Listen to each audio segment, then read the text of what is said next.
The channel, boys, and I've been popping off. I've currently went 3-0, I believe now 6 out of 9 of my past drafts, maybe more. I'm running on a hot streak. I can at least say I was looking at my win rate on 17 lands and Untapped GG, and there's like some missing data from 2 more drafts I did on my MacBook that were also 3-0. And it currently has me as a 69% win rate on Untapped GG. So with 2 more 3-0s, I'm just assuming my win rate is 70%. But I think I've done like something like 100 matches or something like that. So it's like a decent sample size. Of course, a lot of those games are versus people who don't fully understand the format yet. Of course, I don't even fully understand the format yet, so I guess you have to take that with a grain of salt. But that doesn't stop me from using those stats in the thumbnail, in the title, in fact, so that I can bait the viewership because, we need to get the views up so we can get the W's up, boys. If enough people appear in the chat at once, it's a guaranteed W. That's just how it is. It's the power of friendship. And I can tell you that better than anyone because my high school yearbook picture literally has a quote from Yu-Gi-Oh! 5D saying that my friends are my power, basically. So, I know about the power of friends, the power of internet friends, because it's too hot outside for me to interact with other real humans.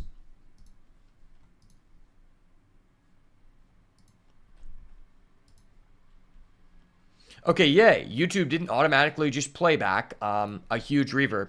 Now, what I'm going to do here is I'm going to pray to my Lord and Savior Jesus Christ that today we don't have an issue like yesterday where we randomly got DC'd in a position that was basically just like an auto-win game because the spaghetti code be popping off. There is a update that just happened, so hopefully that fixes it because, I normally don't have any issues with my internet since we've switched internet providers and they've come out and I asked them to put the note on it. I have fiber and my internet has just been insane and that's why I started streaming again. But I actually got my first green-blue trophy last night, which is pretty nice because every stream I'm like, can we please draft a green-blue deck? Can we please draft a green-blue deck? And we just never get offered it. I never get offered the gold uncommons like Bookworm. I've still only been offered Bookworm one time and I couldn't play it because I wasn't in that color combo. So hopefully we can do some Bookworm things today because I just really like the way that deck plays. I also really like Chandelier right now. That is the 6-mana 4/4 flyer that lets you shuffle things back to the bottom of the deck. That card's really good because in my green-blue deck, I consistently would get down to 5 cards in deck. And on top of that, I literally played against a person who had 2 copies of the Mill Crab. And so, that card in its own was legitimately stopping me from decking out, multiple games. If I didn't have that card, my 3-0 probably would have been a 1-2 because that's how hard it saved me from not decking out. But yeah, I feel like I have a pretty firm grasp on this format, and I've been having a huge win streak here. I don't think I'll be having to give Daddy Watsy any money for the pachinko machine anytime soon. So let's hop right into it. Yeah, let me turn the volume back on.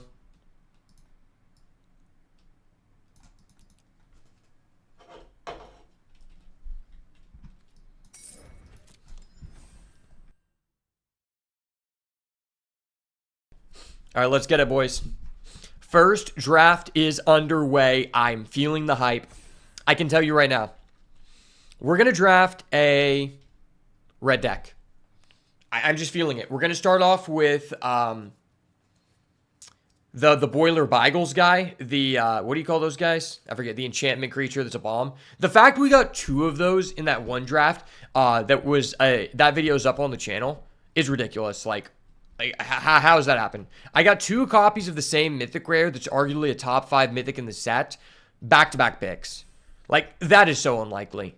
Also, I don't think we've seen a single card from the bonus sheet in any pack.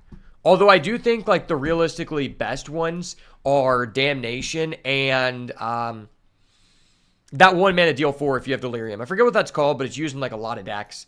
It's the red spell. Unholy Heat. That's what it is. Unholy Heat. Yeah, that card and Damnation are probably the 2 best cards in my opinion.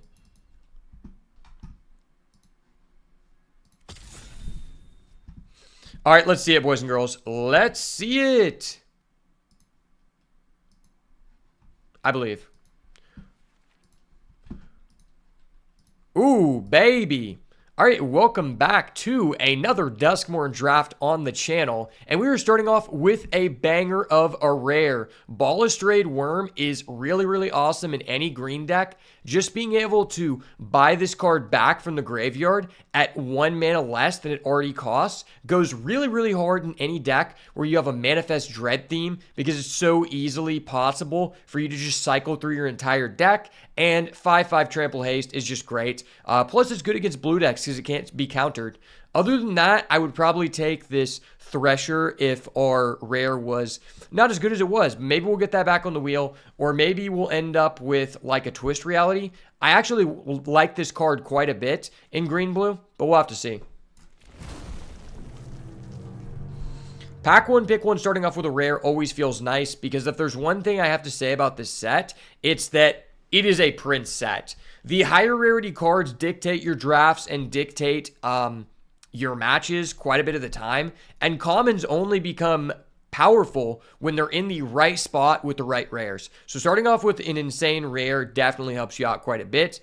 Rare here is quite useless, unfortunately. At the uncommon level, there's pretty much only two options. Break Down the Door, which is most likely going to be our pick, or a Popular Egotist. Popular Egotist has been fine, but more often than anything, I've just felt like this card is basically a red, black, gold card, and it's kind of just a worse version than the red, black, gold card that lets you sack something to give it a 1/1 counter and it has menace, and then during the end step you ping somewhere equal to the number of cards sacrificed. I've just kind of found this card to be a budget option, but Break Down the Door is a solid one for sure to follow up our Balustrade Worm. Ooh, okay, this is a tough decision here. So at the uncommon level, we have a Paranormal Analyst as well as a Beastie Beatdown. Two very, very strong cards which go in very, very different directions. This card can also just be used in a Jund deck. I think Jund is very possible to do. And then there's also Dragonfire and Monstrous Emergence at common. So this is just a really, really nice pack for us. Oh, and there's a Glassworks. I think Paranormal Analyst is probably the best card in this pack, but I think you could convince me that Beastie Beatdown is maybe a little bit better. I don't know. Okay, I don't know. Have we felt like blue is more open than red? Red seems decently open. Yeah, this is a toughie. Like, I already have one Manifest card, though. Yeah, you know what? I'm going to go Beastie Beatdown. I'm throwing away the dice here. We're going Beastie Beatdown. Ooh, okay. Pick number 4, threats around every corner. Well, I really wish I would have picked up that Paranormal Analyst, because this card is great in the Manifest deck. There's also a Stay Hidden, Stay Silent, but I think this card is just all around better. One thing I've noticed about these Manifest Dread decks, if you're trying to do that thing, you really want to pick up these Cryptid Inspectors on the wheel, because it's just a good price to pay for a card to flip and for a card to and for a card just to play from your hand to want to flip other things. Yeah, I'm probably going to go threats around every corner just to say green here, but I could be convinced that it's better to follow up our Beastie Beatdown with a Piggy Bank, because Piggy Bank is just insane value. Like, they never really want to kill it, I have to say. But I'm just going to stay green. Alrighty, well, it was a good decision for us to stay green. I kind of feel bad about taking this Beastie Beatdown, because if this was a Paranormal Analyst, I'd feel a lot better here. Monstrous Emergence and Scorching Dragonfire are somewhat on the same level of power, but I'm still not convinced that I'm going to be in red-green, so I probably should take Monstrous Emergence, maybe.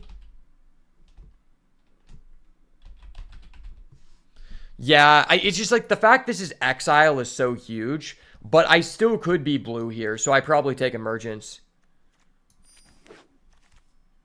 Ooh, wow. Okay, yeah. I am so glad I took the Emergence. We may not even play Beastie Beatdown, because that is a Paranormal Analyst number 2 scene, and if this card is going pick 6, then that is a good signal that we should be doing this.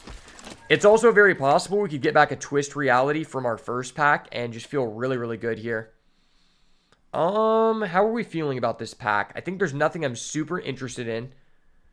Fawn Footage is actually a decent card.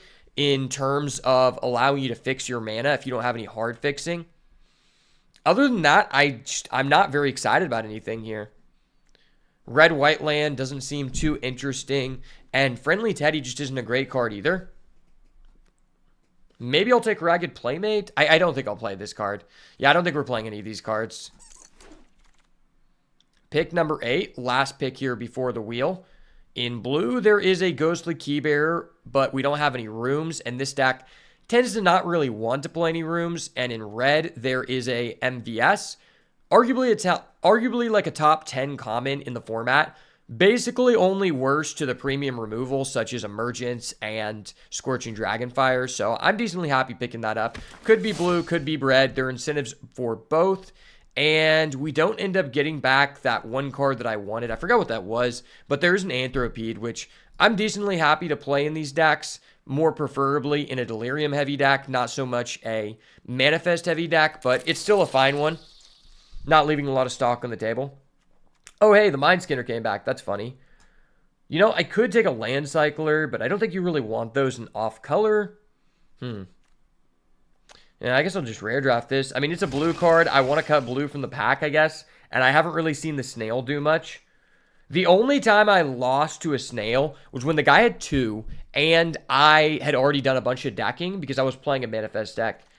Another big tip here is I've found the drafts that I do the best with are the ones where I go really deep into one color pack 1 to leave myself the most open to just taking whatever rares open in pack 2 if it's a good card, because the rares really just dictate this format.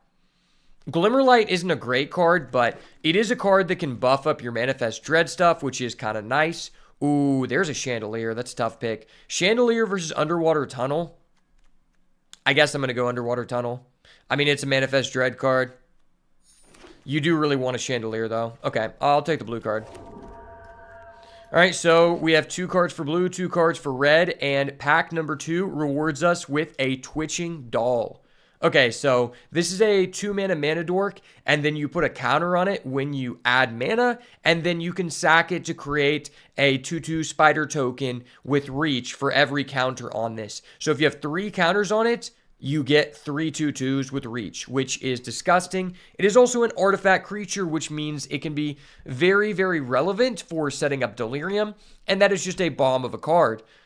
Other than that, I guess on the wheel here, I could get back a Coordinated Clobbering, most likely this Underwater Tunnel, and even this Grasping Longneck, which has proved to be pretty beneficial as a one-of just to get your Delirium going. But that is a nice rare, and I'm glad I left myself open to that opportunity.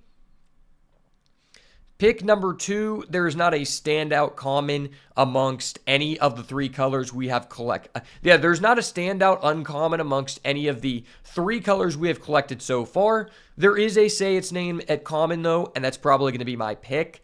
And I think it's just the card I'm most interested in here. This is a good card to set up your Delirium, arguably the best card. And then pick number 3, there is a Twist Reality if we want to commit more to blue. Although I feel like the blue-green decks are largely based around getting rare, so it's kind of a toughie. This card is just straight trash.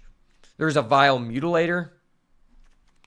You know, I could be Jund and play the Vile Mutilator, although I don't have anything that currently revives from the graveyard, so I'm not super incentivized. Yeah, this is a tough decision. Like, I do like Twist Reality, but I don't know if we're going to play it. So I guess I'll just take the Monstrous Emergence, because you want to end up with, like, around 5 removal spells in this format, from my experience. Ooh, okay, this is a great, great pack for us. Yeah, we've been seeing some duds, but this pack is nice. There is a Unable to Scream, premium removal, very efficient, counts an enchantment type. But I still just don't know that I'm blue, which is crazy because we're pack 2, pick 4. I'm going to go Manifest Dread. I mean, Manifest Dread is a card that I want either of the decks we could go into, so happy to see that there. And it looks like blue and red are very, very missing from this pack here. I guess I could go with this Bleeding Woods. Just gives us a duel for red if we end up going down that pathway. Kind of crazy that I've delayed the decision this long. You don't really see that too often. There is a Ticket Booth. There is a Grasping Longneck, which I'm decently happy playing one of. Yeah, probably just going to go with this. Good piece of Delirium. Yeah, it's tough to say where we are looking to head here. Fear of Imposters has actually been kind of decent. I've heard from other people. I haven't had a good experience with it. I have also just never put it in the deck, and every time someone plays it against me, I just destroy them. But I don't know. I have a small sample size going into the card. I'm going to go with another Say Its Name. Seeing that pick 7 is great. And this deck largely looks like a mono green deck, which is kind of crazy. Well, I guess we're going to be playing red instead of blue, which is a little unfortunate because I think threats around every corner is not that great in this deck, but oh well. Another Grasping Long Neck for the culture, sure. Really wish I would have picked up that Chandelier had I known we were going to end up in this space.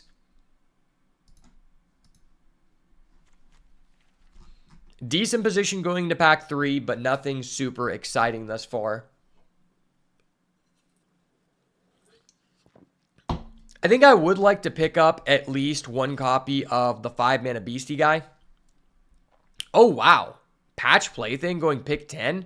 Who is allowing this? This card is pushed. I'm not really in a great position to play this card, but I'm not really in a great position to want any of these cards. I guess I'll take this card.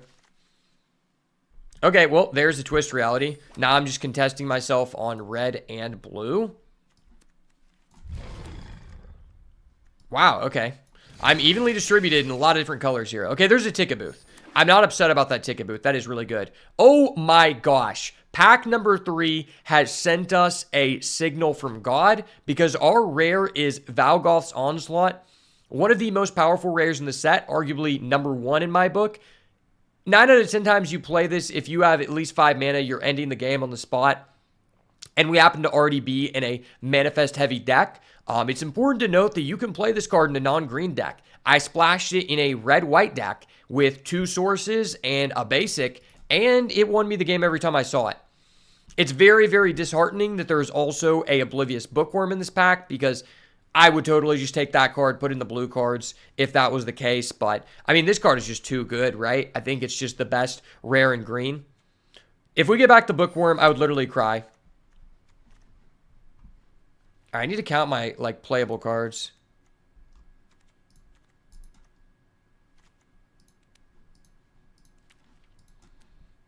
Three blue, 4 red. That's tough. Okay.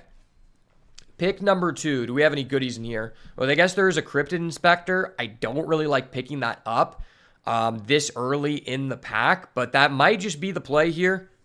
It's not like I have a huge amount of Manifest Dread synergies, but there's also just, like, not a lot going on in this pack. This pack is overall just like a huge dud. I could be convinced that Vanish from Sight is the play here, but I mean, it looks like we're probably going to be playing red. I guess I'll just take this. I'm kind of just mono green at this point. Is there anything super enticing here? The answer is no. This is also a mid-ass pack. Fuck, man. This is a mid-ass pack. I feel like a mid-ass boy, son. 14 green cards is kind of nice, though. Yeah, this pack has to pay us off because this is not looking good. 3 blue cards. 3 blue cards, 4 red cards. That's not what you want to see. I guess I'm just taking this Terramorphic Expanse. I mean, you want one of these at least. Is there anything good for us here? Oh, it's a red card. Okay. Damn. Yeah, this is not good. I guess I'm taking this turn inside out. How many creatures do I have? 8? That's really sad. Yeah, I need some more gas, boys. If I play it like this, that's 18 playables. I really need to get hooked up here. Okay. Well, there's a Scorching Dragonfire. There's also a Moldering Gym Weight Room. My issue is I just don't really have anything, like, great to ramp into. Like, we have this Valgoth's Onslaught, but that's literally it. Let's do a quick little removal check here. It's 3. Yeah, this is a tough one. I would love to say this is the pick, but I think I just got to go Scorching Dragonfire here and commit to red. Because red just gives us the most creatures. Okay, and we are fucked. 1, 2, 3, we are fucked. There is literally nothing in this pack. I guess I'm taking this Megalodon. I have no reason to splash blue, but it is there now. It is now there. Okay. I really wish I had some actual creatures, and this deck would become fire. But I guess I just take another ticket booth. I don't even think Ticket Booth is that good with the low amount of creatures we have, but I guess we're supposed to take it here. It's a really weird situation. Okay. Wow, that's actually kind of huge. That's a land cycler, which I'm not the biggest fan of, but it is a real creature, which our deck is lacking, and it's something that's decent to flip into off of a Manifest Dread. So I could be more dissatisfied than I already am. Okay, there's a Boyle Beagle's Ripper. Not a great card. Once again, I just am low on creatures here. And, you know, I have 5 enchantments, so it's just a guy. You want to end up with, like, some decently big stuff most of the time. I guess I'll play a Frantic Strength, although I don't think that's great here.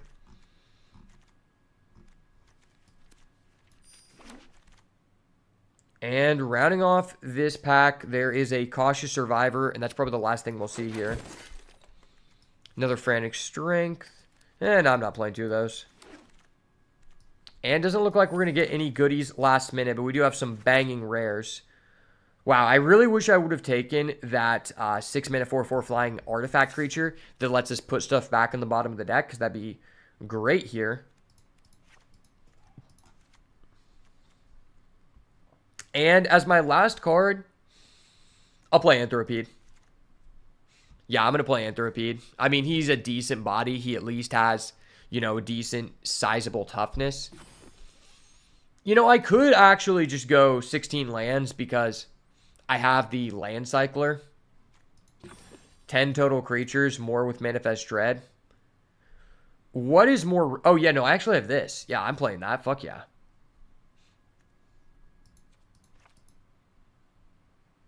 Seven, 8, 9, 8, 9, 10. 6, 7, 8, 9. Okay. Maybe I should play this just because it's a guy. Not a great card, but it's a very playable card. Or maybe I play this Glimmer Light. Nah, I just don't think we're really interested in this, are we? How many 2-drops do we have?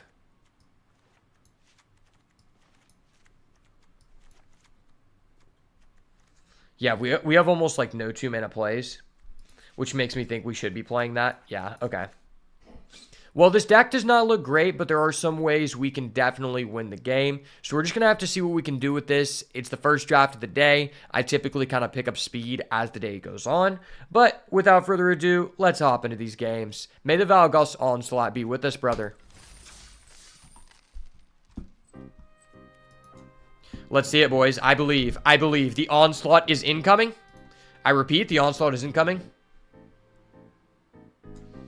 You know how I be, brother.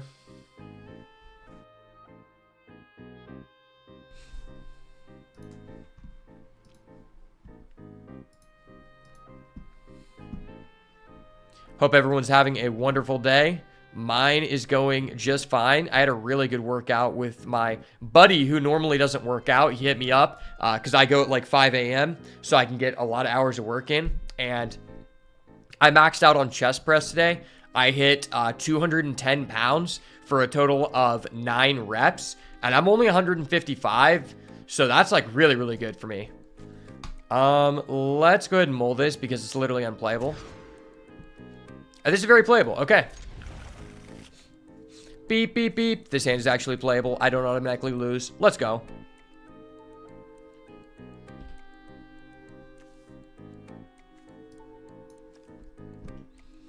Put back a green. Go get a green with the Expanse just to fill the grave.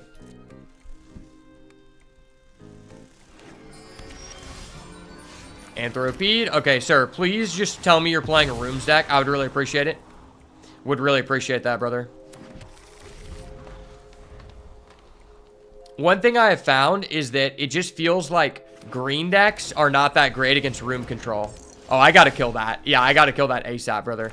ASAP Rocky. The way you beat red-white is having a clutch removal against their timely 2-drop that ends the game. And that was it. Oh, wow. That was a good combo. Nice, man. Nice play.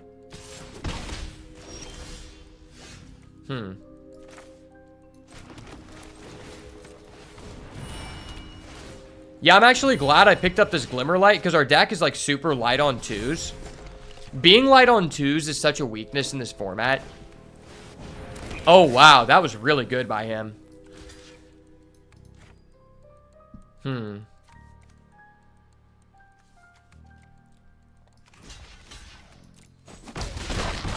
At some point, I have to give him a card, so. Sure.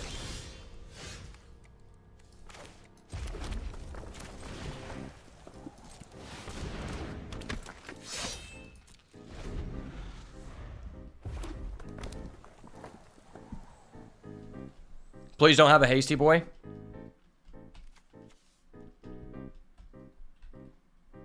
Yeah, Mayhem, Midnight Mayhem is such a gross card. A lot of people have underrated it, but it's just like always good. Damn, okay. Well, that was busted.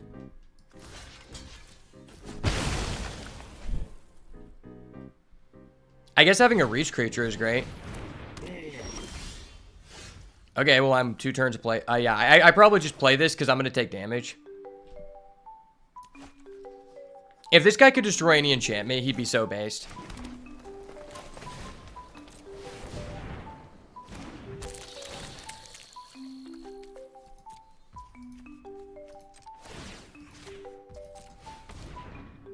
There we go.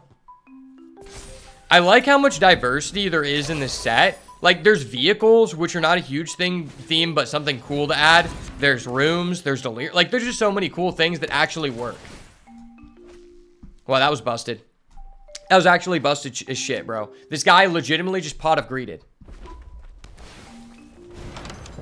Yeah, this guy should be banned. I'm not gonna lie. This is some bullshit. Hold up. Wait a minute. Something ain't right.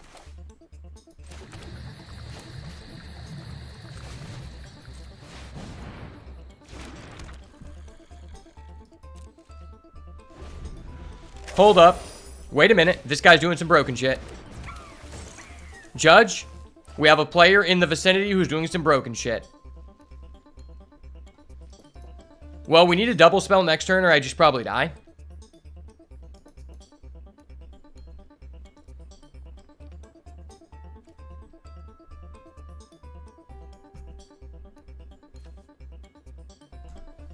I don't know why you wouldn't just swing with everyone, just sack shit. I probably would. I'd probably swing with everyone. I double block the gremlin. You hit me for 7. That's huge. I'm at 4. Like, you can literally just sack your guys. And if you have something else in your hand, it's even more busted. Because you can go in with the hover ship.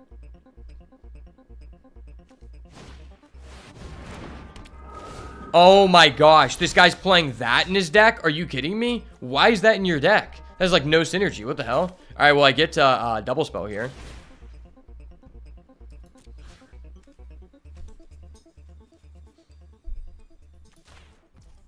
I think I have to just remove that. I would love to get rid of his gremlin, but it's like, I think it's a necessary evil.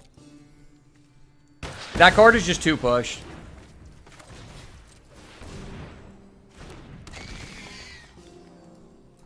I guess we're just hoping to top deck Yawgmoth's Onslaught. Valgoths. I don't know why I call it Yawgmoth. Maybe because I'm thinking of like Yogg-Saron from Hearthstone. That's very possible. Yeah, this is a very tight game. Like, against these red-white decks, oh my gosh, that was disgusting. Against these red-white decks, you always feel like I can't be below 10. If I'm below 10, I'm just dead. And the only thing I have... Oh, what? This guy's hand is so gas. This deck is disgusting. What the fuck?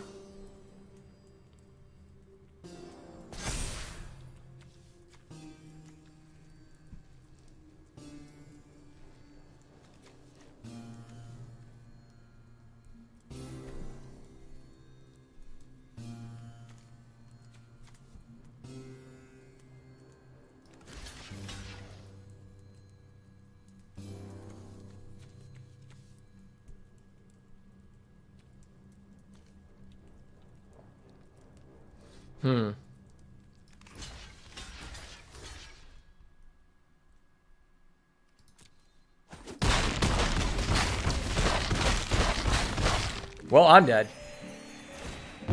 My opponent is at 33 life. That is ridiculous. Holy shit.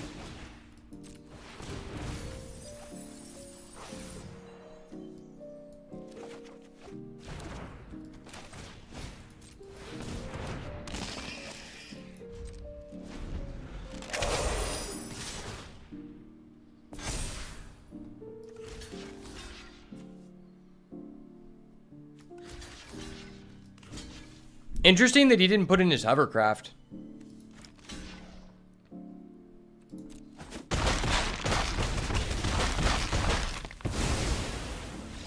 Oh, wait, I don't get to trigger my ability to gain 2 life? I thought since that happened during the combat step, I was safe, but I guess not. I didn't even know that. Yeah, my guy died. Wow. When this dies, I gain 2. I don't get to gain 2. I did not know that's how magic worked. I'm stupid. BRB.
Let's get it, baby girl. Let's get it. Okay, do I actually put this in because it gains life? Maybe.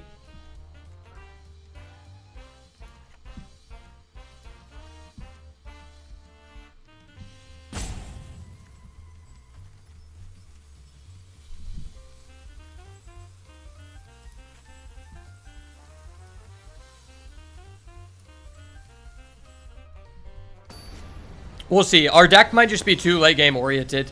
Like, he has so many 1s and 2s and multiple copies of Midnight Mayhem. I just think this is a terrible matchup for us.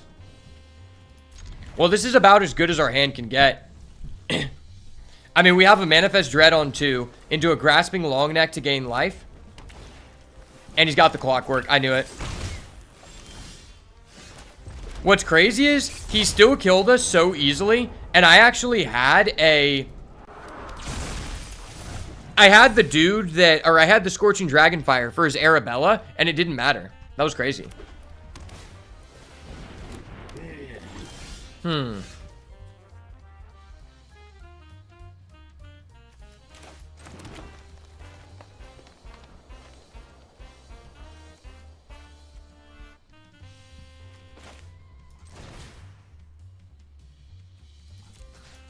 I think I just need to kill this.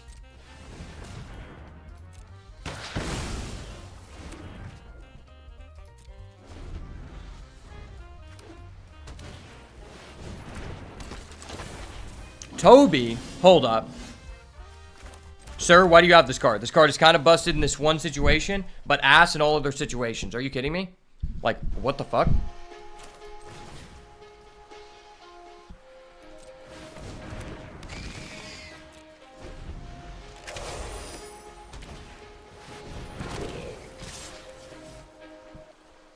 Oh my gosh, that's such a broken combo. What?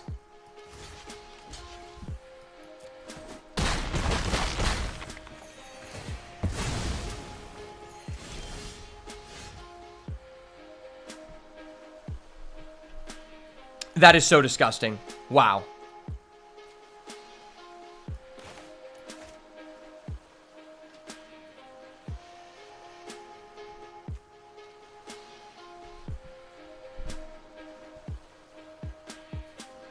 I mean, with another one of those, I'm just dead.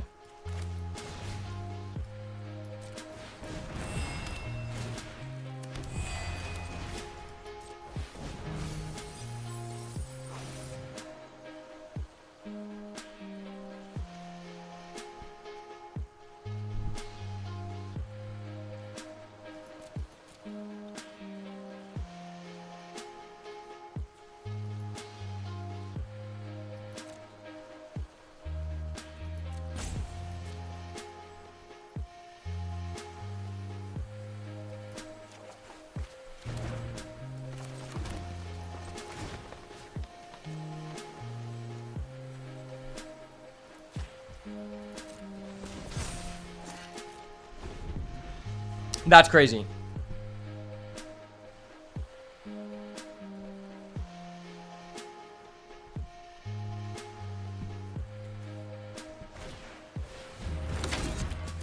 Oh my gosh.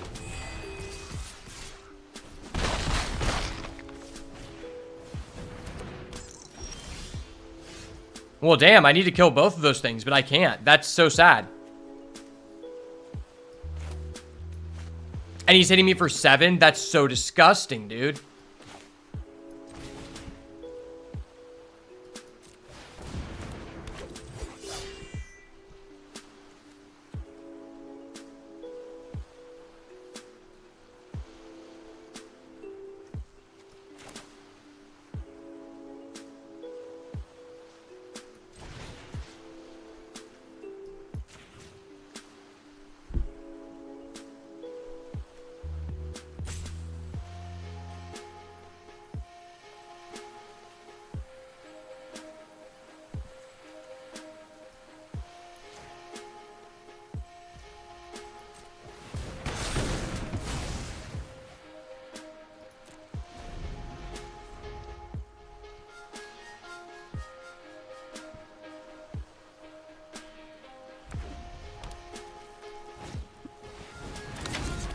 Oh my gosh, dude. That was so fucking busted.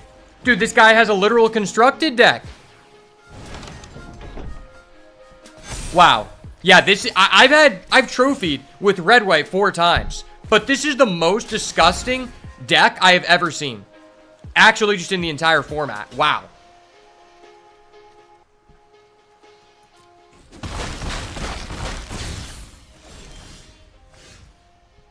Well, I lose the game. My opponent just had multiple rares that just synergize with each other. And I've literally never seen that card, Toby, be good. It's literally only good because he has multiple Midnight Mayhem, multiple copies of Elegant Rotunda. That was gross.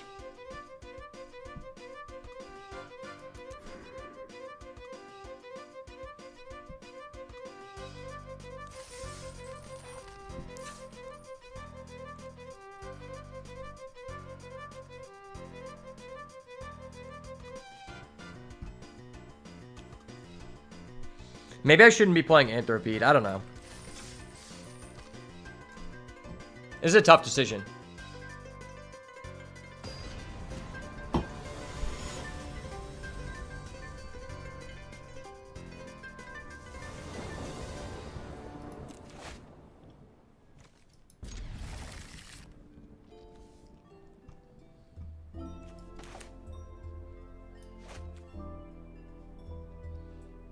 Man, it feels so sus when your 2-drop is Scorching Dragonfire. It feels like green was definitely open, but I just didn't see the 2-drops.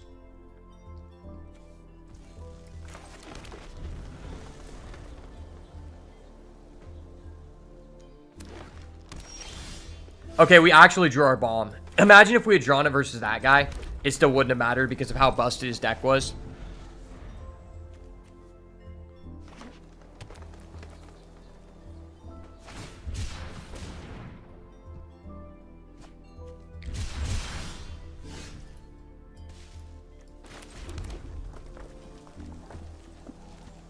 I think I just Manifest Dread on his end step. But getting to a 4th land is so huge.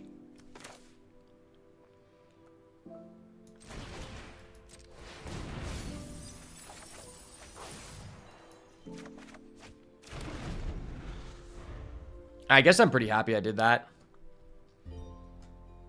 I just need to ramp out as fast as possible to get off my Onslaught. That's the way we win this game.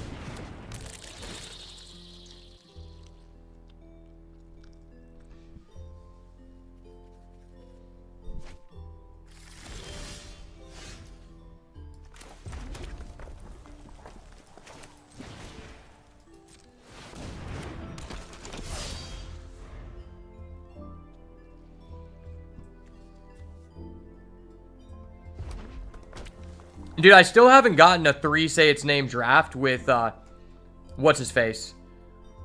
Altanak. That'd be some content right there. Okay, I don't think we want to do that.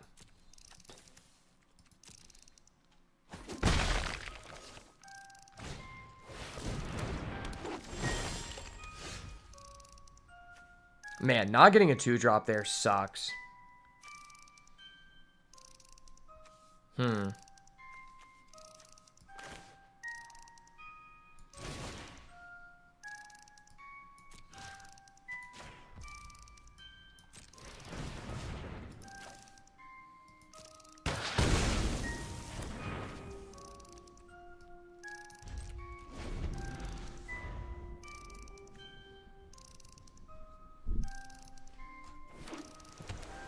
Not getting a land hurts so bad here.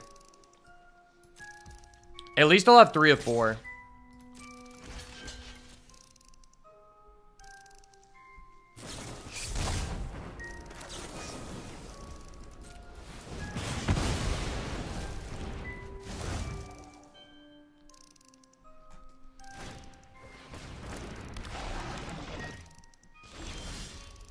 I needed to rip a land so bad.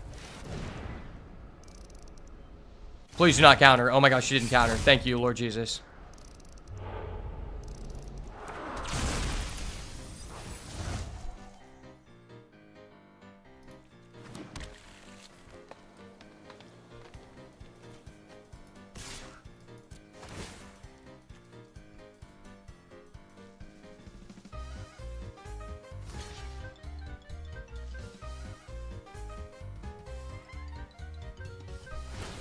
Okay. Well, I have a 5th land now, so I don't really care what happens. Surprisingly, I still don't have a creature. Oh, he can't kill anything? Okay, cool. Well, we're 1 land away from just doing this, and it's just like, there's no way he can win.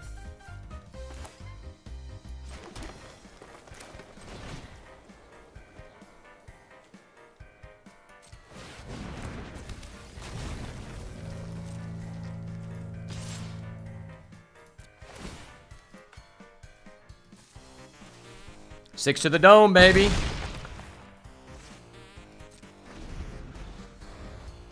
What's so nice is you can count this guy's delirium as your creature and then revive him, and then you don't have delirium, but it doesn't matter because he gets a finality counter. As long as he doesn't have the Bargainer's card that exiles and deals 5, we should be gooch.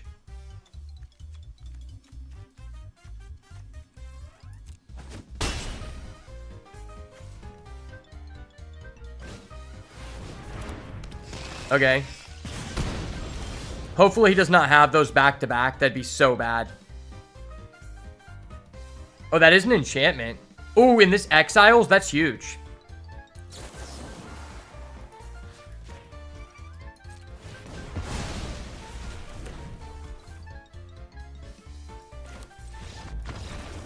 Let's go. He doesn't even know we have a Valgoths. Yeah, him not knowing that we have a Valgoth's Onslaught is actually so huge. Because now we actually have a way to win the game that he doesn't know about. I still really haven't gotten to fully utilize threats around the corner.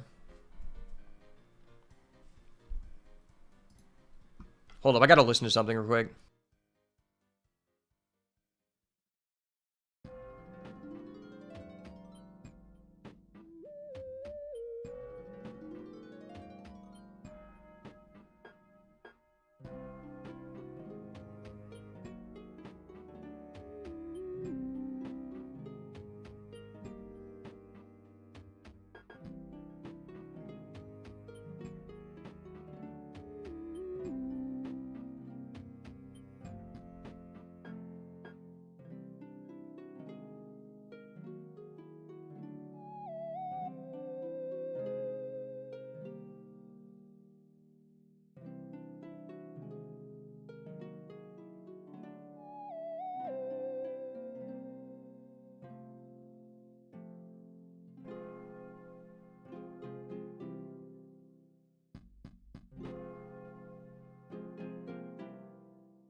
All right, here we go.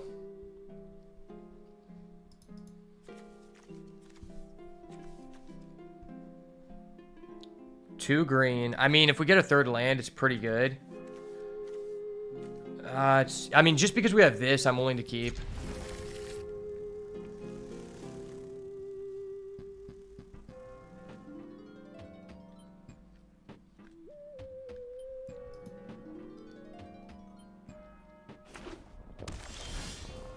Okay, that can get us a land. That's not terrible. It's kind of crazy that you can still just manifest dread for 2 mana. That's literally... So this card is legitimately just manifest dread on crack. It does the exact same thing if you want. You do X equals 1. And then put the 1/1 counters on it, but you could just get more. It's just crazy.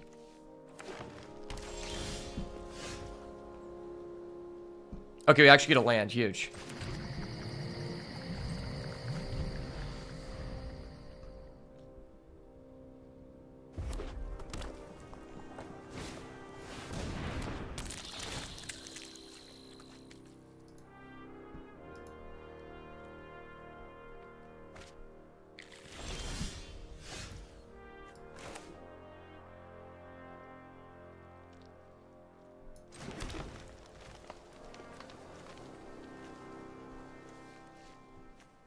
I guess I should just establish this first.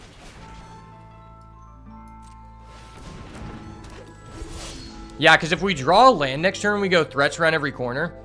If we don't, we go ticket booth.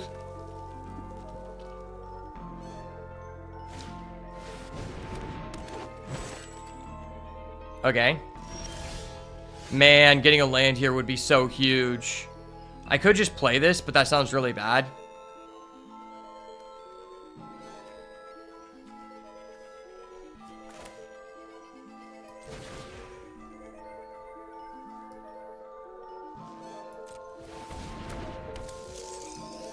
Yeah, I'm just going to play that, and then I guess next turn, I'm going to turn inside out on my Cryptid Inspector.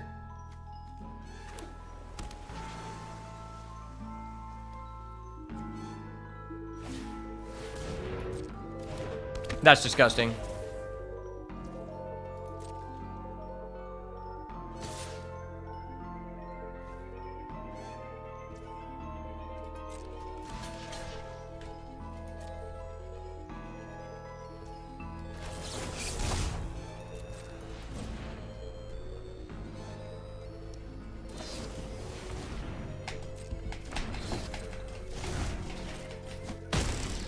Okay, we trade 1 for 1.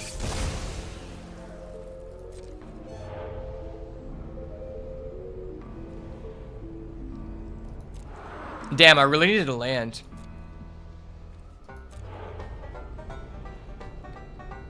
Huh. I kind of just want to get this.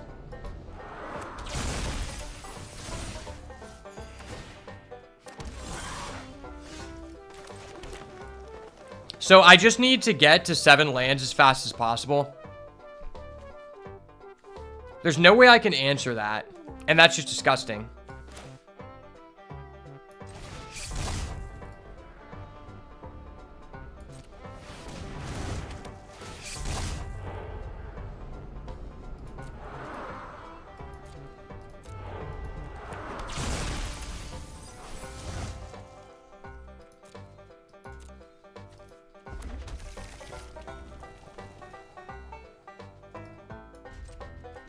I have a feeling that I lose no matter what because Duskmourn is just insane. I have to get a Scorching Dragonfire off the top.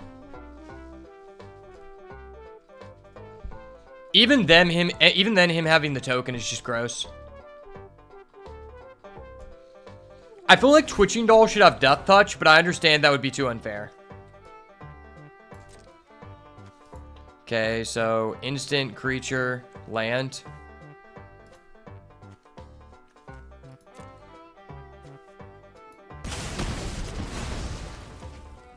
So now I have Delirium.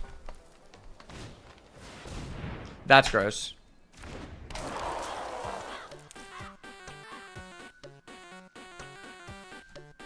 He hits us for 11 here.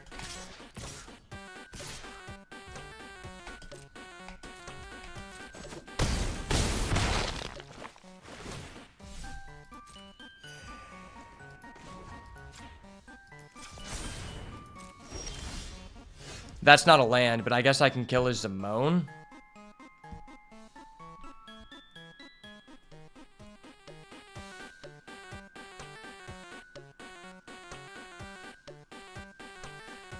That's still pretty cucked. I think I just die. Because I use that to kill that.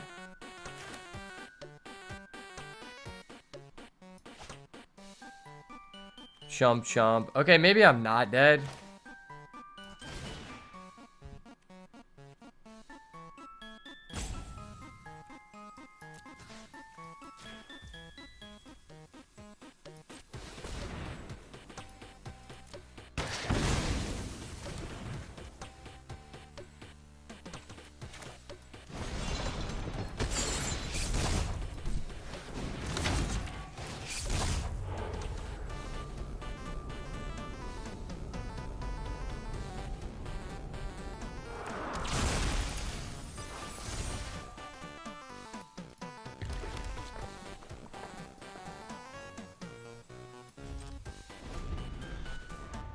Chump, chump, chump. And then if I draw a land, I can play this for 7.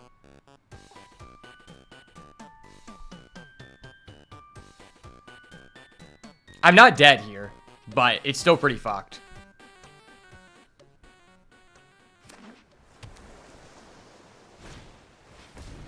Okay.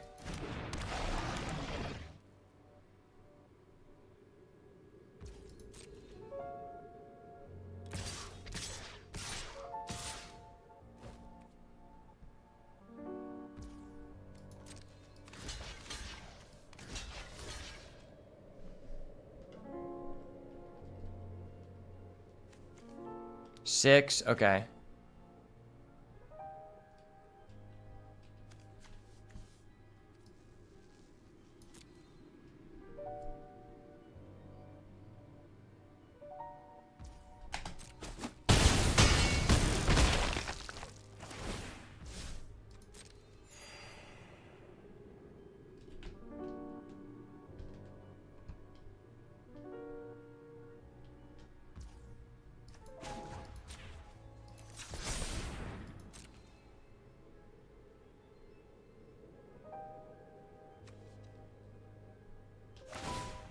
He's actually just killing that? You fucking bitch, bro.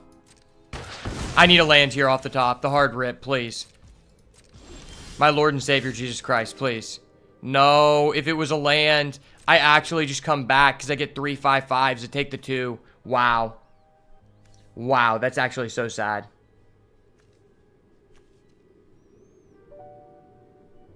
I'd have 3/5/5s. Oh well, GG.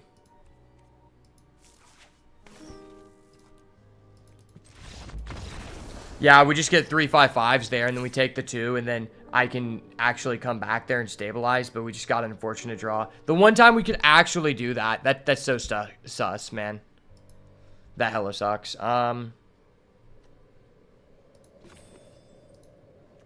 Gosh, their land just feels so bad.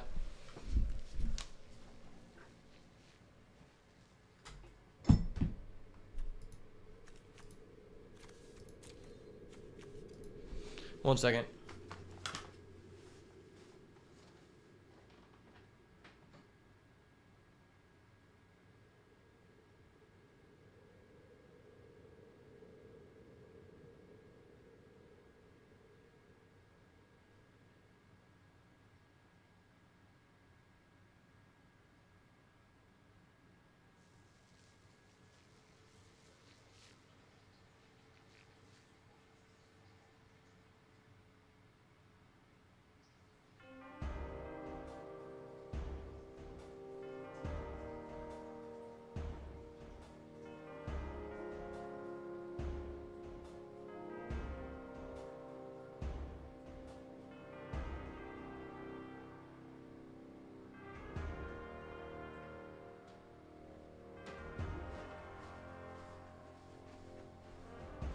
It's just unfortunate we didn't end up with enough 2-drops. But that's fine. Like I said, I don't know why, but my first draft of the day is always crap. We still haven't gotten to play Valgos Onslaught, so maybe we'll surprise him here. Okay, we get it. Let's go. I'm just the better player. I fucking knew it!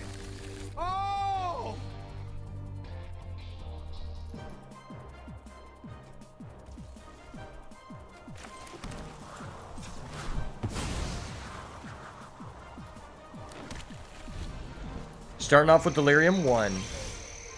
Okay, well. I have no game actions, but if I get to the late game, I win.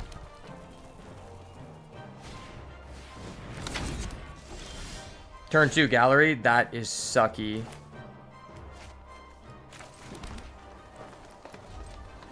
Yeah, I'm not using that for 1. That's just shit.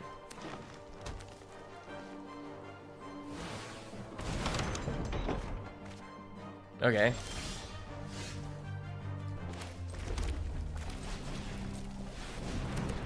Well, next turn I'll be able to go Balustrade Worm.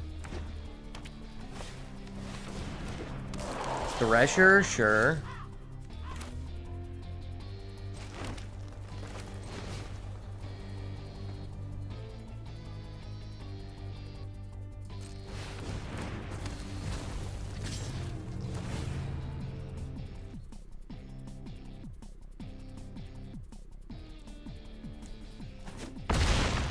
Hit him for 6. He hits me for 6. Hopefully he doesn't have a Zimone.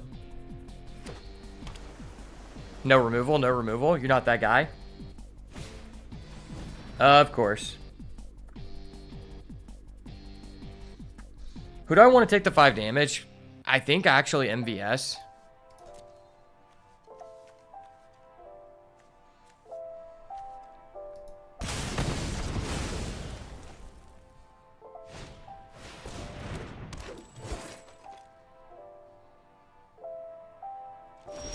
He's just passing? What the heck? Okay.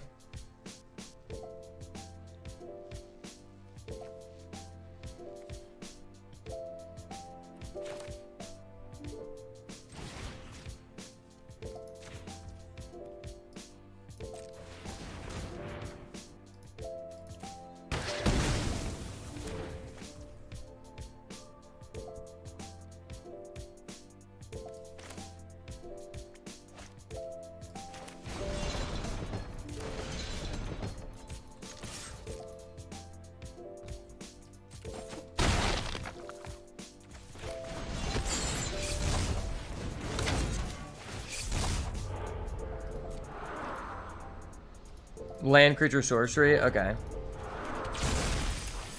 Well, now I have Delirium. He has to exile it.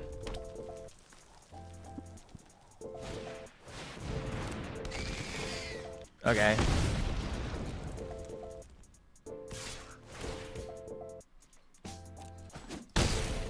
Okay.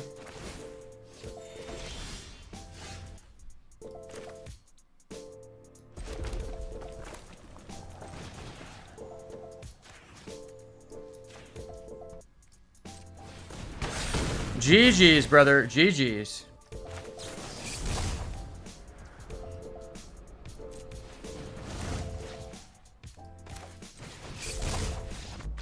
Let's go. The boat. I can't believe I beat that guy. Our deck is not that good. We still have yet to play the Valgoth's Onslaught. But this is why I have a 70% win rate. Because 70% of the time I do something like that and pull one out of my ass.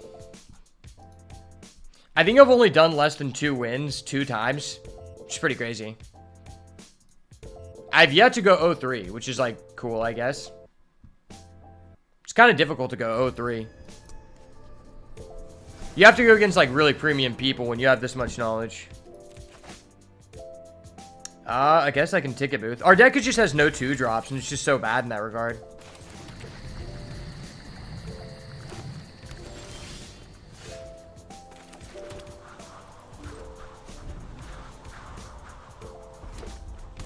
Well, I'll be halfway to Delirium after this Manifest Dread. Another red-green player.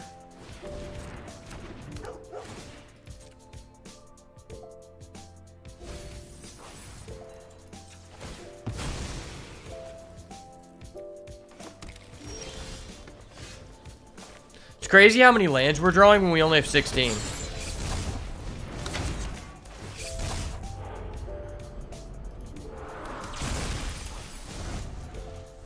That's a real guy to flip into. Gross.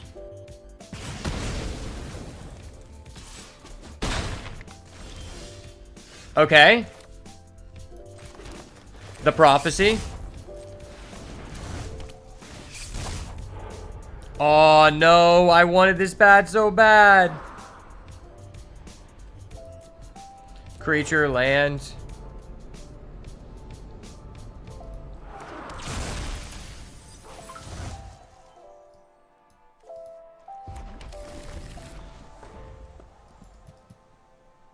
Yeah, getting rid of our onslaught is so shitty.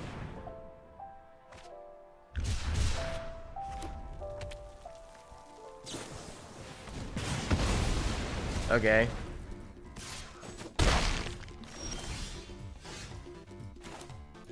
This is a linear game plan, but it might be effective. If that doesn't die, I mean, I'm getting in for double strike every turn. Oh, gross. Yeah, this guy's deck's insane. He's got a Screaming Nemesis. How do we just keep going into the same deck? Because that's more premium cards. I will say that is probably the biggest downside of this format, is that it feels really bad to go against someone in the same archetype who has rares. Like, the best decks are very dependent on rares.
Well, I'm very willing to just go and block his Nemesis with a Twitching Doll.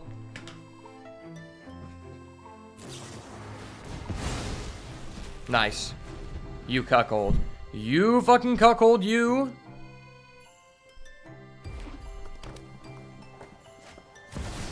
Oh, no way. It's a mythic rare that I knew he added back.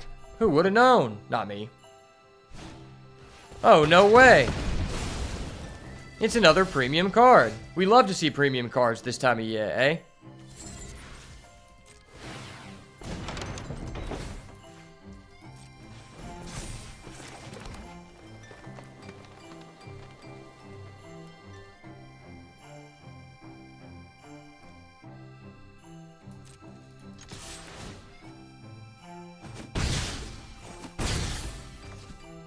I have a feeling I'm dead.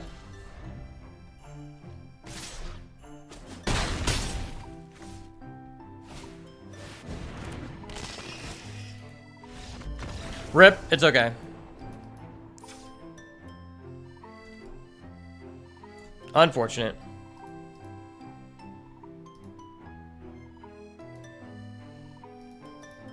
Sometimes these people will be out here on the premium cards.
Okay, this is unplayable.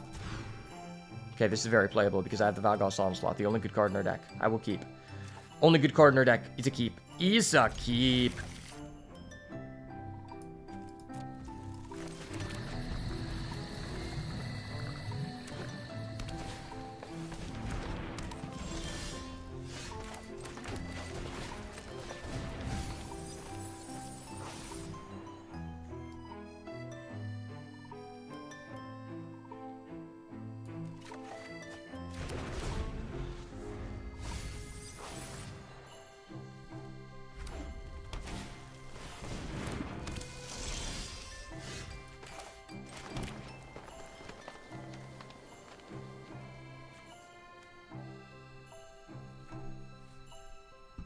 Okay, I kind of need to remove that. I guess that's at sorcery speed. I still just don't want him ramping, though.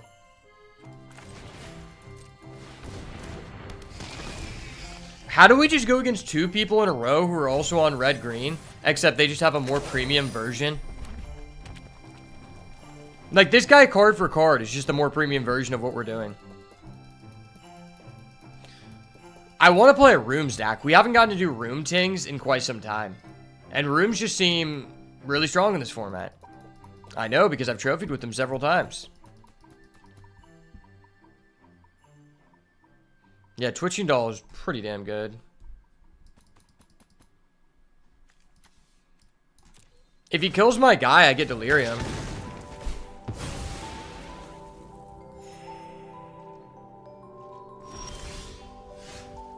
Okay. If I kill his guy, he also gets Delirium. That's so tough. Okay.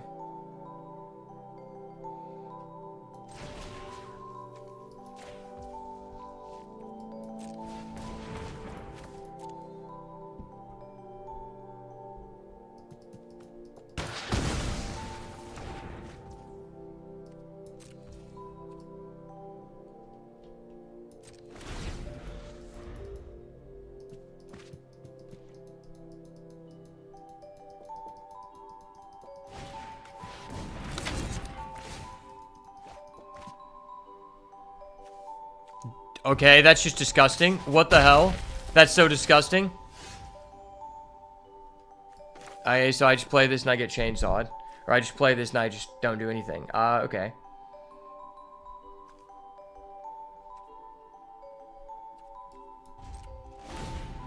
I guess I'm just gonna pass again. Like, I don't want him playing either of those things.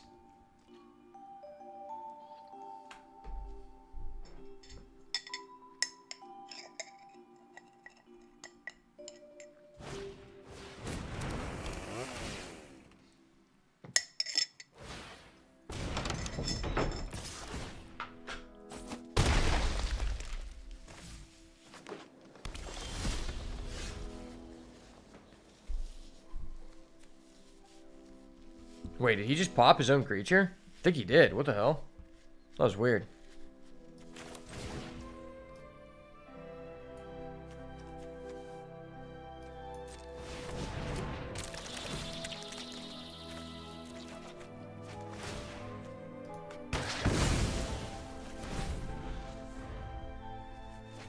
Yeah, that was hella weird. Why can we, like, never resolve this? Like, we're just not allowed to resolve this for the entire run, I guess. Like, I don't know why.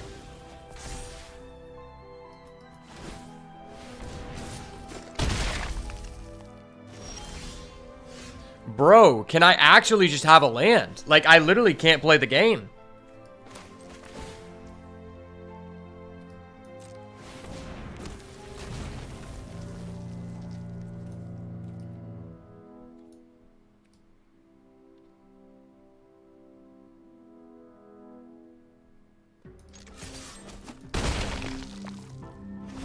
That was risky, but I'm doing it.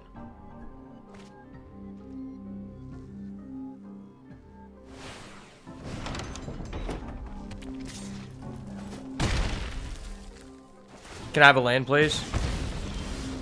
Dude, why am I not allowed to play lands the entire game? Like, what the actual fuck?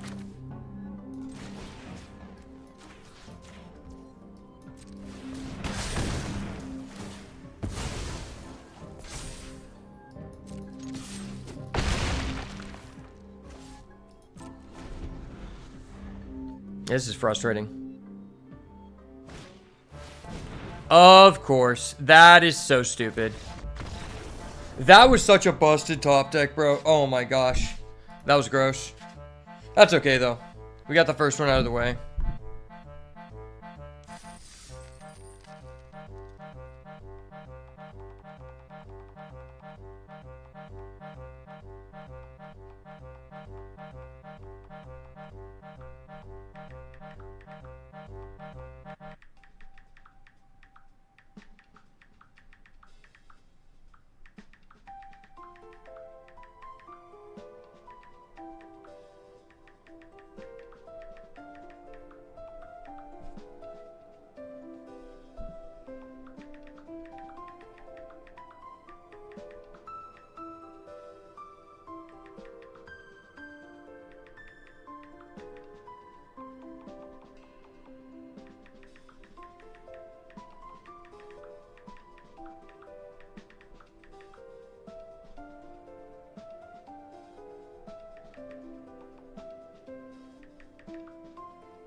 One second, I'm texting someone.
All right, be right back. I'm gonna go get my chicken, and then we're gonna run it back.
All right, let's hope this one is a little bit better.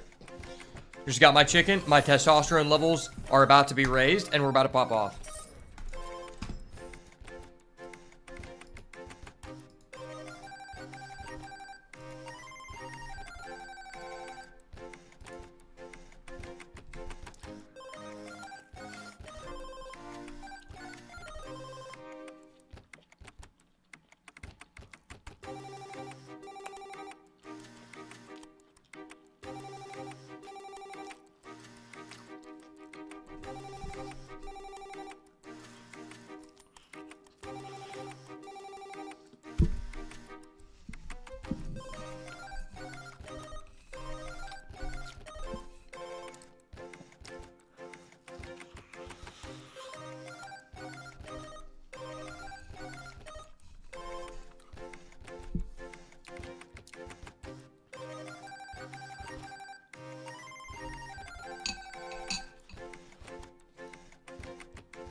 All right, welcome back to another Duskmourn draft on the channel, and we're starting off with one of my favorite mythic rares in the set, Screaming Nemesis. This card is going to be insane in constructed. It is a 3/3 hasty. Whenever it takes damage, it deals that much damage to any target. And if that target is a player, they cannot gain life for the rest of the game. A really, really strong card, and a great way to start off our draft. Pick number 2. Funny enough, this Demonic Council looks like it could search Screaming Nemesis, but it can't.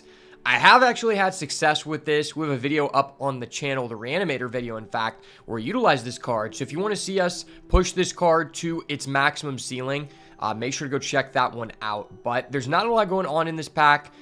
At the uncommon level, there's nothing I am interested in. I've been relatively unimpressed with Violent Urge. I think even in the decks where you can get Delirium on rather quickly, you just tend to rather just want Turn Inside Out more than this card, which is a little bit unfortunate, but I think I'm going to go Trapped in the Screen here.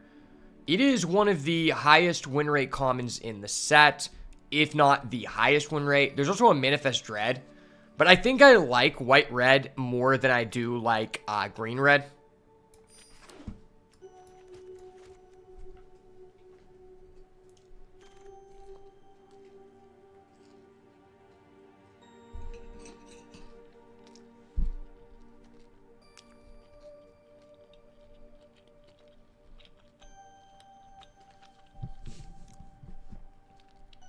All right, well, this is another very, very flat power level pack, and I really regret not picking up that Manifest Dread last pack because there's a beastie beatdown. Really strong card, but I don't know if that's enough to pull me into green. It might just be the pick here because there's just not a lot of cards I'm interested in. I mean, this card is quite a bit better than Murder, which would be my second pick here, so I guess we can go with it. Although I do like red-black better as a deck than I do like red-green.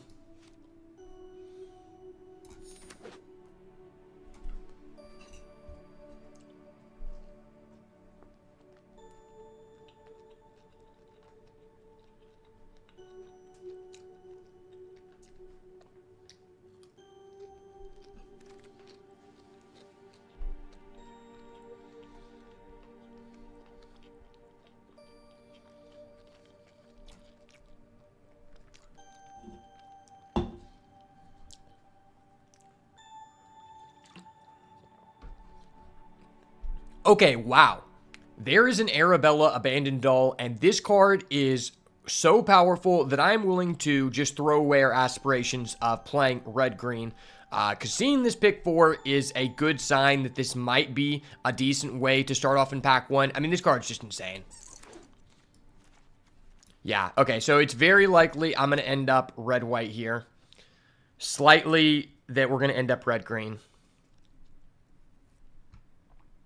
So this pack is also pretty bad, man. We've had some very, very flat power level packs overall, and just not a lot of super interesting cards in the place we would like to be.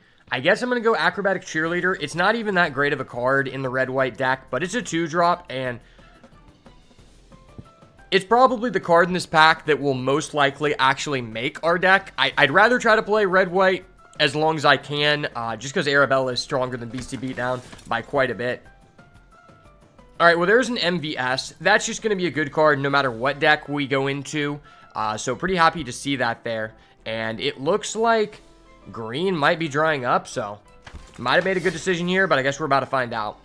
Typically, I feel like the best thing you can be doing is starting off in one color as much as possible in pack 1. Just because rares really shape the way that the games play out.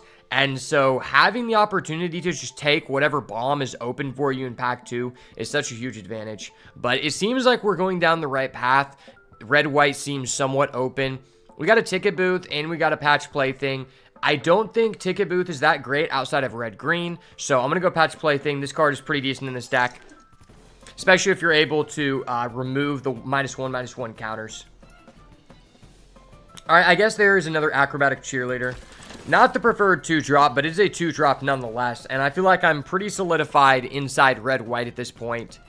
I mean, Screaming Nemesis and Arabella are two pretty good reasons to be playing red-white, I have to say. And red-white might just be the deck that I've trophied with the most thus far. I've heard it's also really irritating in best of 1, but I only play best of 3. All right, well, there's nothing I'm really wanting to put in the deck here. I highly doubt we play the Boil Beigles. That's like a card you only even play as a filler in like a Manifest deck or like a deck with a lot of rooms. I guess I could just cut it from the pack. Like, I'm never playing a Chandelier in a deck like this. It's just not going to happen.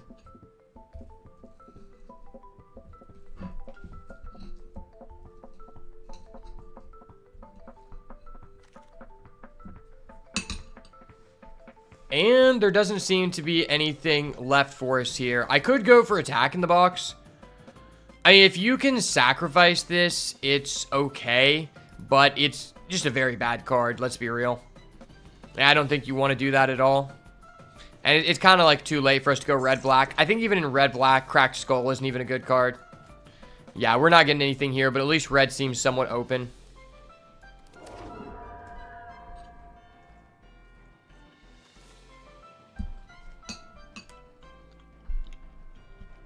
Okay, Hardened Escort is not the worst. It's at least better than Cult Healer, but Hardened Escort is basically just a worse version of MVS.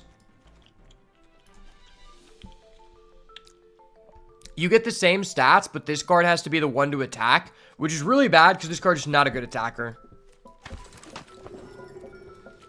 Starting off kind of shaky in pack number 1, but pack 2, we hit the lotto, boys. Overlord of the Boiler Beigles. The better Beagle Boiler here, baby. Yeah, that is super, super hype. Well, it's looking like this draft is going to pan out very, very well. What does this card do? Oh, yeah, that's the Convoke card. You don't want to play that. Other than that, I guess we're really just going to hope that this Razorkin Horde Caller wheels. I highly doubt it, but red was going pretty late, so maybe. And if that does, we'll be very, very happy. But we got to slam our boy Overlord of the Boiler Beagles because I think this is just the best Overlord.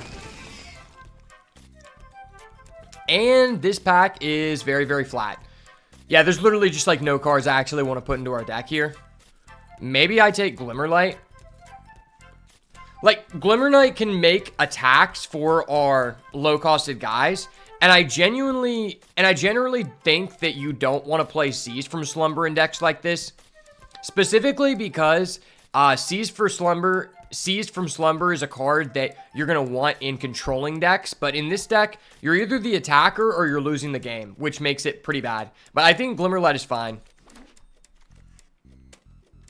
Okay, there is a Ragged Playmate. A little bit better of a 2-drop than Acrobatic Cheerleader, but not that amazing to say the least. Pyroclasm, that's funny.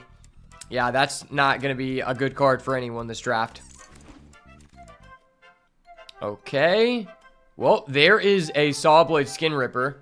If I was playing Black-Red, I would be very, very happy about that, but unfortunately we're not. There is a Veteran Survivor, which I think might just be a little bit better than Ragged Playmate.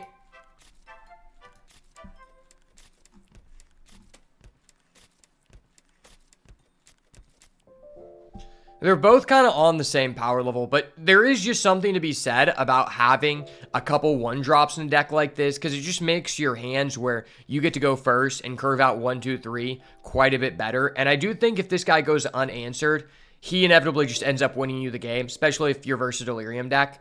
But man, I really do wish that we were playing a red-black deck, because I love that card. But we got to go with the Veteran. Shout out to the Veterans, boys. Well, there are no white cards in this pack. I'm going to take another Ragged Playmate. I'm glad I didn't take that last pick because we're going to double up on it. I guess there's a Vicious Clown. I will say in these decks, you typically don't want to end up with that many 3-drops. But do I really want to have a third Acrobatic Cheerleader? Most likely not. I mean, in my opinion, Acrobatic Cheerleader is literally useless on the draw, so I guess I'll go Vicious Clown. But both are very undesirable cards. 2 copies of Boil Beagle Ripper. Not something I'm very interested in here. To be honest, there's literally nothing in this pack I want. Yeah, Friendly Teddy is just shit. You're never playing Friendly Teddy. Fuck it, sign me up for the Henchman.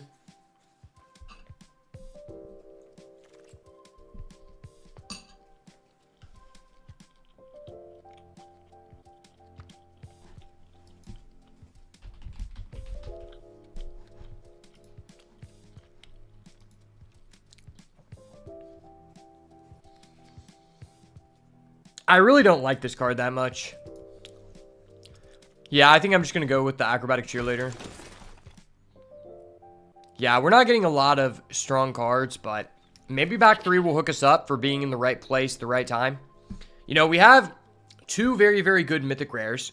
Maybe those will just carry us if we curve out 1, 2, 3, 4. Of note, I literally have no interaction, though, which really, really sucks, because this is like a... This is a interaction-driven format. Like, if you don't have 4 pieces of interaction at least, you're just going to be in a bad position.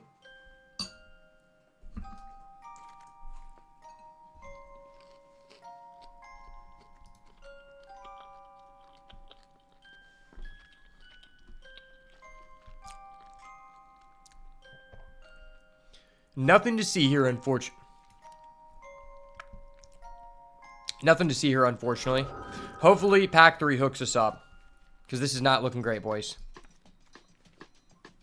I could be convinced to splash a black card. We'll see. Yeah, we only have 14 playables. This is pretty bad. See, it feels like black-red was the thing to be doing. But there just, like, wasn't a way to get into it. Pack number 3. Please treat us fragilely because our deck is not looking good in terms of playables. At the uncommon level, I guess there's another patch play thing. Not the greatest in the deck. Like, you just don't want that many 3-drops, but I guess it's the best card for us.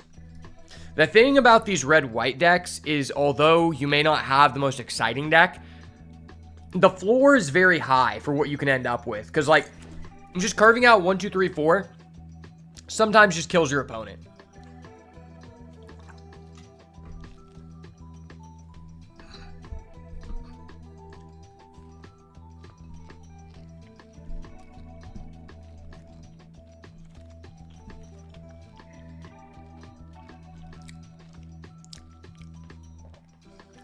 Oh my gosh, well this is really sad. Another Sawblade Skin Ripper, dude, if we were red-black, this deck would be looking disgusting. But like, I've been offered decent playable white cards. Maybe that just goes to show that the depth of white is very high. I mean, I'm going Conductive Machete here. I like the Clockwork Percussionist, but in a deck with really no sacrifice fodder, I gotta go with this. And this is a way to potentially push through damage, I guess, because our deck has like currently no way of doing that. Ooh, baby, this pack is literally loaded. Hold up. Wait a minute. Something ain't right. Midnight Mayhem #1. It would be nice if we had other cards to combo with this, such as the 2-mana 2/2 guy who is a gremlin. But I guess this is better than nothing. And it really seems like the red cards have dried up, which is actually so fucked for us because we may just not make playables. I guess I'm taking this Friendly Ghost, but you don't want this many 4-drops. Yeah, this is pretty shitty, boys. Oh yeah, there's a Veteran Survivor. My deck literally has one form of interaction with Trapped in the Screen, and that's actually it. Our deck is also just 15 creatures.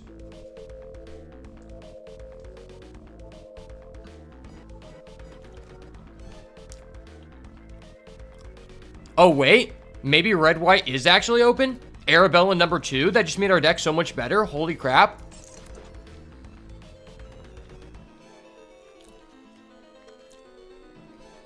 I mean, what was I telling you guys?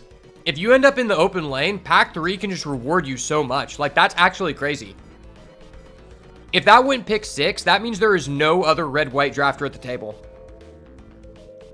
Well, this pack is terrible. I feel like this was an open lane and there just were not that many beneficial cards open for us. Like, maybe the red removal cards were contested by other people playing different decks, but red-white itself was not contested. Like, I can't believe that. Dude, this deck seems so bad. I have no interaction. I actually just have to go first, press the attack button, and hope that I win off of that. Like, that's the only way we can end the game.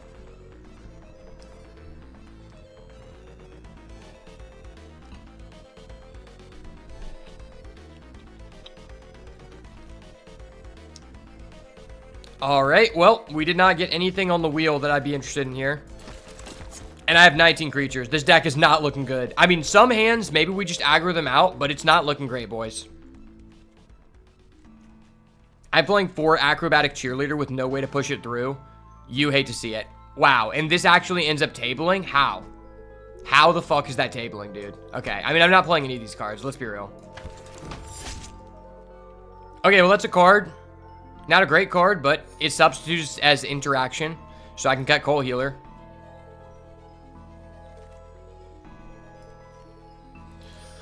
Winding out the draft, we ended up with a pretty mediocre deck with really good rares, which is unfortunate because it really felt like I was going down the right path. Like, it's so risky to start in black in this format, and that's why I feel like what I did was correct. Like, it would have been nice if I was paid off with all these Sawblade Skin Rippers, but realistically, we didn't see any of the 2-mana gold card that lets you sack something to draw to, and that card is hella important for the deck, so I don't even feel that bad of missing out on that deck. Like, I don't think it was genuinely that good. Attack in the Box, I think, is just unplayable, right? It's a C- level card. I guess it's okay if you can sack it. Like, we have no ways to sack it. 18 creatures, 4, 5, 6, 7, 8. I mean, this is a deck. It's 18 creatures. I have 3 pieces of interaction, Slumber, Boiler, and Trapped in the Screen. So hopefully it's enough for us to just curve out and smash our opponent in the face. Maybe I should be playing Hardened Escort. I don't know. Yeah, I'm not doing that. All right, well, we'll see what we can do with this, boys. Does not look like the best, but we will see what we can do. Overlord of the Boiler, Beigles, please carry us to victory.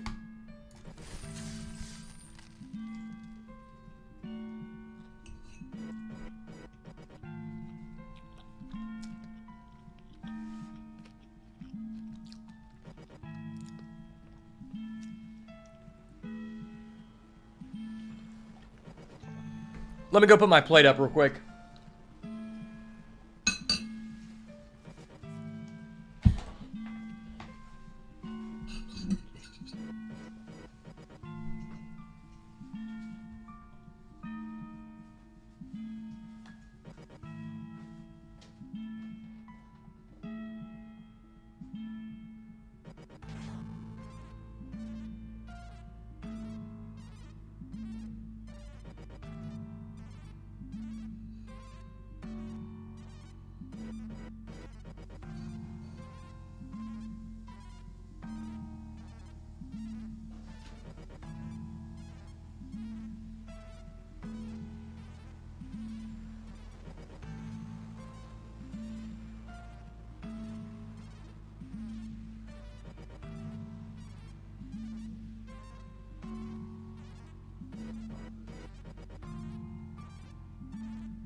All right, boys.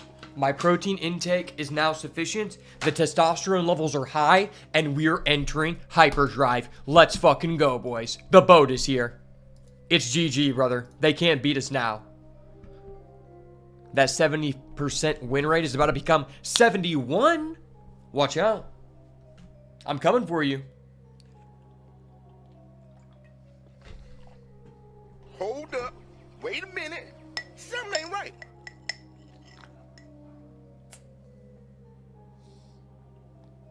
Hold up.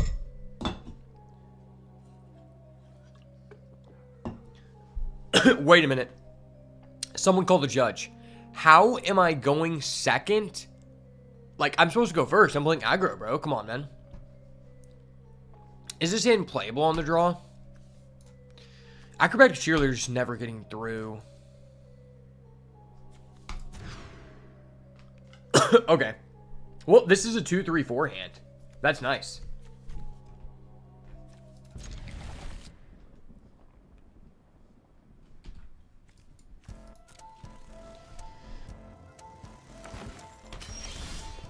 Bro, just imagine this hand on the play. On the play, this hand is pristine, bro. Literally pristine. No, he drew a real card. No, bro. Come on, man. Opponent, stop drawing good cards, please. You're embarrassing yourself, buddy. Okay. Yes, sir. Sure. I'll allow it. Dude, if we put the machete on the Nemesis, that'd be disgusting. I did not like drawing the land there, but I guess I will accept it. Because the Nemesis is here. Shit, Nemesis kind of makes me want to make a constructed deck. Nemesis just seems good. Like, Gruul Stompy seems like a real deck. Like Delirium Stompy. Nice. Thank you, sir. Thank you. I appreciate it. I appreciate you, bro. I appreciate your patronage. Paying to mill 3? Sure, I'll allow that. Thank you for not affecting the game state. I really appreciate it, brother. I really appreciate you not affecting the game state. Let's go! He didn't affect the game state.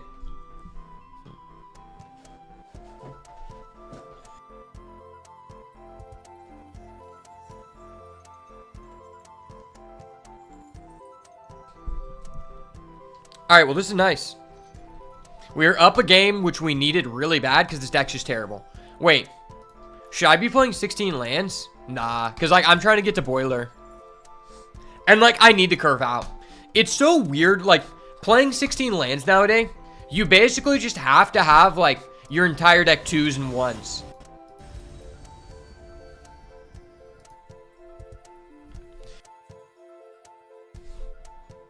Alright, well, this hand looks unplayable, but I'm on the draw. Oh, no, he's also playing aggro. Fuck you. Give me a 2-drop, please. I need a 2-drop. A 2-drop just solves this hand. A 2-drop, and we're solving the meta. Please, I believe. Please. What is that, sir? Yes! Oh my gosh! Thank you to my Lord and dear Father. Thank you to my Lord and Savior, Jesus Christ. Thank you for everything you have done since the last time I prayed. Thank you for protecting me in this battle. Thank you for giving all the people who watch me a wonderful and grateful life. It is a blessed time to be alive. The best is blessed, and I'm the best. So prepare to be blessed. In your holy name, I pray, amen. Jesus Christ, give me your strength to cuckold this guy.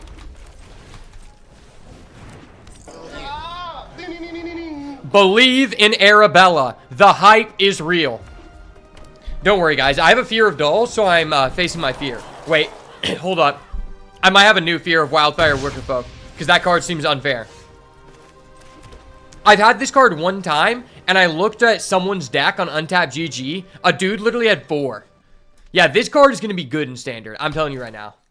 It's just a good Standard card. Nemesis. Nemesis screaming. Nemesis. Oh shit, he's gonna sack his found. Oh, he's just taking it? Okay.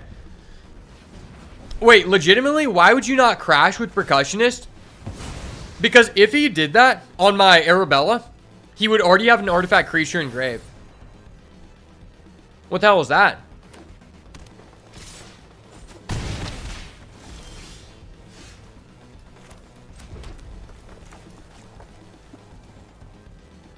Do I go Machete or MVS? I feel like, I mean, this gives us an Arabella. But getting this out is probably worth. I don't know.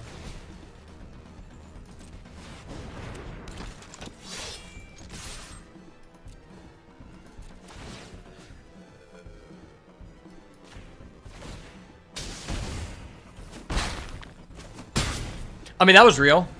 There's no way he can, like, wait, why is he trying to race us when we have an Arabella? Like, that's actually just not real. No, it's a Tyvar. Tyvar's so busted, dude. Oh my gosh. We drew Boiler. We drew Boiler, boys. Bad Boilers make the baker broke, brother.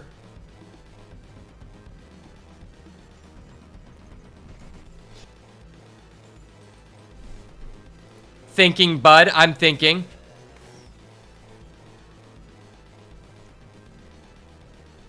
Sorry, Buster Douglas. I'm fucking thinking. Can I not think? Can you think, sir?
Sure, buddy. Sure, buddy.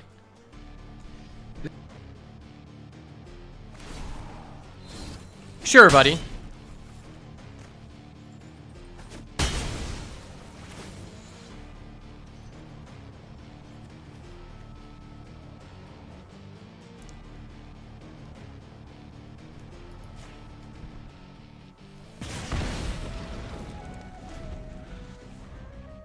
It's okay, buddy. You just can't heal for the rest of the game. Good game, bud. Good game. Arabella OP. Arabella been the OG, son. He doesn't respect it.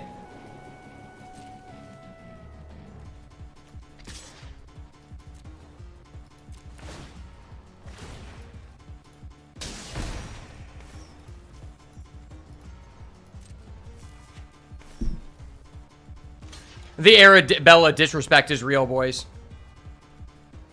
He literally cannot heal. It's actually just, there's no way to stop this.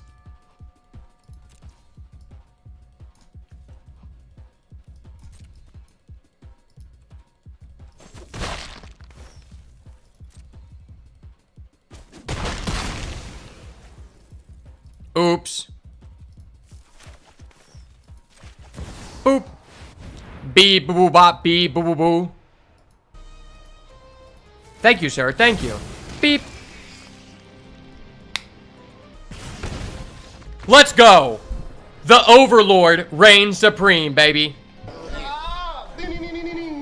Ding. The Gatling gun is going.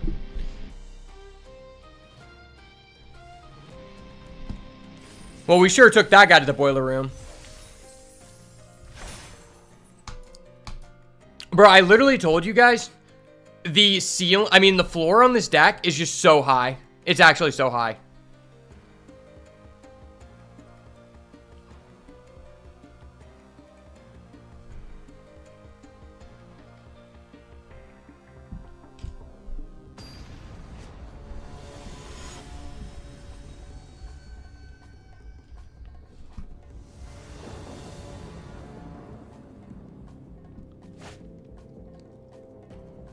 All right, well, I guess we're just only allowed to go second.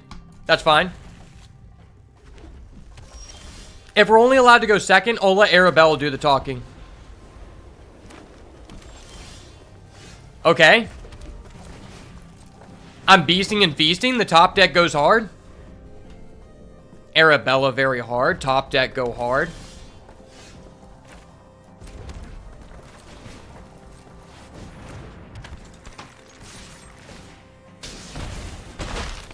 He actually had no turn 3 play? Are you kidding me? How? No, that's so disgusting, bro. Hold up. Wait a minute. Something ain't right.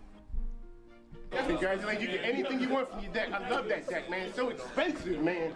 I love that deck, man. Such an expensive deck, man.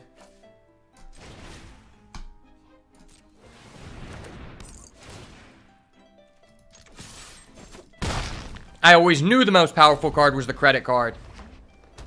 Good thing I have the Discover Platinum.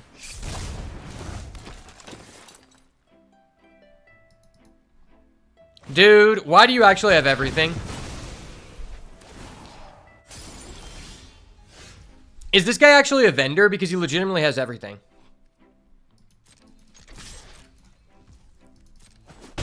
Buddy might just be a vendor.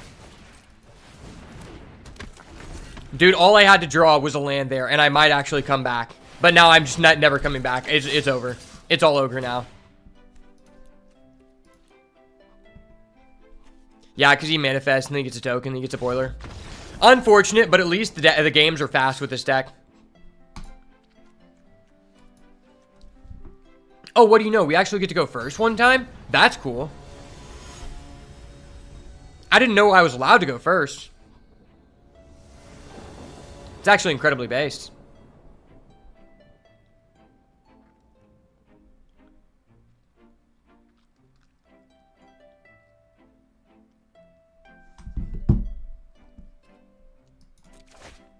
Well, this is unplayable. Okay, this is super playable.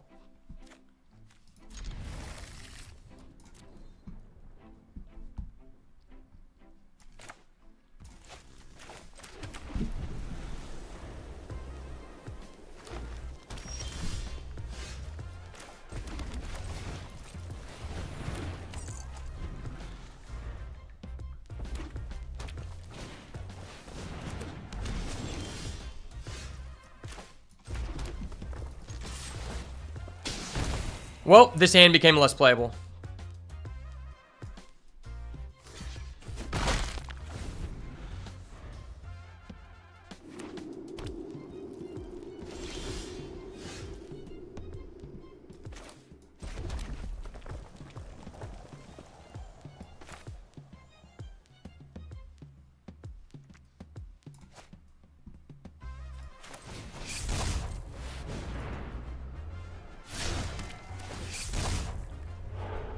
Yes, sir.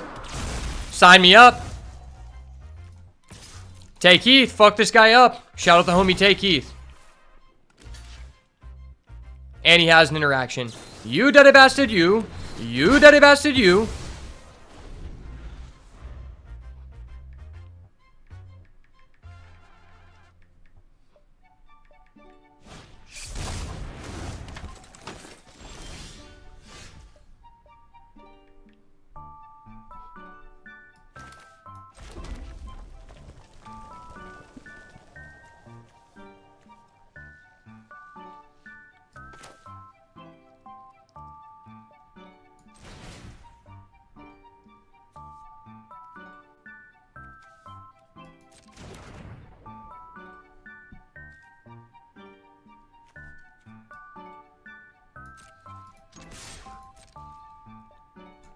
There's no way he trades.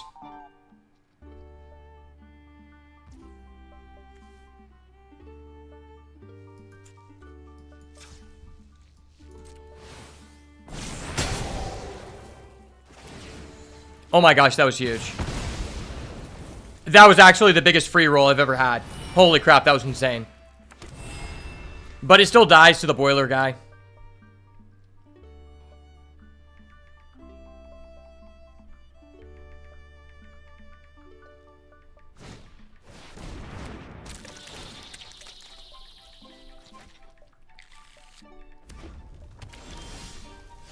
Okay.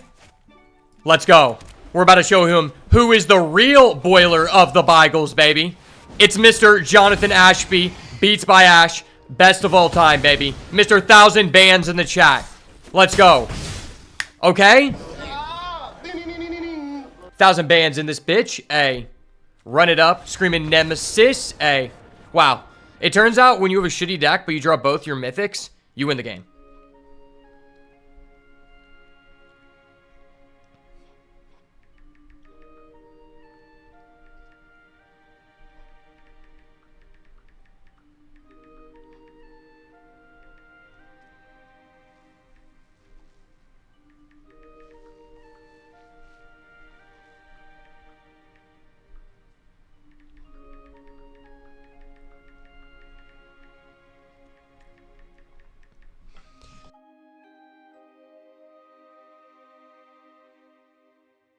One second.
Alright, yeah, we're gonna screw this guy up.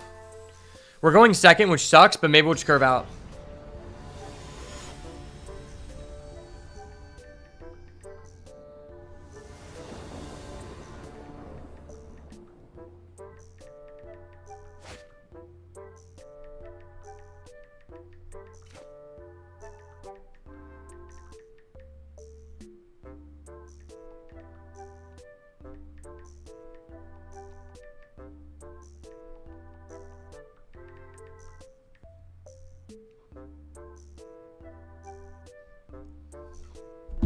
Okay, well, this has a 1-drop, but it's just borderline unplayable. No, it's not even borderline. It's just unplayable.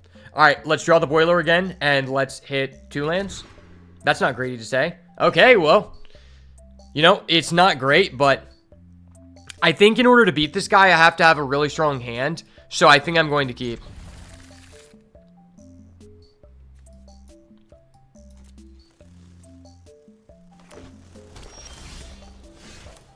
Oh my gosh, if that was a red, I just win the game. The Red Ripper? No. I don't auto lose here. If we draw red next turn, we could win. If we lose, I'm not going to be upset, though, because I had to do this. Like, I'm not winning with a 5-card hand on the draw, bro.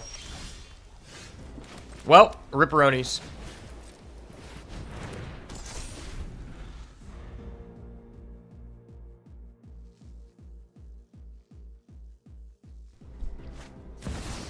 Okay. He draws his sources and his boiler. I draw no sources. Nice.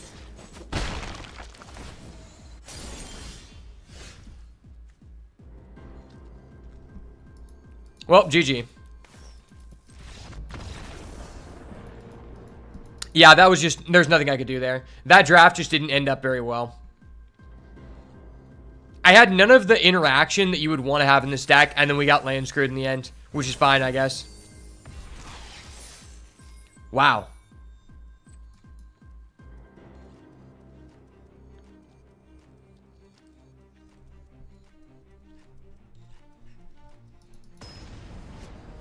I'm confident we can go 2-1. I believe.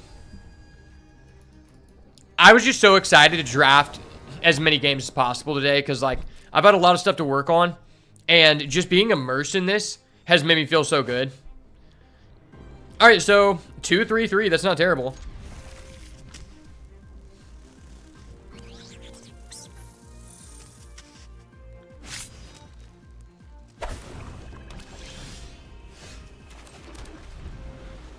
Man, we've went second every single match. That's so unfortunate. And we're bricking on lands. Wow. The RNG has not been great to us.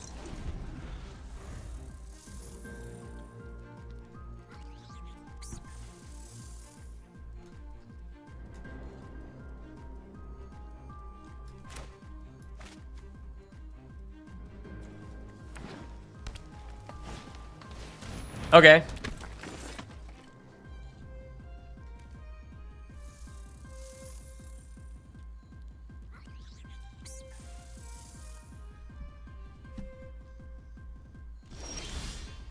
Dude, can I draw anything besides a land, please?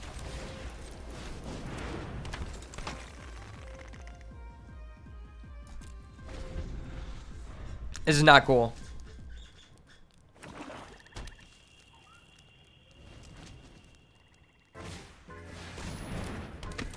Wait, why would he not attack and see if he could get the counter? That just seemed fundamentally bad, right? Why would he not do that?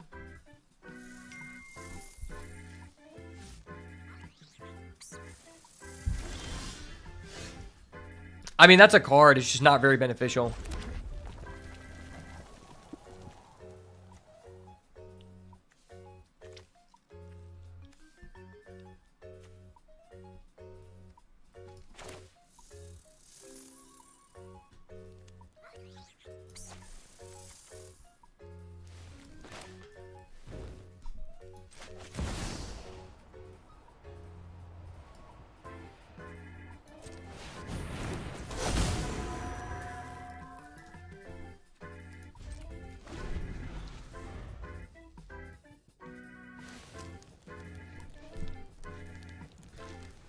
I basically have to draw a boiler here. I just lose the game.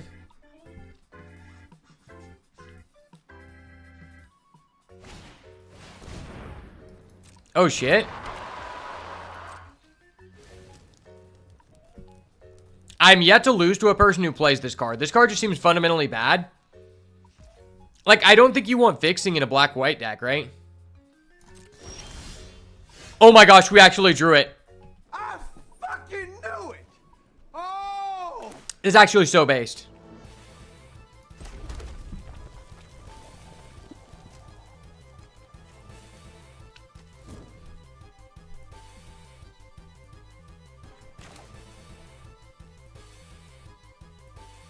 Is it better for us? Nah, we can't do that now.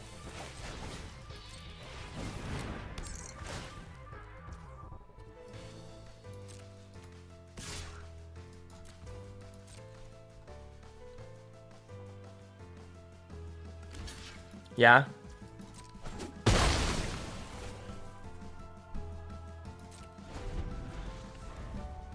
I mean, I needed to trade game pieces at some point. The good thing is this is a kill on sight, so if he removes it, he's not removing our other thing. Aw, dang. That actually kind of cucks us. Yeah, that does actually kind of cuck us.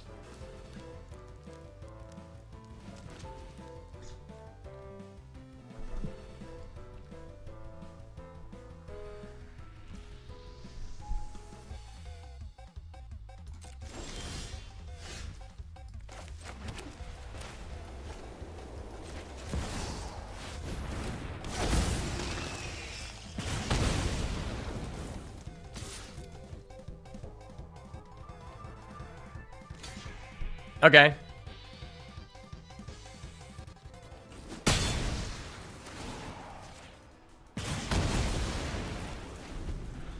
What's crazy is I could have just done 5 face. The fact that it doesn't even deal, like, its damage, it deals however much damage you take is just so crazy.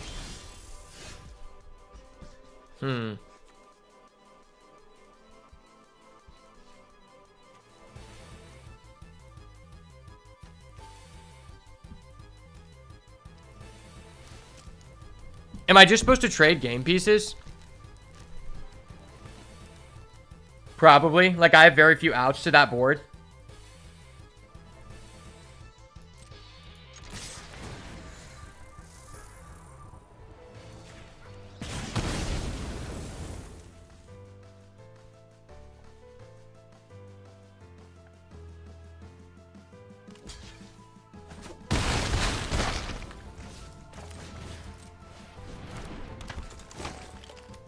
Exiling this dude's graveyard could actually be quite relevant.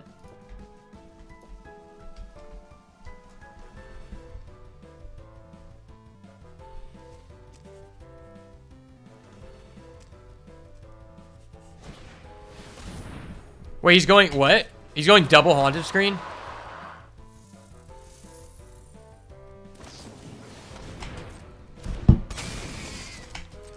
Well, that's hilarious.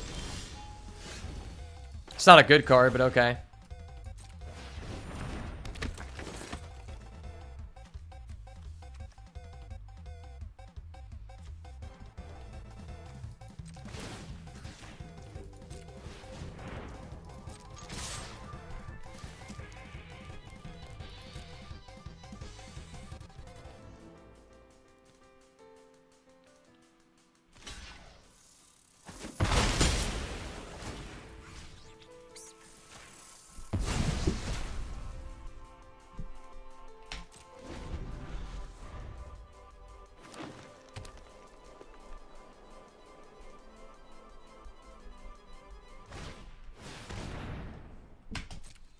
Oh, that's gross.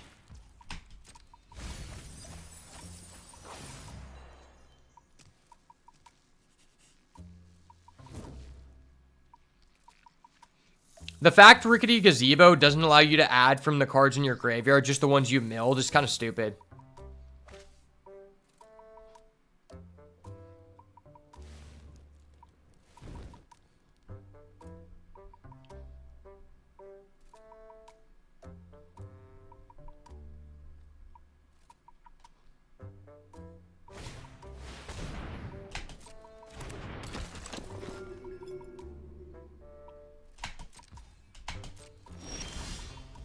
Okay, is that good? I don't know.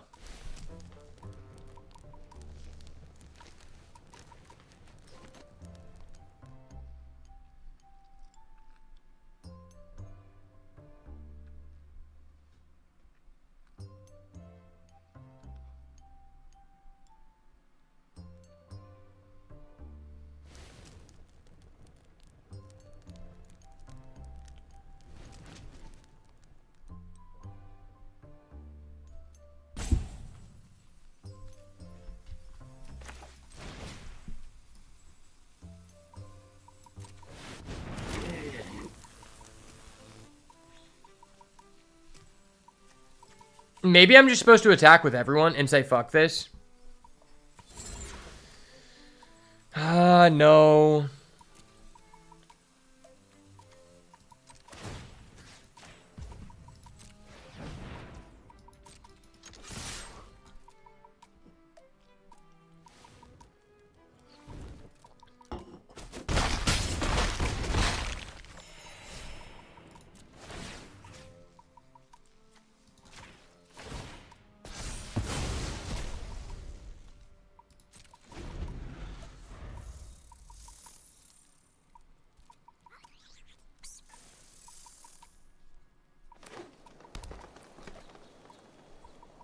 I guess he could tap out for a screen.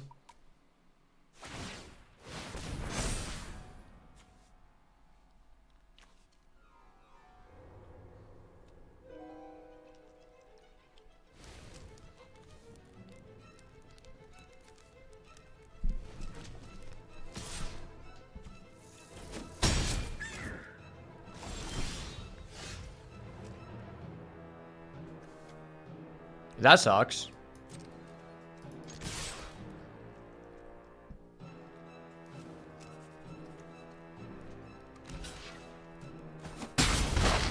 Oh, he just had nothing? Why would you do that? If he just wouldn't have tapped his guy, he actually wouldn't have died there. That was weird. Okay. Fuck it, I'll take a free win. My deck's not that good, so I'll take a free win.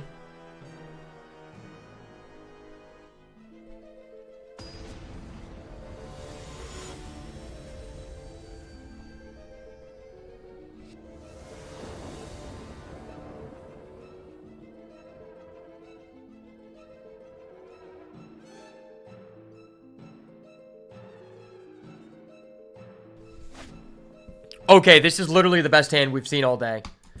Oh, and what do you know? We're going second. I have not won one die roll today, and we just went second every game. Even the games we won, which is funny. Well, no, okay, that one game we went to game 3. So I went twice. Second. Oh, he has a reluctant role model. That's so gross, bro. Why? Damn, okay. I mean, I really need to play Arabella, but if I let him get this, I just lose, so.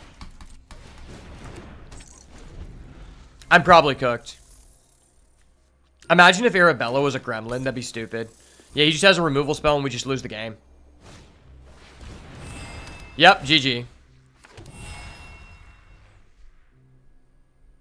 That's a turbo nutty.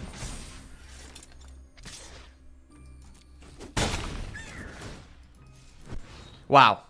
I have to draw trapped in the screen specifically next turn or I just automatically lose. I did not draw it. Okay. That's so unfortunate because any other draw, I'm good.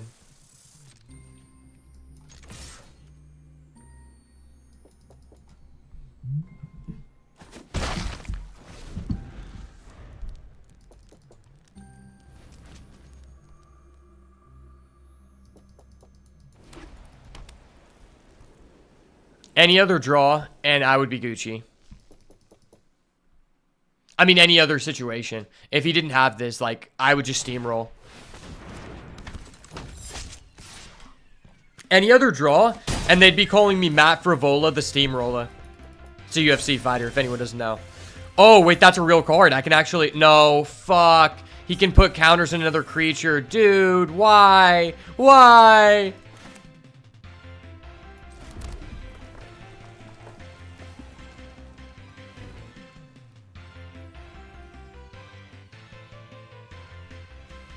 Damn, that's so disgusting. I mean, I still have to do this, I think.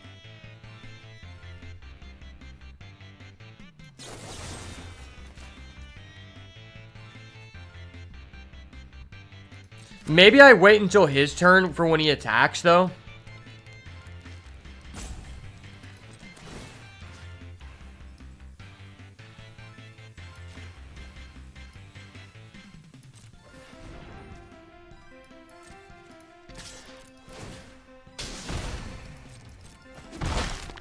Yeah, I think I'm supposed to wait for his turn.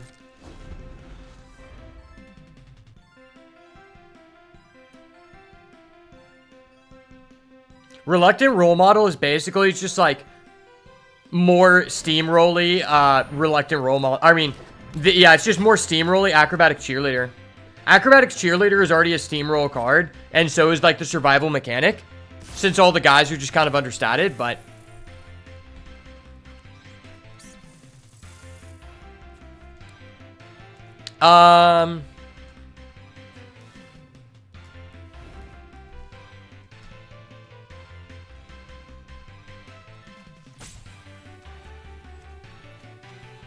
If I take...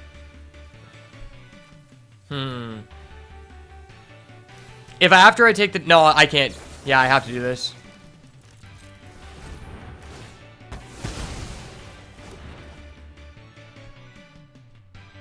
I had to do it. He forced my hand. That was unfortunate. Okay. Interesting. Very interesting. I guess if we top deck a land, I could be like in such a huge advantage though. Give us a land, please. One time for the boys. One time for the boys. No, why? I could have played Midnight Mayhem and just gained so much value here. That's so sad.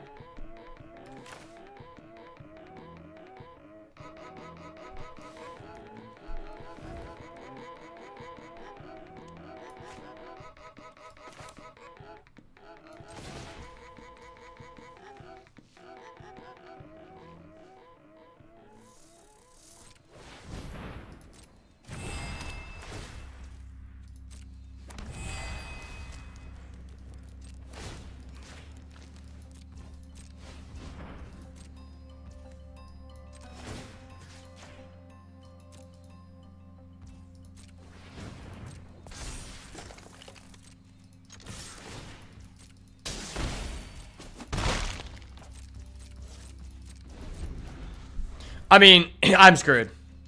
I could just quit, exit out. But I kind of want to get more knowledge on what his cards are. Man, if he didn't have that, he was just so cucked. Like, if you're able to go Arabella into Midnight Mayhem, that's actually just GG. Because that's 3 more up. That's probably like 6 points of additional damage right there. Like, this card on its own isn't that great. But when you have this with this, it's like Scurry of Gremlins from MH3. Which was literally just like deal 8 damage for 4 mana. Scurry of Gremlins was like, oh, your opponent's playing control, you're playing aggro. Haha, you win, you lose. Haha, I win, you lose. You have any energy at all? Haha, I win, you lose.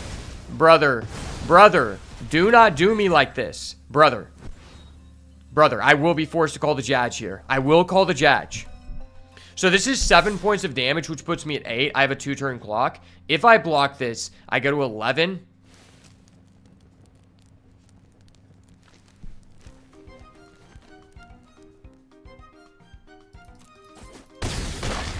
This is a tough decision. And now he goes and gets the guy who summons back from graveyard with Delirium, likely. That's what I would do. Unless he has a Reanimator card, then he sends Vile Mutilator.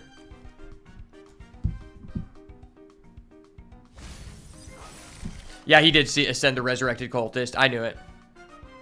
He doesn't have Delirium, but that is something to worry about. I think I'm just dead.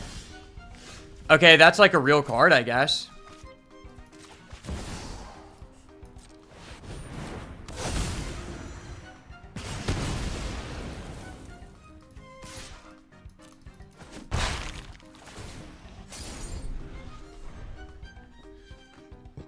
That was a decent draw, but I'm still probably just dead. I need a land so bad. Rickety Gazebo, okay. Well, that actually, like, gives us a chance. If he's doing a Rickety Gazebo, then he's not really ahead.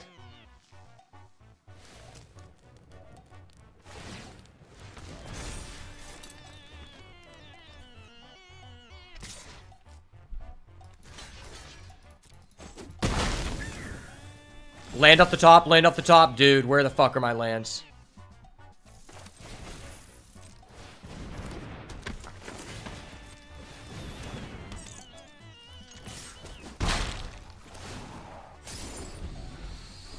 Yeah, we are dead here. If I somehow get a land and he doesn't interact with my board, which is just like a 0 out of 10 possibility, I guess I'm gaining a lot of life, but I just don't see that happening.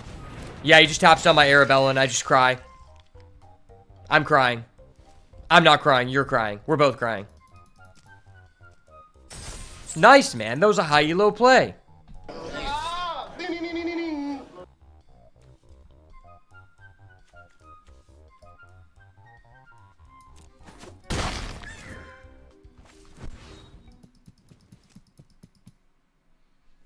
Okay.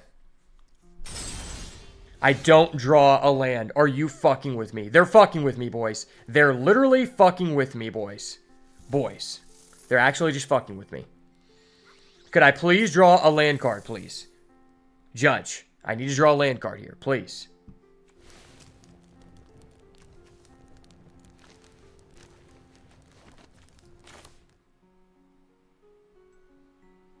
Am I ever just doing this to gain the 3 HP?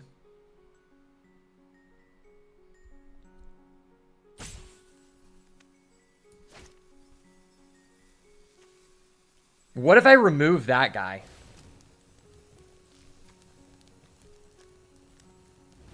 Nah, because I have to block with that. I remove this guy.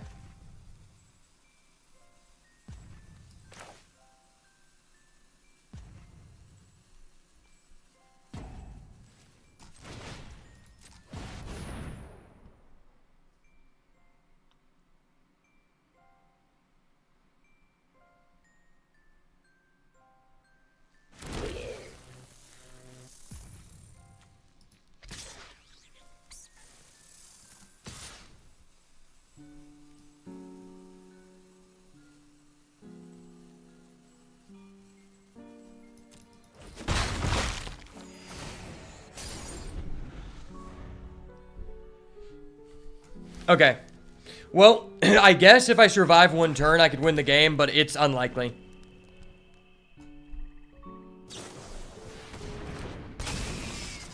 I'm cooked. I'm cooked. Wait, maybe not. Maybe not.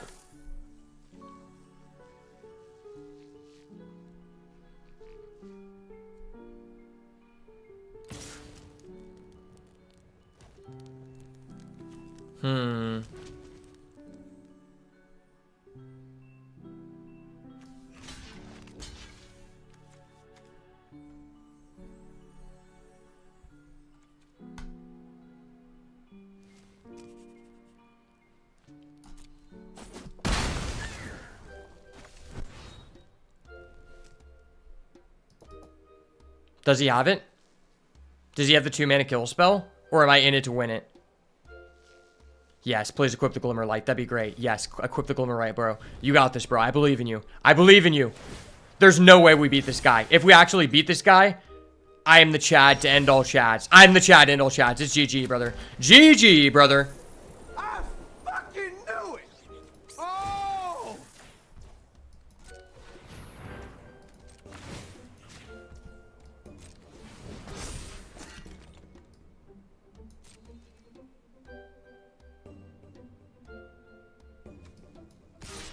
No, if I played the acrobatic cheerleader, it was game. I'm stupid.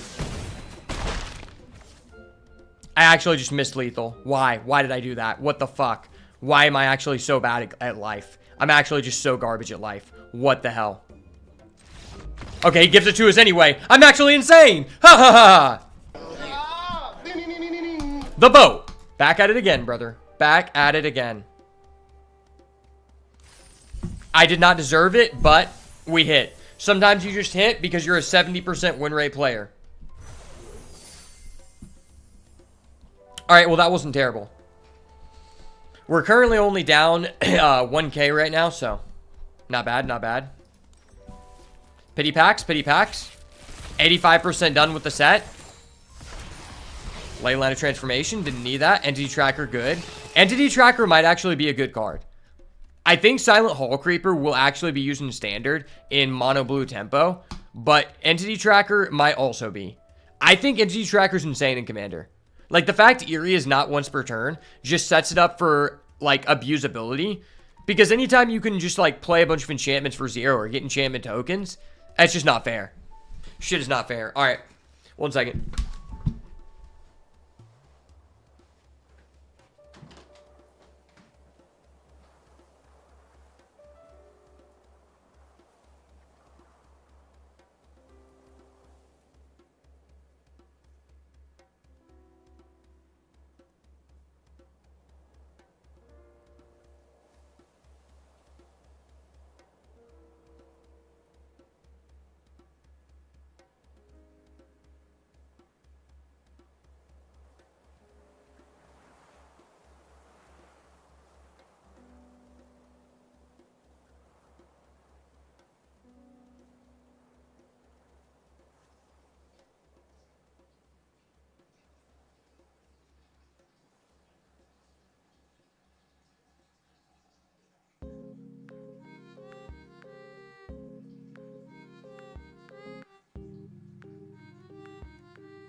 Yeah, that's crazy. I'm surprised they would put Steven Dobson on the prelims. He's such a big name.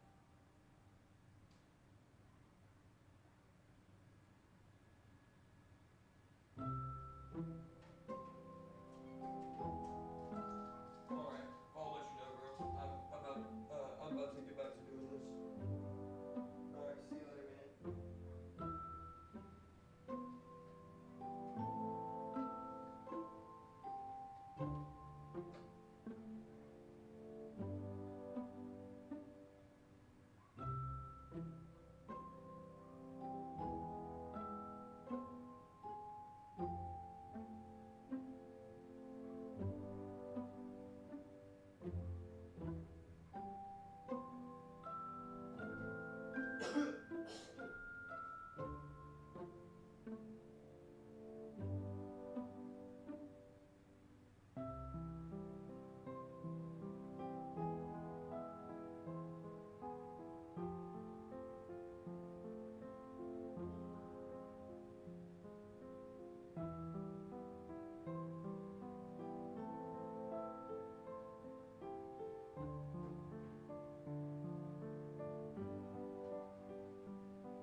All right, sorry about that. I got a phone call.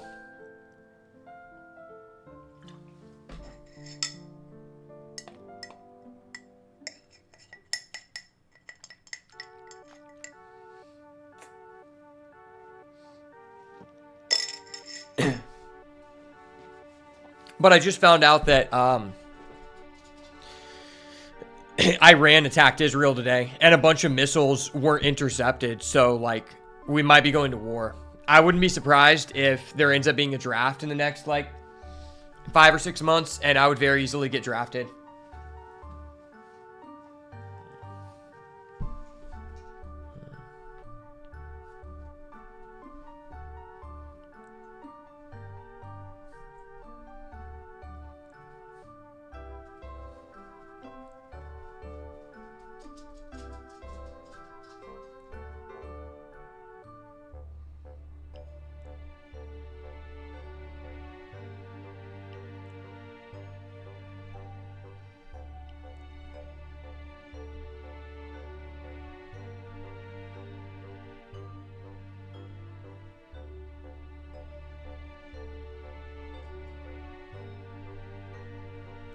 That's so scary. I actually have to look this up. I have to see what's the situation, because I don't want to get drafted. I have to pray about this.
All right. Enough thinking about the potential chance of us having a draft. It's time to play some Magic so I can forget that that was said to me. Man, that's actually so upsetting. Well, I might as well 3-0 a draft because here in a couple months, I might not be able to do that anymore. Because I might be on the battlefield.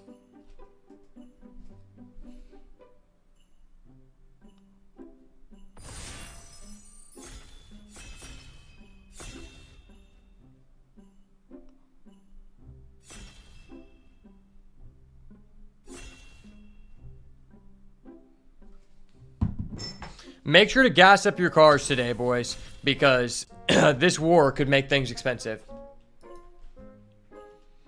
Alright, welcome back to another Duskmourn draft on the channel, and this is actually a really strong pack. Even though our rare is a land, there are several choices here that I think you could convince me of.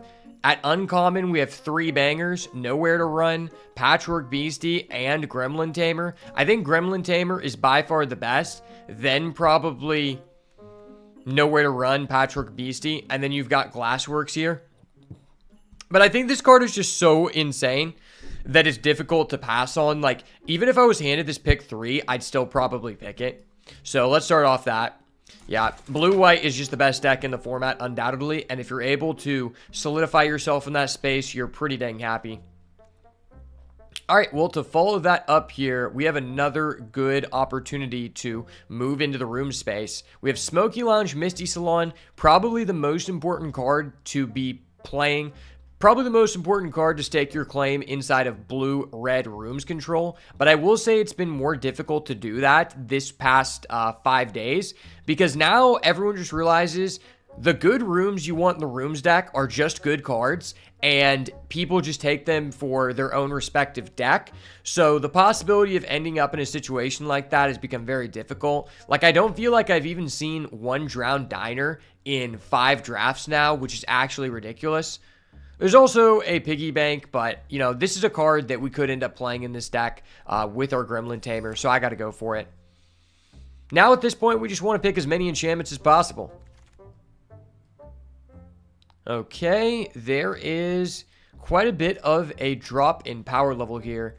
Fear of Burning Alive is a great card, but I don't think it's really good in a Jeskai room deck, I'll say. You know, those decks aren't the most proficient at setting up Delirium, although it is possible. There is a Glimmer Burst, which I think is just a fine card to follow up a Gremlin Tamer with. This is just a good card in general because the blocker goes so far in this format. But if you end up in blue-white, it becomes even better. And then I think the only thing contesting that pick is this Terramorphic Expanse, which you could argue we're somewhat interested in, considering we might want to splash red. But, I mean, I'm just going to go with Glimmer Burst here. I'm trying to cling on to this Gremlin Tamer as long as possible. Okay, there is a Glassworks Shattered Yard. I could be convinced that is the pick here. There's also an Unsettling Twins and another Glimmer Burst. I mean, Unsettling Twins is by far the best. The question is, like, I think this card is more so better situated in the red-white deck, which we are not staking a claim into thus far. I could be convinced it's just this Glassworks because this is a very splashable card. Like, I feel like in my good blue-white decks, I'm often splashing red. I don't think it's very difficult. You just get a Terramorphic Expanse, a Keys to the House, and you're in a pretty good situation. Plus, I'd be willing to just cut out the Gremlin Tamer and play red-blue rooms if offered enough. So I think that's what we're going to do here. All right. Well, that is a good one to follow it up. Unable to Scream. Good in the blue-white deck, good in the blue-red deck, and just a fine card overall. Probably blue's best removal spell. I wouldn't even say removal, but interaction. Interaction is a better word. Ooh, okay. This is a good sign that we might be doing the right thing. Shard Mage's Rescue, insane card in this format. Especially when you end up having Ethereal Armor, the one that gives you ++ for every enchantment you control. Yeah, we haven't gotten to play a...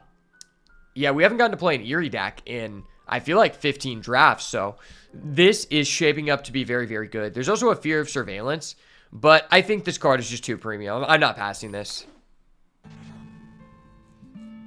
Not in a terrible position to play blue-white, more of maybe a controlling style of deck here with our Smoky Lounge and our Glassworks. Gremlin Tamer just slows down the game so much. It's just such a good card. 3 pretty good red cards, I'll say. Well, actually, not 3 pretty good red cards. I'm actually capping. So there's a Turn Inside Out, and there's a Glimmer Burst. I'm going with the Glimmer Burst here. If we can get a Optimistic Scavenger or a Gremlin Tamer number 2 here, this deck is going to look sickening. Yeah, I'm excited to be playing in the Jeskai space because we haven't gotten to do that in quite some time. Trial of Agony is not one I really want to splash, but I guess if I am cut out of white for some reason, I could be convinced to throw it in there. I'll just put it in the side deck.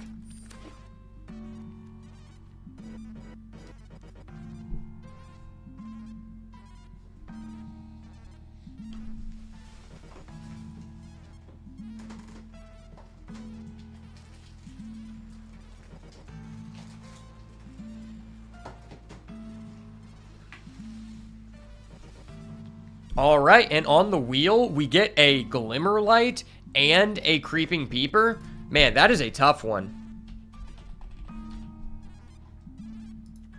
Well, I guess I'll go with the Glimmer Light here. Probably a little bit better than the Creeping Peeper, although I think they're both kind of similar at what they're trying to do.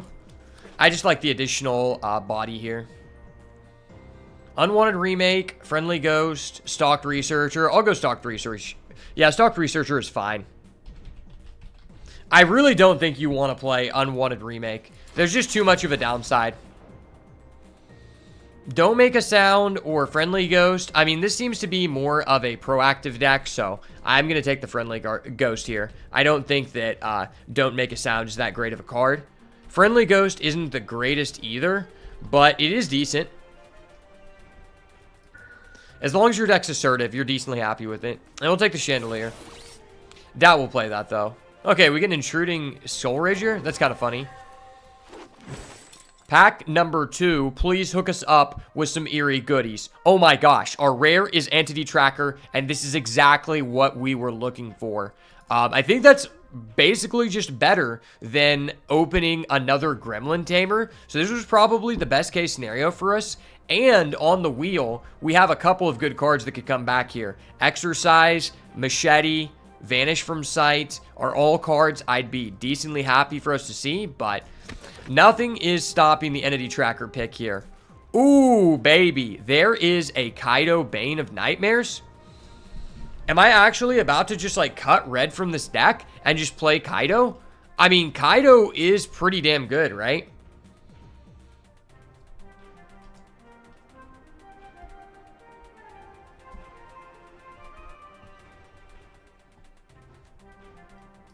Yeah, Kaido seems very strong. I mean, I don't think I'm really giving up a lot to take this Kaido, which makes me think that it's fine to try and play this. I don't think it's great, but I think most of the time you're probably just going to -2, then +1, and -2 just over and over again. This is basically just like a Drowned Diner, I guess. All right, pick number 3 here. We've got Grand Entryway, Elegant Rotunda. That's probably the best card for us here. We're picking up a room that is within our blue-white sector, so I don't have to splash too much into red. Because if we're going to play Kaido, I really don't want to have to play any red sources. Maybe one to get out the Glassworks here, but I'm willing to leave that on the sideline to play Kaido. He might just be a higher value splash. Oh, wow. There's an Ethereal Armor and an Unable to Scream. I gotta go Ethereal Armor here. Card is just disgusting, especially in tandem with the Shard Mage's Rescue. So good deal, good deal. And to follow that up, we could go with a Lionheart Glimmer here, which could be pretty decent. Or Unsettling Twins or Tunnel Surveyor.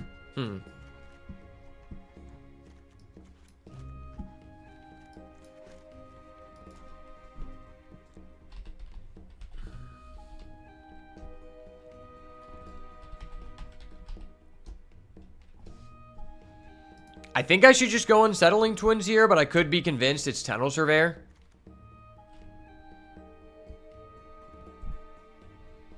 Yeah, I think this is fine. Okay, there's not a lot of things here I'm looking to play. In fact, almost all of these cards I just don't really want. I guess I'll go Jump Scare. That's a fine card in an aggressive white-blue deck. Ooh, okay. There is a Fear of Abduction. That's an enchantment. It's an enchantment creature. I can get rid of one of my Glimmerburst tokens and just remove their biggest threat, so that's a good deal for us. Do I want 3 Glimmerbursts? No. Do I want 2 Glimmerlight? Yes, this card is great. Well, this deck has turned from pretty bad to pretty decent. There is a red-white land, which could give us a source to play the Glassworks, and I think that's decently high of a reward if we end up getting to play this Misty Salon, so I'll pick it up here. And then I guess I can go here for a Fear of Immobility. Not a great card, but if we end up being forced to do it, we could. There's also a Found Footage, which I think is okay to play the Kaido.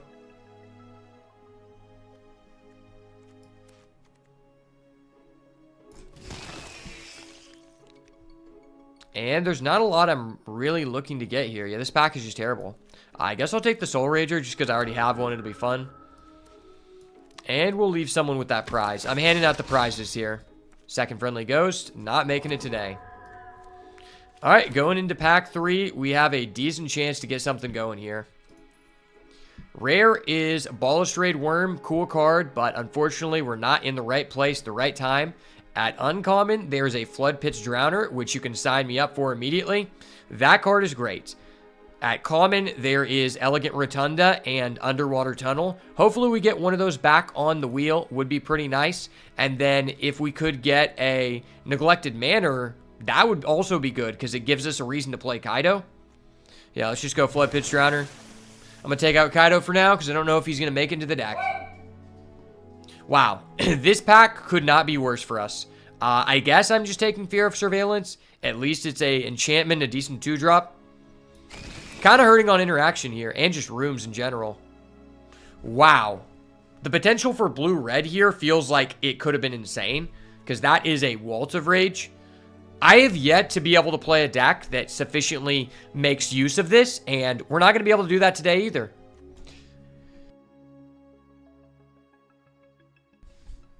But I guess we are happy getting a Meatlocker Drown Diner. Because even if we just play the Smoky Lounge and don't use the red size, it is another room, so cool.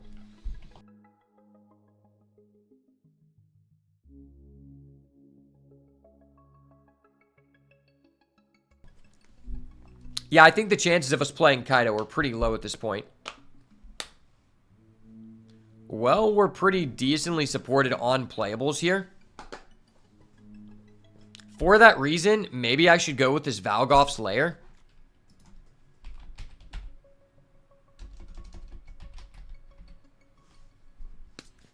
Valgoth's Lair is fine. Or I could go Abandoned Campground.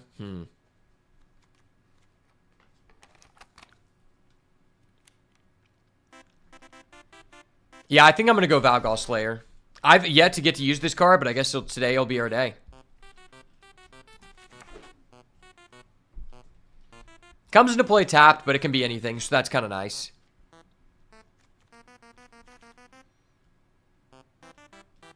And there's not a lot of interesting stuff left here. How many total rooms do I have? 1, 2, 3, 4. So not really the most for Keybearer. I do think Keybearer can be a beating in the right deck, but probably not for us.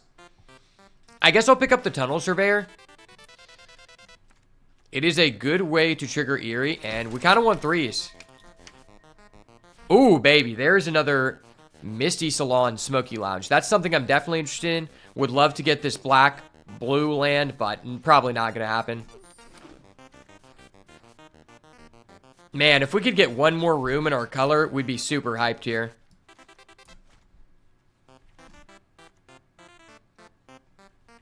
Or if we could just get a land. I doubt we're going to get a land, though. Yeah, I'm not playing any of these cards. Let's be real.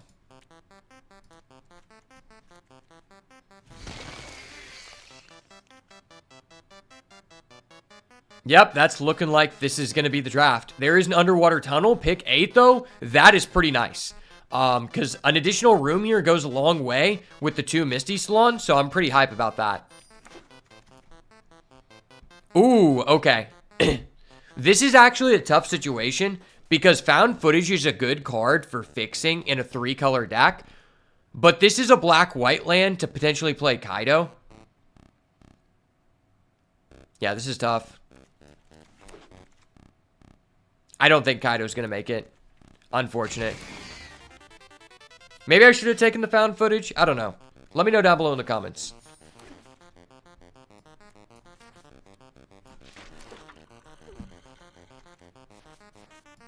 Black-red. That's hilarious.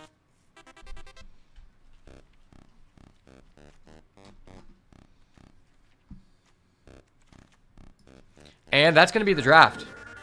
Well, this deck definitely had some good bones, but I do think we're very much lacking in the removal part of this deck, which is quite unfortunate because this is a very removal, interaction-heavy format.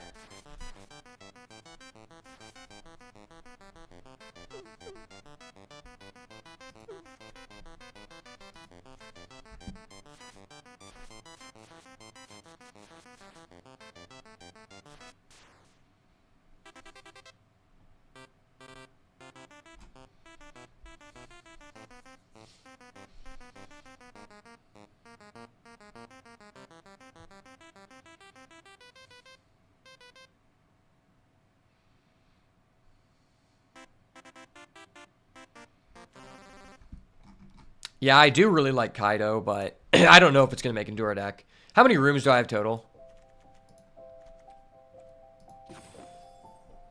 6? Oh, I actually do. That's pretty nice.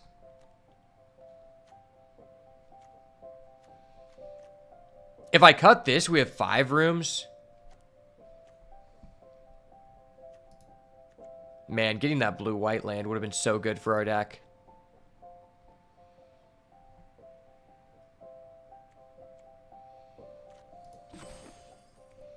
$12 blue, 10 white. Okay.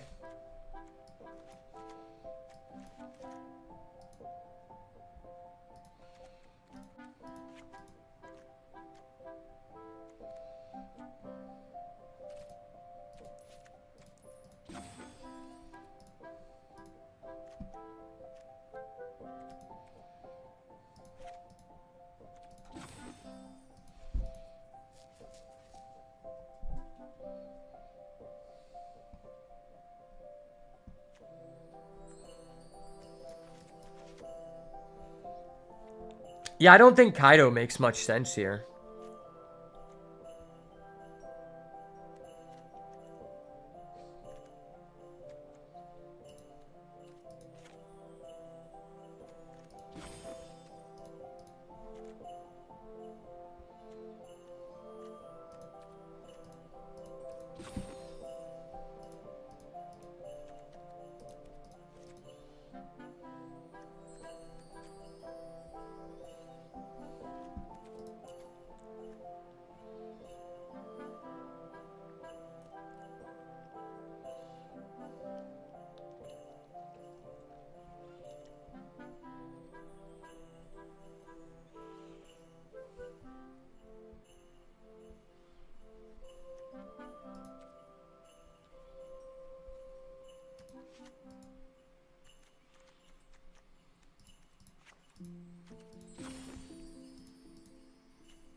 Am I actually going to do this?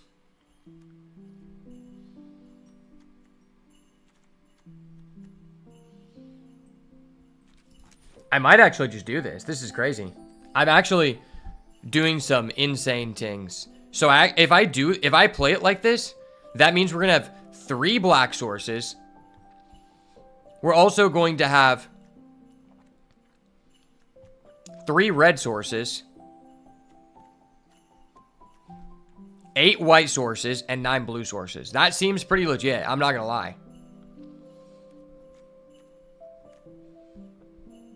What is the worst card in our deck?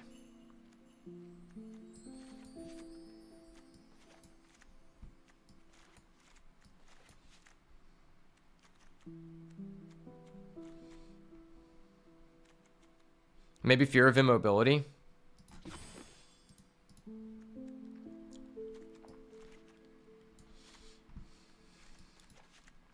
I'm not a huge fan of Fear of Immobility. Our deck is 13 enchantments. That's pretty lit.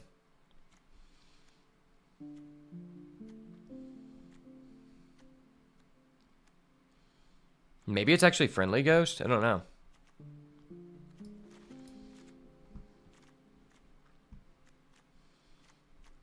Yeah, I have a lot of things to do on turn 4 of the game. This deck doesn't seem insanely aggressive.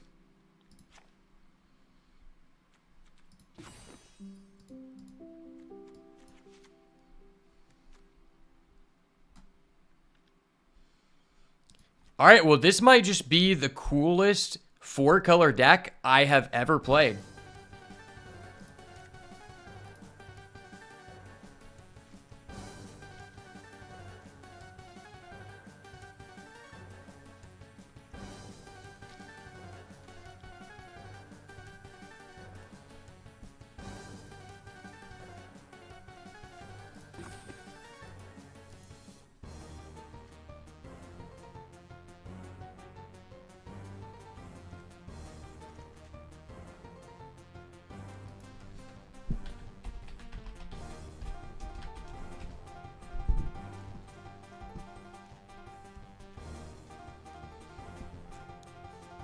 What am I taking out here? Maybe Unsettling Twins? Nah, that card's too good, right? I mean, it does kind of negatively affect us. Like, I have no way to buy anything back. And I have a lot of things to do on turn 4. Or is it Fear of Immobility? I have 2 Glimmer Lights, so I can push things through.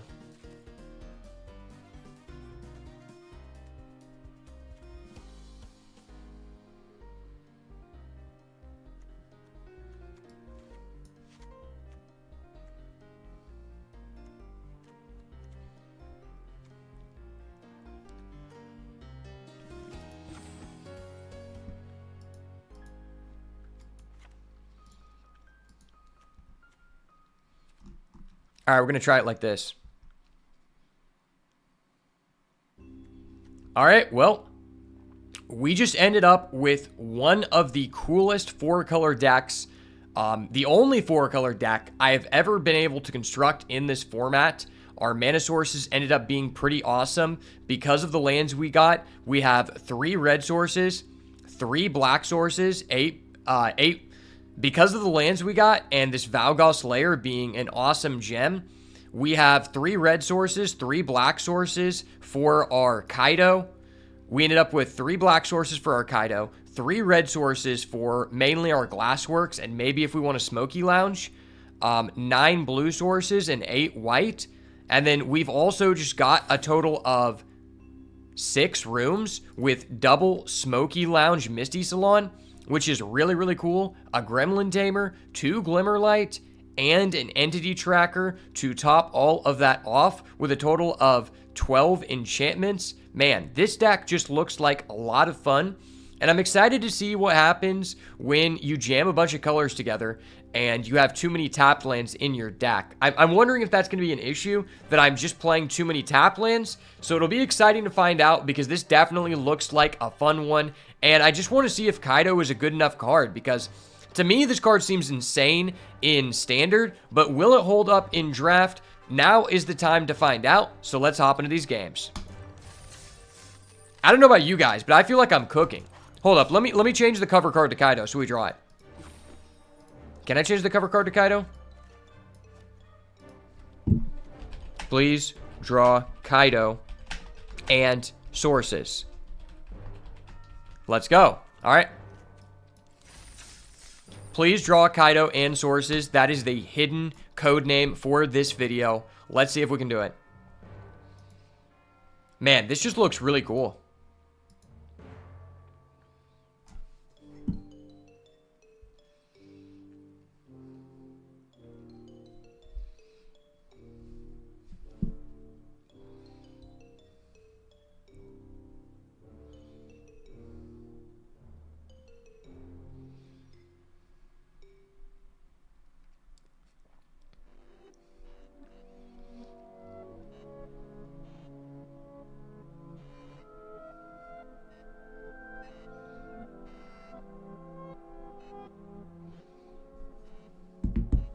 All right. Match number 1. Starting off on the play. Can we get the sources we need? Well, this hand only has blue, but we do have a Surveil 2, which can probably shape our hand pretty decently.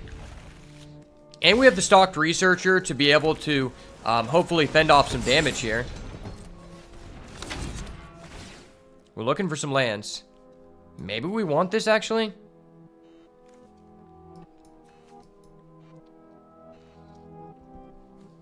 Nah, I think we just need to find lands.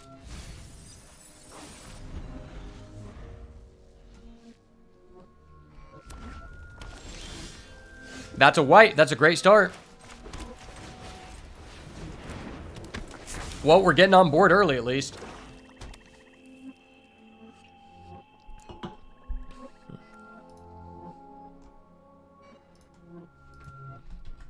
I'm going to pull the deck tracker up so that everybody knows what we are cooking with.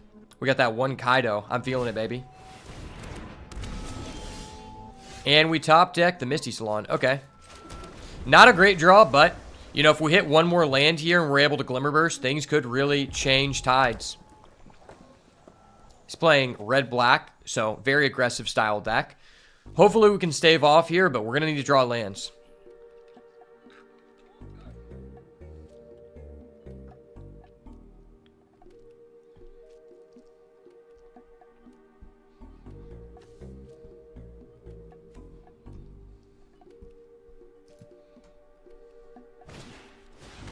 Ooh, he has a Sawblade Skin Ripper. That's a great card. Dang, and we do not end up drawing a land here. That's very unfortunate. Well, I guess I can make the Researcher quite big here, and... do I want to just get in with this first strike? I don't know.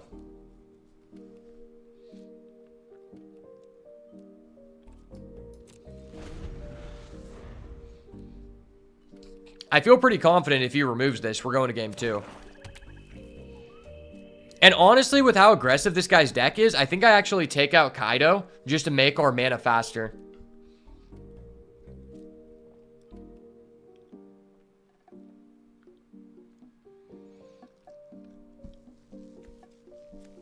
Man, missing that land was just so painful to us. Well, he's going to be able to get in because he has Menace. Maybe that was a reason for us to attack, but I feel like the 2 damage just adds up so fast when our deck isn't going to be able to just steal the game with Burst out of nowhere, right? And instead of a land, we top deck a Fear of Surveillance. Not a good one indeed. That's pretty bad. Still fending off damage here, and it doesn't look like he has a kill spell just yet, so that's okay, I guess.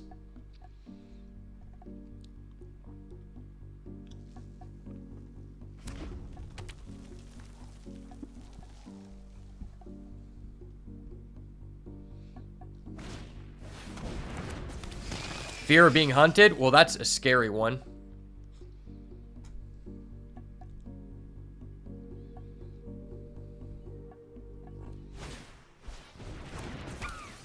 And a Clockwork Percussionist? Wow.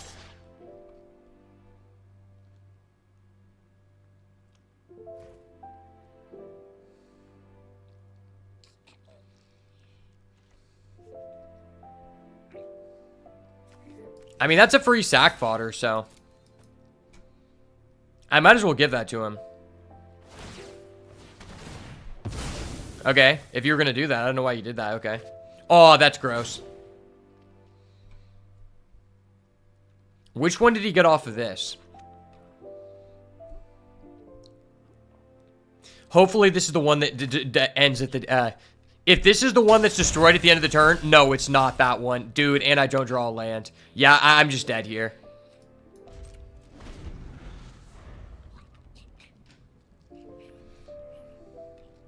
There's no way we're coming back. Yeah, that was just so sad. Had we actually drawn a land there, we're probably still in the game, but at this point, he's going to draw too many cards.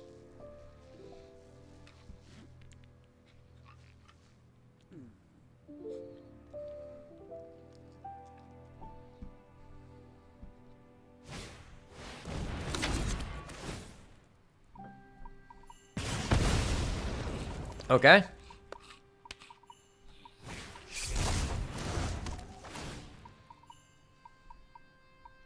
And then he's going to sack the hand to draw. He's sacking that guy. Why? I would have probably sacked the hand there. Wow, okay. I didn't realize this guy had menace.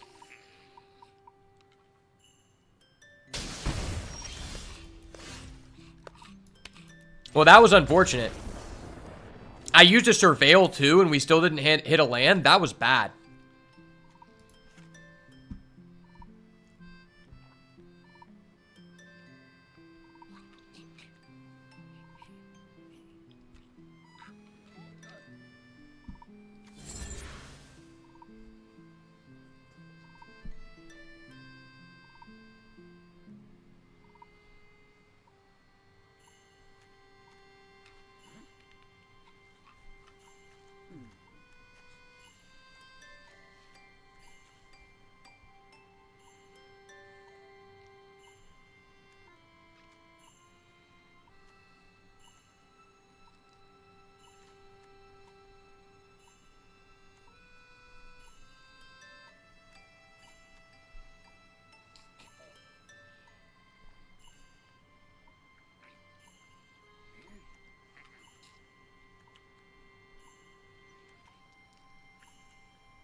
Yeah, I'm taking out the Kaido. I just don't think the game's going to go on long enough for us to do that.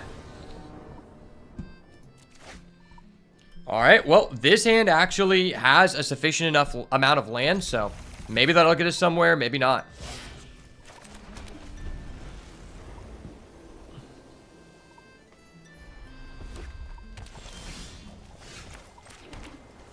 Okay. Drop down the Glimmerlight, get the token. That will block the Percussionist. Okay, not what I was looking for, but that's fine.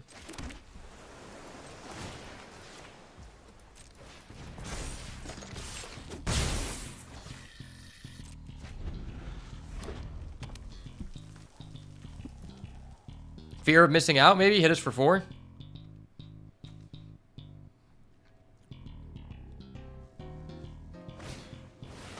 Glassworks, okay. I mean, that was pretty good for us, because if he's not establishing the board, we're in a good position. I mean, here, I think I just obviously Glimmer Burst on his end step. Or if he has the Percussionist. Why are you hovering over your Shattered Yard, sir?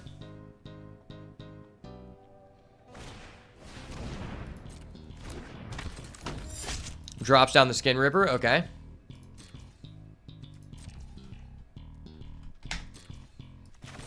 We'll Glimmer Burst during the end step. Draw 1, draw 2. Man, would have been nice if we could have drawn a white. Still no white. Wow, that really sucks.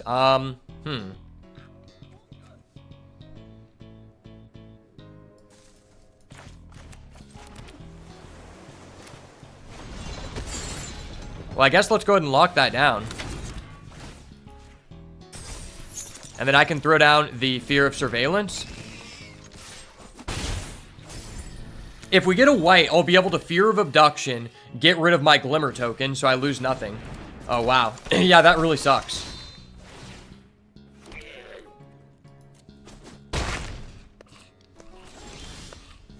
Man, I just can't draw a white to save my life, brother.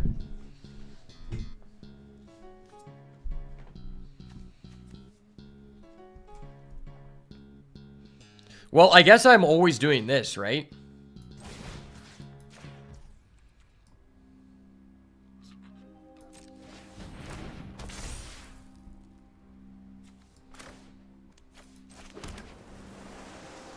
I'm either going Glimmer Burst and equipping this, or I'm going this. I feel like maybe holding the Glimmer Burst would be better.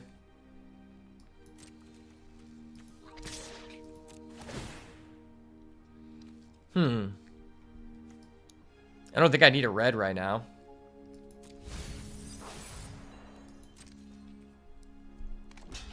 Sure.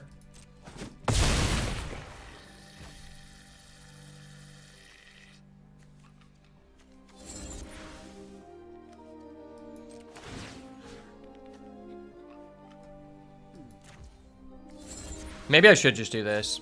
Like, we're not gonna have time to do this later on. Of course, after I get rid of my red, we draw the Smoky Lounge Misty Salon. That's hilarious. Alright, well, I guess it's just always this.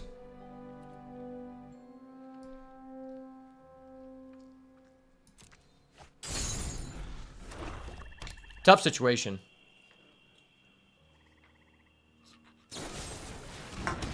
Already? Well, that's dead. I can make a 3/3 spirit token. That's something.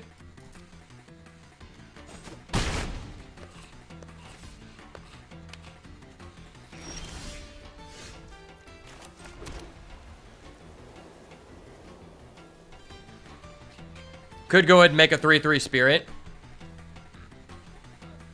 I feel like I need to do this.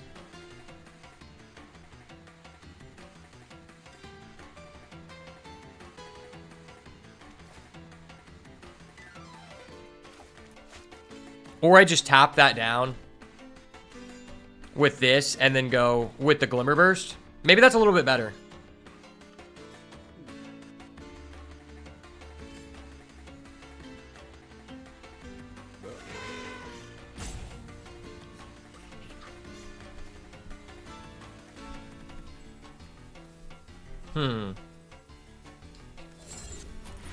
Yeah, I might be able to sneak one in on him.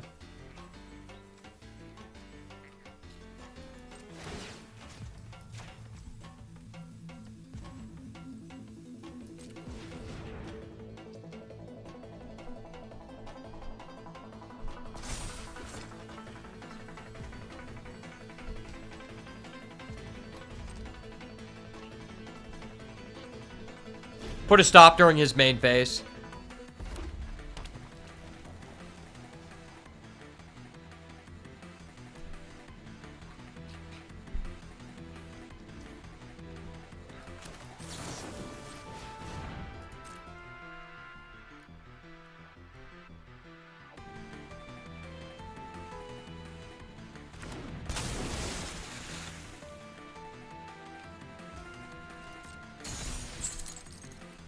Pretty decent.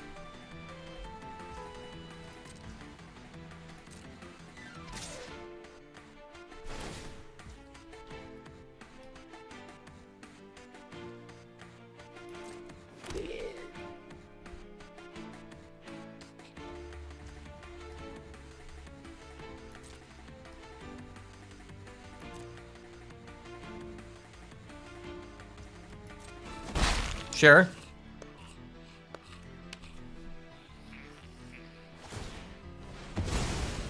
Okay.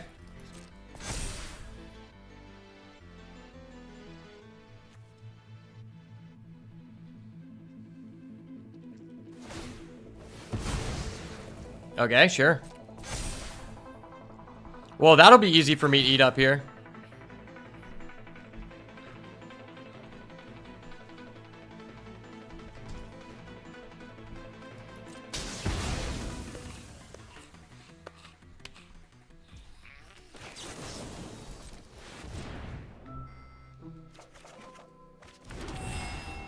Alrighty. Man, if we had a bottomless pool, this deck would be great.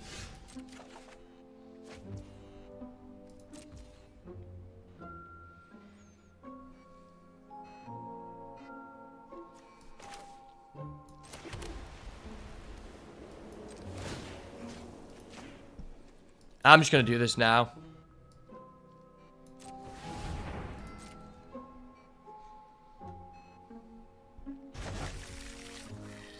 And let's try for the fear of abduction.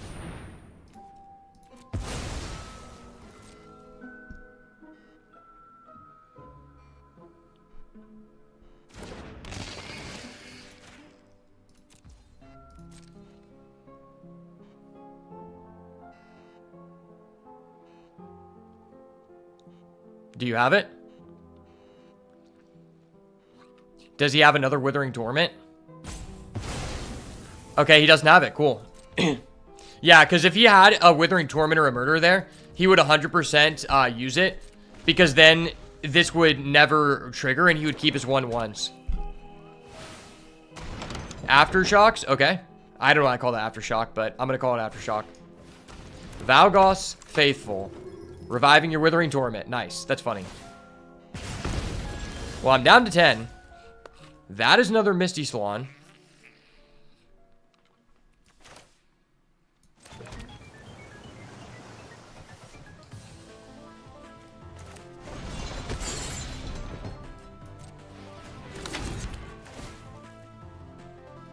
Surveil 2. Let's get rid of those. We have 9 lands on the field.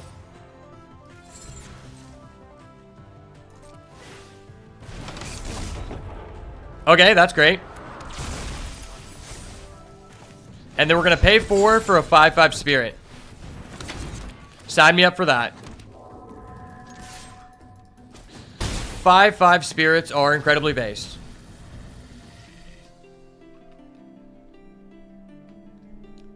Is the Spirit Control the real deal?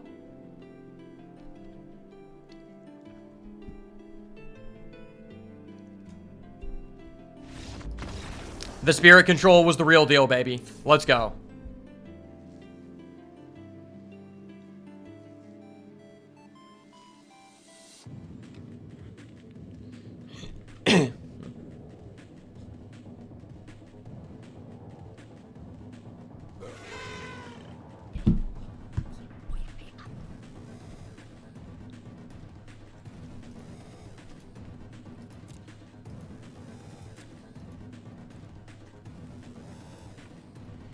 I feel like instead of Friendly Ghost, I should play a Clammy Prowler.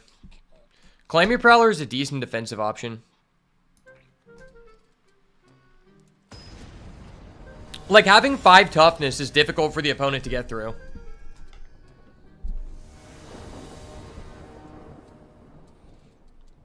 I wonder if we'll get to see our Entity Tracker. We haven't seen that card yet.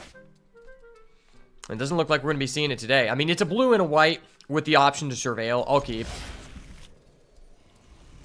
The deck is like 99% blue-white, so. And we're on the draw. This hand is way better on the draw.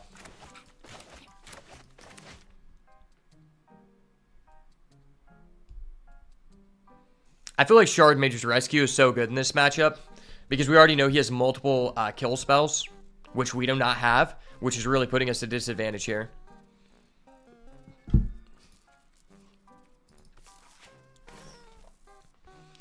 Alright, Buster. It's turn 1. Play your Landed Pass or play your Percussionist Pass.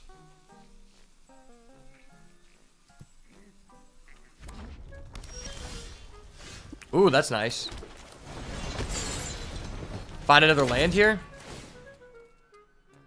Bro, no. I want an Entity Tracker so bad, but I don't think I can keep this. I think I legitimately need lands to play the game. Gosh, Entity Tracker would be so crazy, and I have no way to get it back. Do I risk it? That gives me legitimately 1 draw. I don't know if I can do that.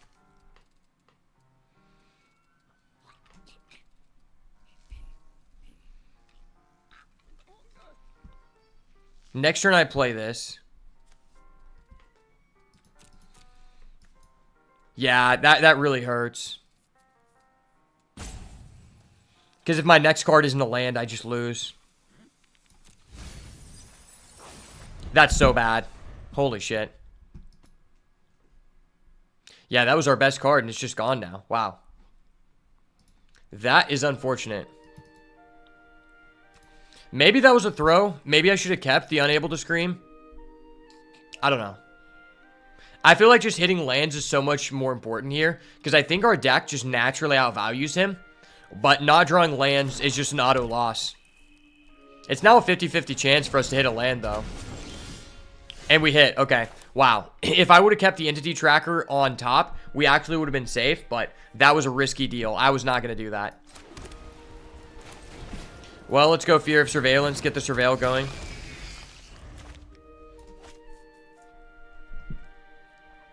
Now, next turn, if he doesn't kill this, I'll be able to set up with the Glimmerlight and have the Shard Mage's Rescue for protection, which probably guarantees that our Fear is going to stick.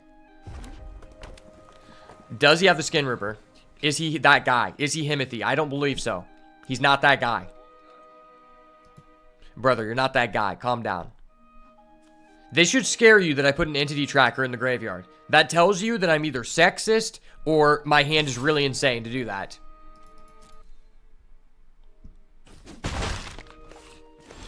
Wow, he makes no play. That was ridiculous. Okay.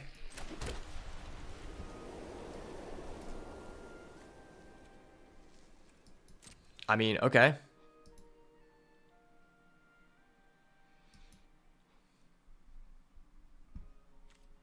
Hitting a 4th land in this deck seems so important, which I don't remember it being that important.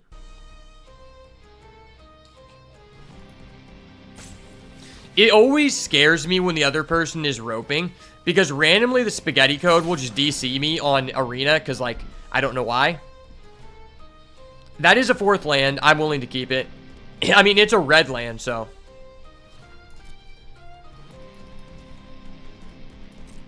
Comes into play tapped, but oh well.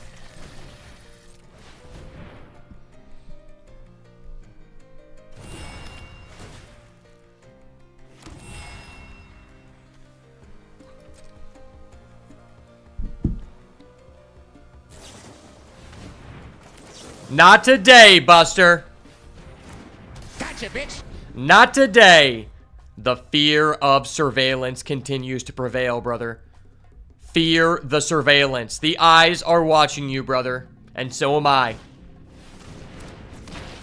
Undead Sprinter, you bastard. Well, if he's attacking, that tells me he has a turn inside out, which means I will not block, sir. This guy's a sussy baka, for real, for real. We have a sussy baka alert on aisle 5. I repeat, sussy baka alert aisle 5.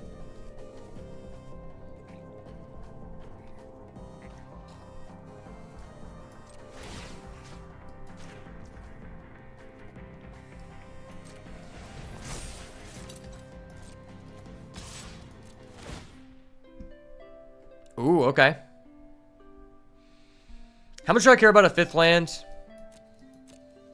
I mean, it's a 2nd blue. Do I have double blue in my deck? Just Drowned Diner. It feels like I'm just playing 4-drop into 4-drop.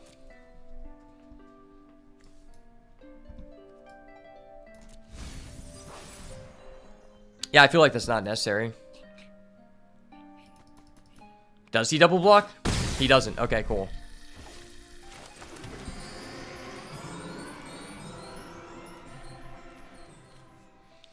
So there's two options. Either I keep this on here and he doesn't attack possibly, or I move it over and then it can die to Scorching Dragonfire, which he already used 1. But if he does that, I can then trade away the Glimmer, so he might not attack.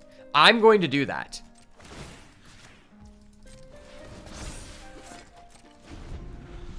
I think that is the safer maneuver because we're not playing to, like, kill our opponent. We're playing to stabilize. And this, like, divides our resources evenly, which means we have a good chance to, like, not die. And as long as we don't die, I go in Settling Twins. I get 2 more bodies, which trades with whatever he has. Valgal's Faithful. Awesome. Good, good. And he just passes. Nice. And I draw blue anyway. Well, I'm gotta put that on the bottom because that would have been pretty shitty. Okay, yeah, I mean, I could just move this over and attack for 4.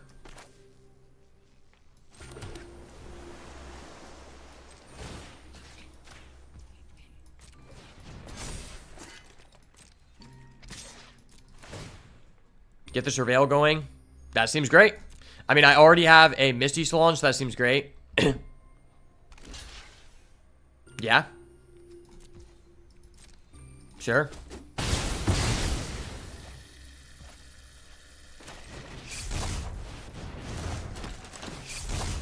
Actually, that was really fucked. I don't know why I did that. Because now I just lose my, yeah, I just lost my, room. Which would have helped our Misty Salon. But I guess that's okay. I can technically play this Smoky Lounge side of this. And then maybe get a 4-4. Oh shit, the Cynical Loner. Cannot be blocked by Glimmers. That is scary AF. Am I ever attacking with the team? Calling the team?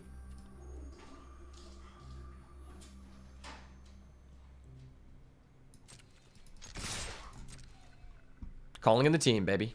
Calling in the team, baby girl.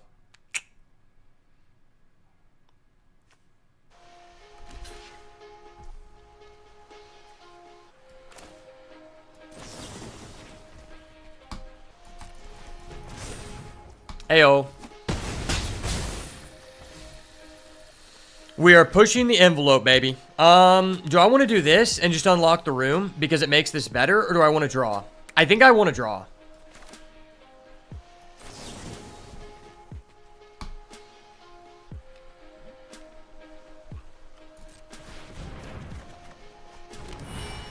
Cool. I just wanted to see if I hit my land, because now I can just move this around.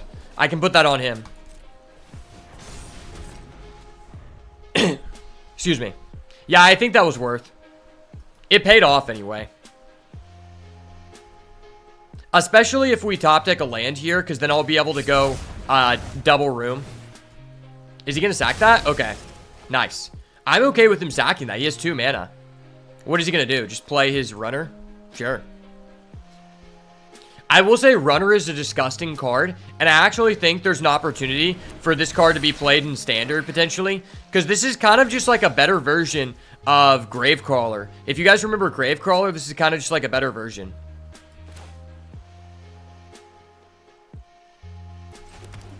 Okay, well, I guess I'm going to start off with this. See what this does. Wow, that could have been another Smoky Lounge. That's so sad, brother. So fucking sad. And then I guess I just play Smoky Lounge.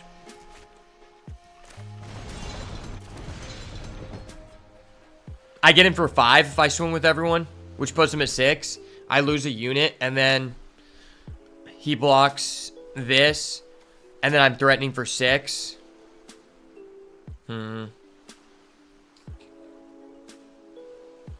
I have 7 available, which means next turn I'll be able to use both sides of this.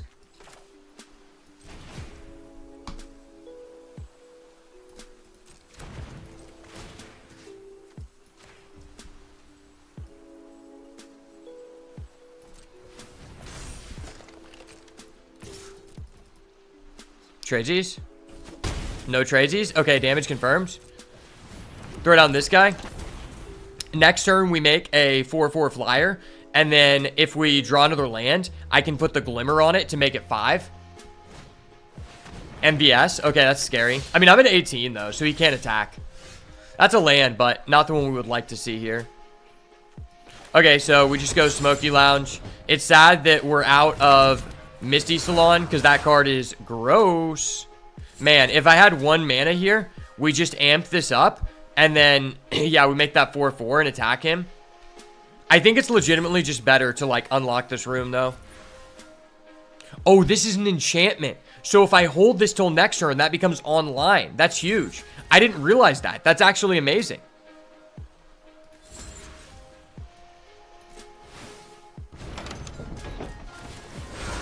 Unlock the box, brother. Wow. I had no idea that that's what this did. Yeah, this is way better than I thought because it triggers Eerie. Wow, a land can trigger Eerie? That is crazy, bro. Let's go. Johnny the Eerie Jit is back in action, baby. Thank you for stopping by.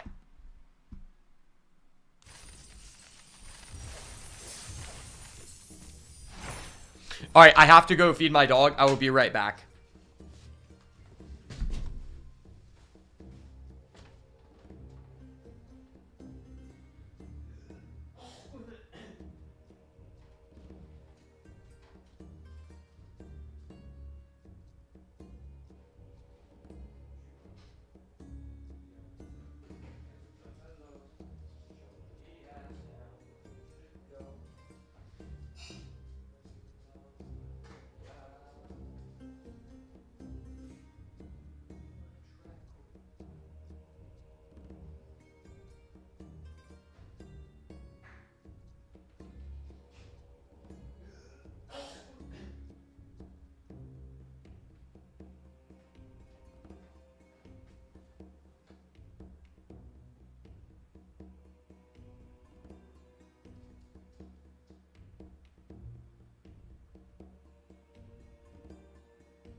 Yo, what's up?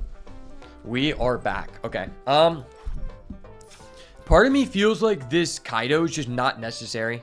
I feel like just the opportunity of us to stumble is just so bad. Like, Kaido is a good card, but it's only good if the guy doesn't have multiple bodies, because I'm probably not going to be able to contest, right?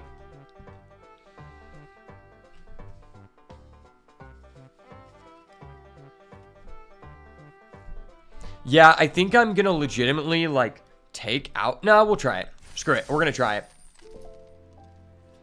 I thought about taking out Kaido, but fuck it. We're balling.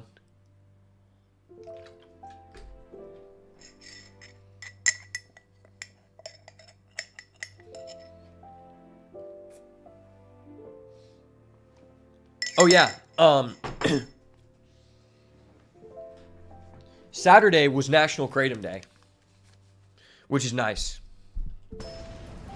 Shout out National Kratom Day. Magic the Gathering is your favorite game? Hell yeah. Personally, I'm only a draft person, and there's no way for me to play in person because there's just no, like, stores that within, like, 100 miles of me that do drafts. So I like to make a lot of arena videos on YouTube. All right, game number 2. Have you tried out this new set, though? Because this set is hella fun. Like, there's a lot of new mechanics, like Rooms is really cool, and Delirium. This is probably my favorite set of the year. All right, match number 2. Starting off on the play here. I believe in the Kaido, baby. Ooh, okay. Okay. This hand is slow, but it kind of hits. It kind of hits, boys. So this is actually a really awesome interaction because Valgoth's Lair, I just found out, is an enchantment land. I know that's kind of stupid. I did not know that. Hold up. Wait a minute. Something ain't right. So what that means is on turn 3 of the game, we'll play this tapped, and then we're going to be able to get a 1-1 off of Gremlin Tamer, which is ridiculous. Veteran Survivor, okay. And we draw an untapped land. Cool, cool. Yeah, I mean, I just got to slam this here. There we go, baby. Yeah, this looks really good. Ooh, he has a baseball bat. I have yet to play against someone who actually, like, has used this card. That's crazy. So you can tap my guy. Wow, okay. That's pretty good. I'm not going to lie. That was pretty dang good. Okay, so I'm going to call red here. Even though I'm missing out on the double white for fear of abduction, it turns on Glassworks, which means next turn I kill his creature. So yeah, we're going to do this, and we're going to call red. Get a 1-1, and then I'm going to go in for 2 because he's going to tap my guy. And then I'm going to hold priority here. So before he enters combat, we can tap down the veteran.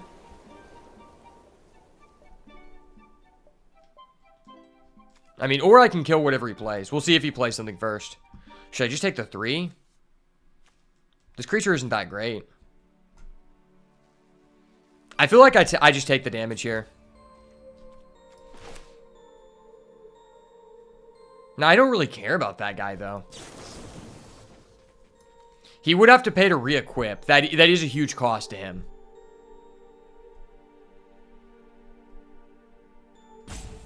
Yeah, that is a huge cost.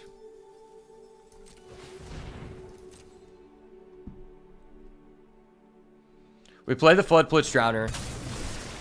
Tap down the Survivor.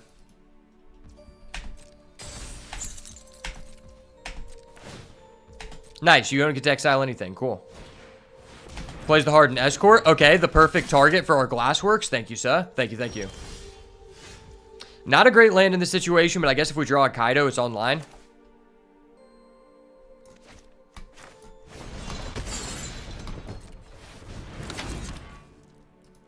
Eerie Control.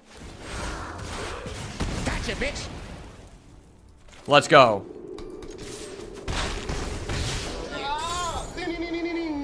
Ding. Eerie Control, baby. Wow.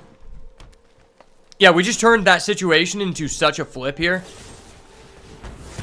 And he's just going to seize from Slumber? Sure. Wow, you get to banish 1 card. Cool, man. I'm happy for you. Okay, well, we're just 1 turn away from Fear of Abduction. Nice. So I'm just going to go ahead and flip here. Well, let's go to combat first. He takes it all, and there was no delay. So that tells me his last 2 cards are either land, sorcery, or creature. Yeah, Fear of Abduction is going to go so hard next turn. Because I could just get rid of Flood Pitch Drowner if I wanted. Oh, he's just going to do that? Okay. Well, wow. Yeah, this is a really good situation because he's not at 3 counters, so he doesn't have Hexproof. If he already had Hexproof, we would be screwed. And we draw the Misty Salon for the late game. Nice. Okay. So, first things first, let's get in for our 2, because we're going to have to exile one of these boys.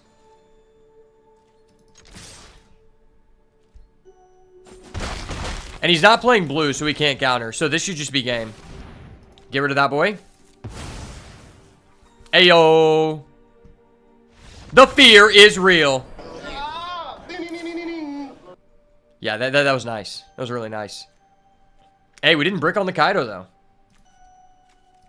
I feel like Kaido is a lot better going first than it is second, right?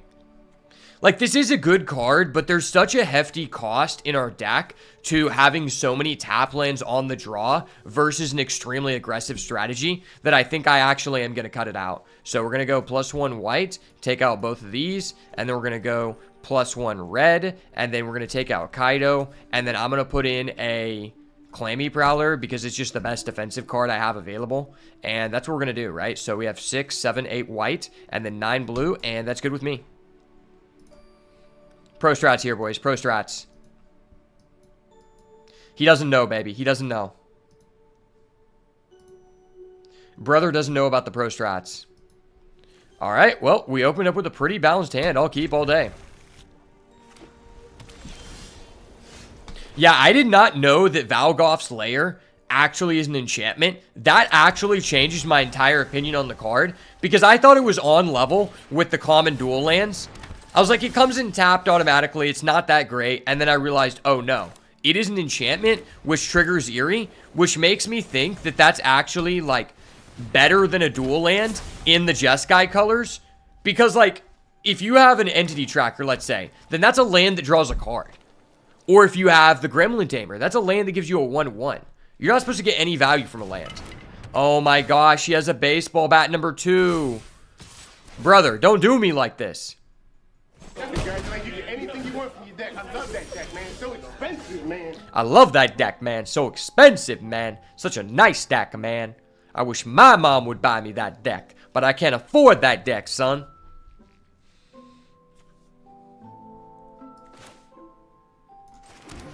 I mean, do I actually just equip this here? Like, it feels bad, but if I'm not making a game action on this turn, I feel like I'm just behind. My deck has enough enchantments to where I could be convinced that's correct.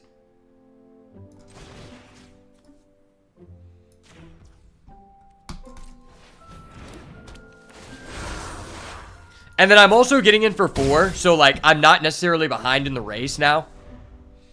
Even though this has to have an enchantment enter to trigger its ability, it's better than nothing. And it's unfortunate that this Misty Salon is like doing literally nothing. Nice, you pre-tapped my guy who's already tapped. I tapped him for you, bud. Helping you out. You should give me a handy for that. Ooh, nice, Buster. Nice, Buster Douglas. Okay, I guess we can go Smoky Lounge. That feels so shit, and it's because it is. If anyone was thinking that it would be really shit to do that, it is.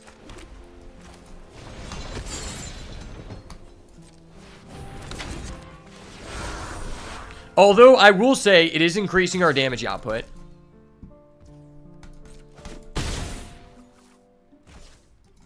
Man, if this let you play enchantments from hand with the 2 mana, that would be great. That'd be actually great. I'm not gonna lie. Rip Spawn Hunter? Bro, this guy's going full on survival. I don't think I've played against someone who's actually done that. Like, I don't think this deck comes together all that often. But if he makes it work, I mean, he makes it work. I can say Baseball Bat is a good card. My issue is I don't think Baseball Bat is a premium card. Oh my gosh, he can tap that? That is gross. Okay, wow. I thought this card was just useless. Wow. This is insane. So he just gets to add a creature. So he just drew a card. 4 mana, 4/4, draw a card. 4 mana, 4/4s are evolving. And I'm kind of cocked. All right, our opponent's kind of got us in a big cuck. We have a big cuck going on, boys. I repeat, a big cuck is inbound. I will say, though, next turn, hear me out, next turn, I will get to play a 5-5. That has to count for something, right? So if I make a 2-2 and then I buff it up, that's like almost a game action.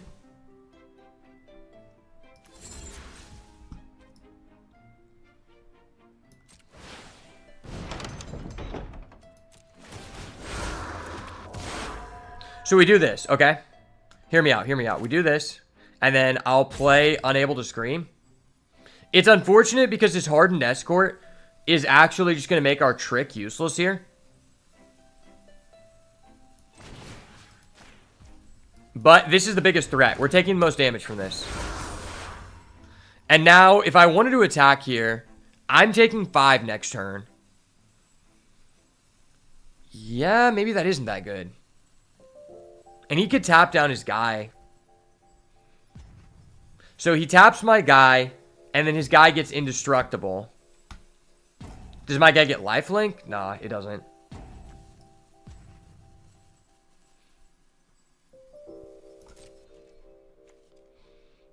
I mean, yeah, I think I just do this.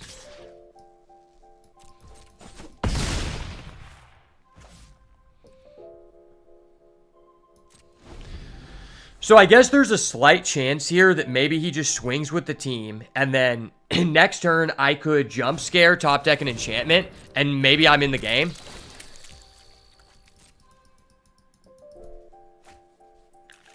That would allow us to go for lethal.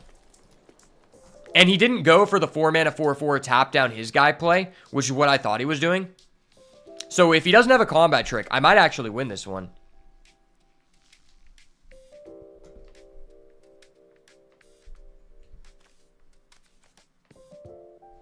The sad thing is your guy becomes an enchantment, which is pretty shit. He's not attacking with the cheerleader? Dude, this guy's ballsy.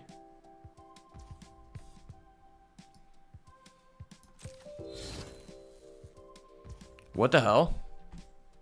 That was weird. I think I am willing to just get rid of that, because that has protection on it.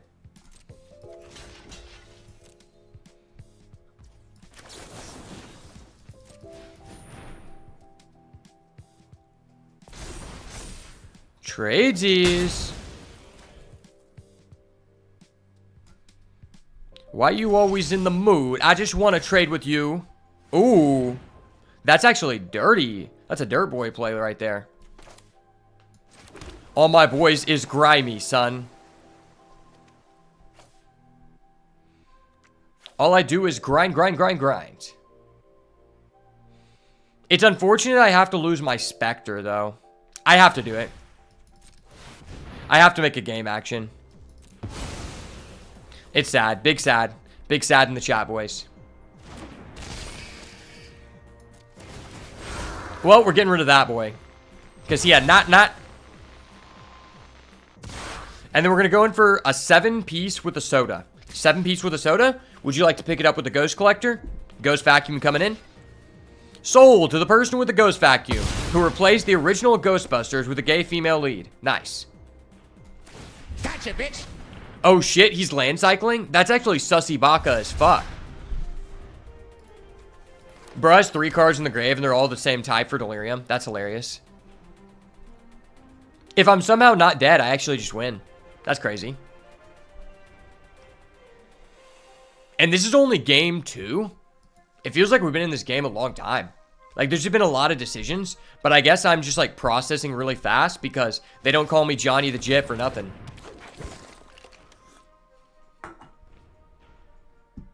Is he clobbering timing me? He's clobbering me. No, he's clobbering me! Judge, hold on. Judge.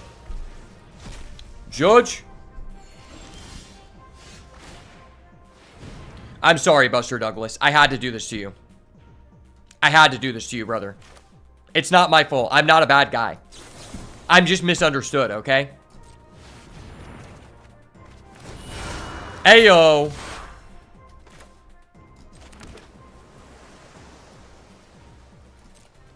someone called a gazpacho because I'm out here breaking the law with these plays. Let's go. Jonathan the Eerie Jit back at it again with another banger. Many people ask the question, who is that guy? Who is he? I am in fact him. I am Himothy. It is what it is.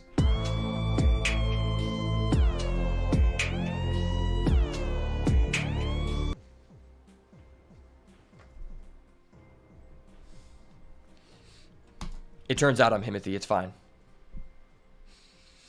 I love that this Kaido has just stayed in our deck and then moved to our side deck several times. But he's been there for moral support. Is the game still glitched to where I can't change my card picture to Kaido? Okay, it's Kaido now. There we go. I believe. All right. Our deck picture is now Kaido. Our name is Please Draw Kaido and sources. It's guaranteed. I'm just playing 4-color Kaido control. Can I be stopped? Probably not. Am I the Mad Lad? Of course. Jonathan the Mad Lad Jit is on a tear, ladies and gentlemen.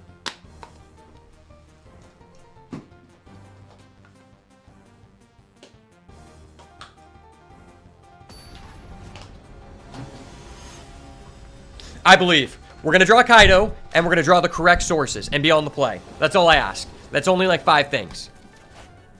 We drew Kaido. Dude, I literally call, every time I call a card for us to draw, no matter what deck it is, it's always in the hand. It's not always with the sources, but it's always in the hand. I'm not going to lie, this never works out for me when I do it, but I'm going to keep, because the underwater tunnel has to work eventually. All right, just confirm that we have lands in the top. That's all I care about. Okay, we're confirming that we have a legitimate good land. Do we want this Glimmerlight? So realistically, the pattern is right here. Turn 2, I'm going Gremlin Tamer. Then turn 3, I'm going Entity Tracker. And then from that point onward, I really just want to land. Because if I get a land, I also have the option to just unlock Underwater Tunnel. But playing this isn't terrible either. Yeah, this just seems good.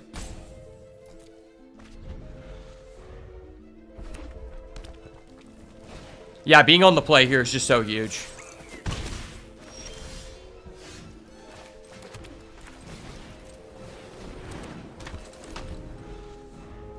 This guarantees that even if we don't get to 4 lands, we're going to get to draw.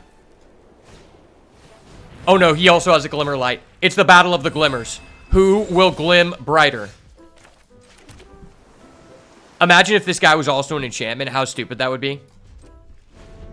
I'm the only person who thinks like that. Oh my gosh, that's gross. Bro, you're disgusting me. Congratulations, you get anything you want from your deck. I love that deck, man. It's so expensive, man. I love that deck, man. Aw, ripping the land would have been so dirty. I would have been a dirt boy there. The question is, do we tap the white or the blue? I think we leave open the blue. If it is a unable to scream, I lock that down, which is huge.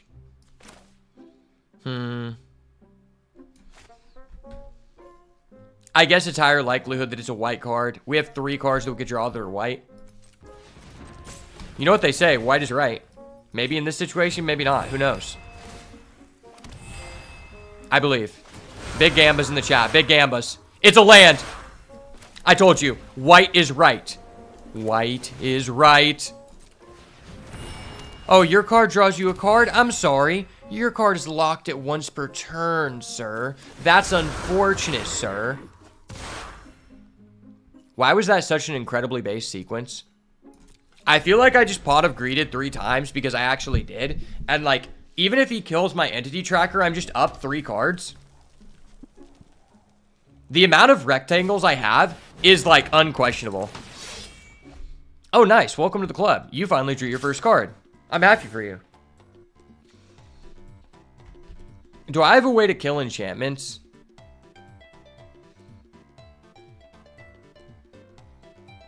I don't think I do. Yeah, there's like no way I can interact with that.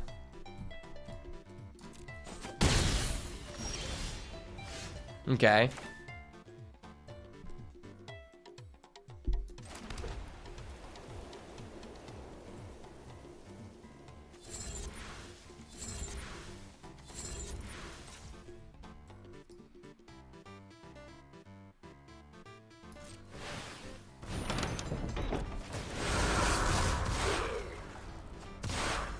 I mean, that's a real card.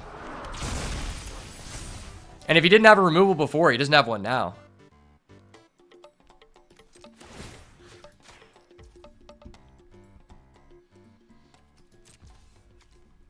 Actually, I think I care less about taking 3 damage and care more about my entity tracker getting Scorching Dragon fired. Like, if my entity tracker gets Scorching Dragon fired, I might actually be in a predicament. If it doesn't, I probably win.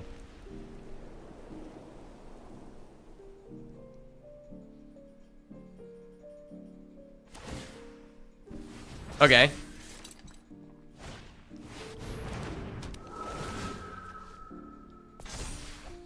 Well, this guy's getting a lot of life, but I don't know if that, like, attributes to him winning the game. You can eat a gremlin. Okay, so I can draw a lot of cards here, which is kind of big.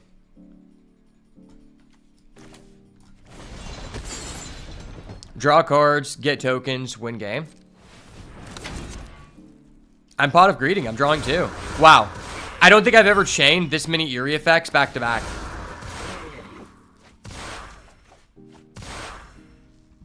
That was goated. Indeed, that was goated, sir. And I have this, which protects that. That's gross. That's actually gross. Okay.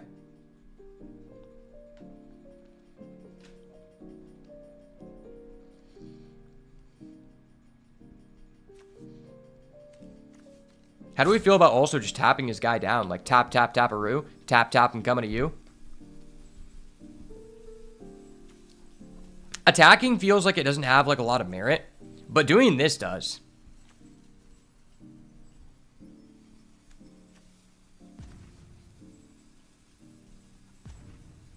So if I equip this, it puts me out of range of Glassworks, but at the same time, you could argue for a jump scare.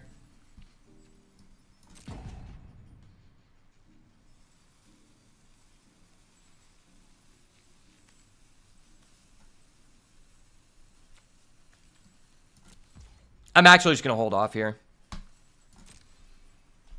The way we win this game is by Flood Pitch drowning his Enduring Innocence.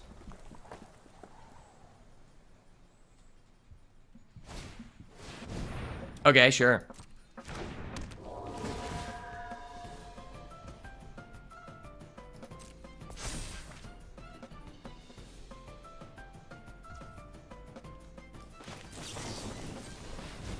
I'm going to play Dat Boy.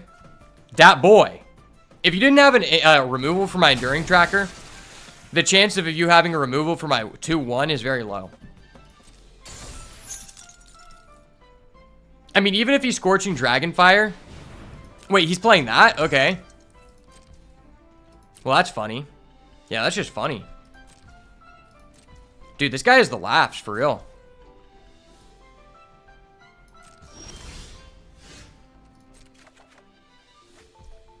Dude, if we had a red, this guy's so cooked. We're just a red away from cooking, bro. I only have 5 mana. Is there any way I can... Yeah, I just do this.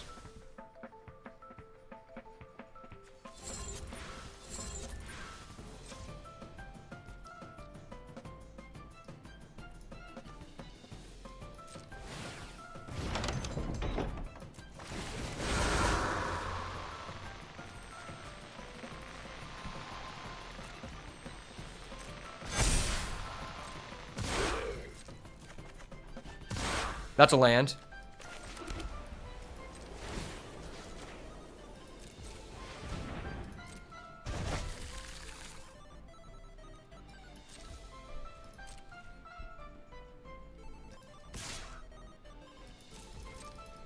Take your damage. You're at 29, bro. Take your damage. Take your licks. Take your licks.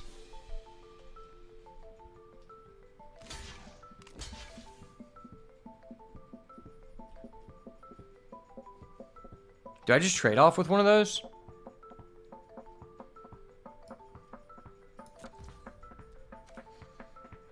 I have protection via Betrayer's Bargain.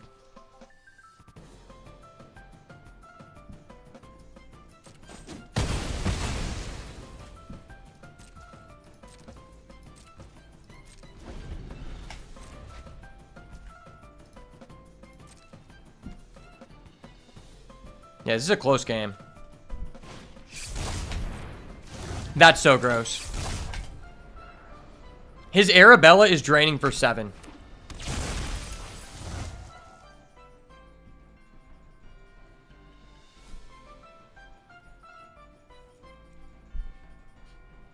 It's crazy my field is so huge and I still don't feel safe.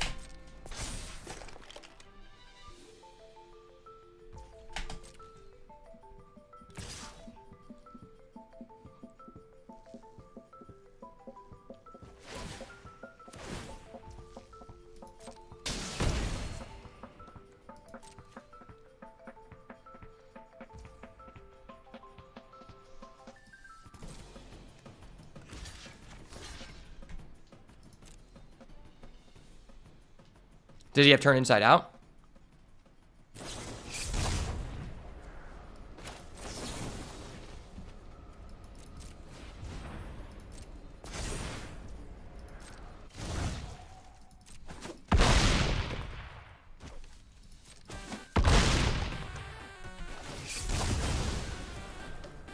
Okay, sir. I'll allow you to do that.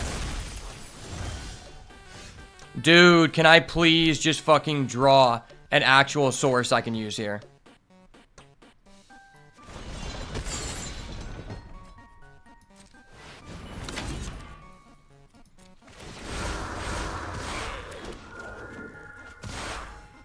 Oh, I didn't realize I had that many rooms unlocked. Okay, well, I guess I'll just play this to draw a card.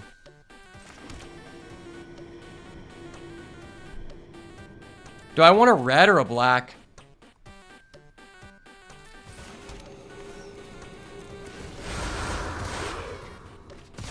Well, that was disgusting.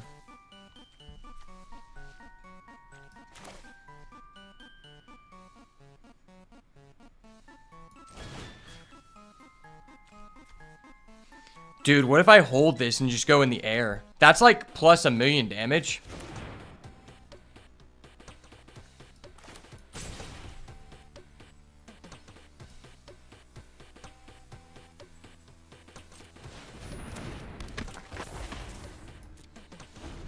I think I legitimately might have this. So next turn, we just go Kaido, Ethereal Armor. Kaido, tap down his friendly ghost. Wow, he actually hit. Fuck you, bro. Fuck you, bro. Fuck you. Hold up. Wait a minute. Something ain't right.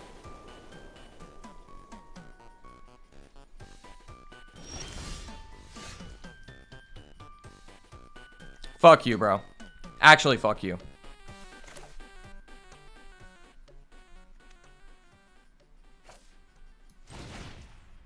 Go fuck yourself, bro.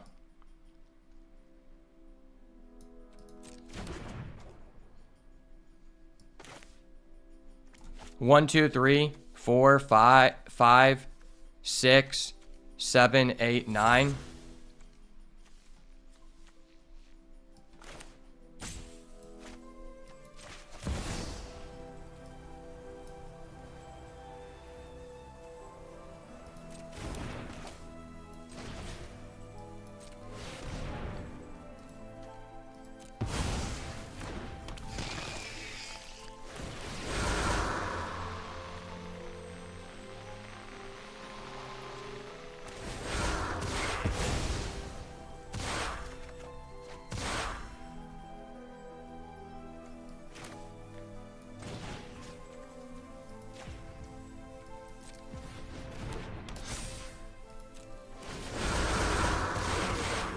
The amount of tokens I have is so ridiculous. What the heck?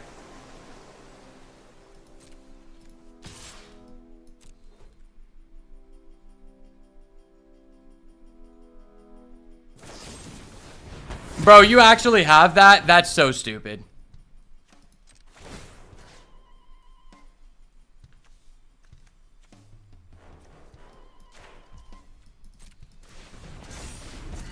Maybe I should have put it on my fear of abduction in case he has a betrayer's bargain.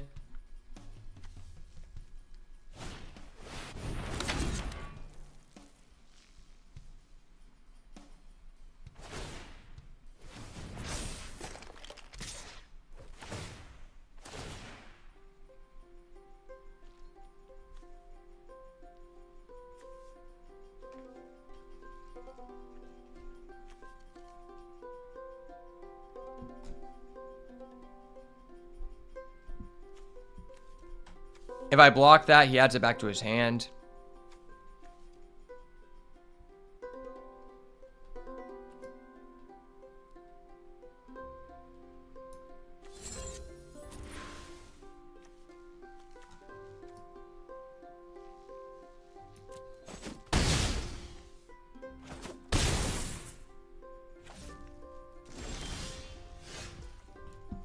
Yeah, it's gonna be a close one.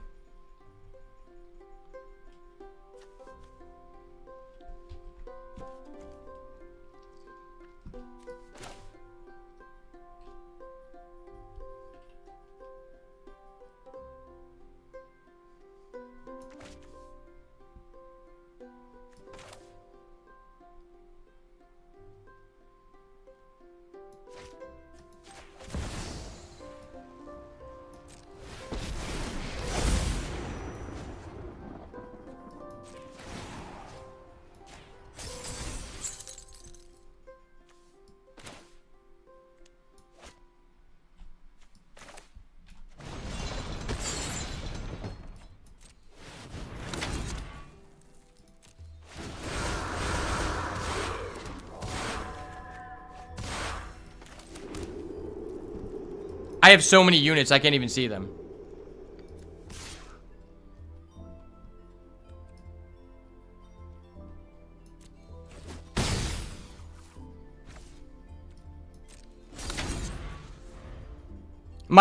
Dude, my Kaido is so small. What the heck?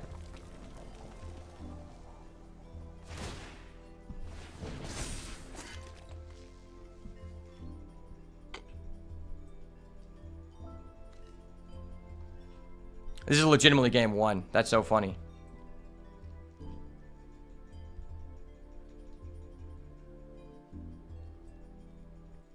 I'm buffing the ninjas, bro. The ninjas are insane here.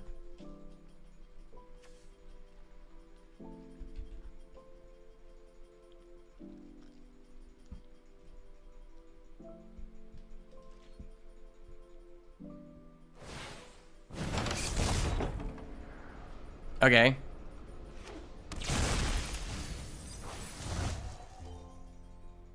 Nice, buddy. Nice.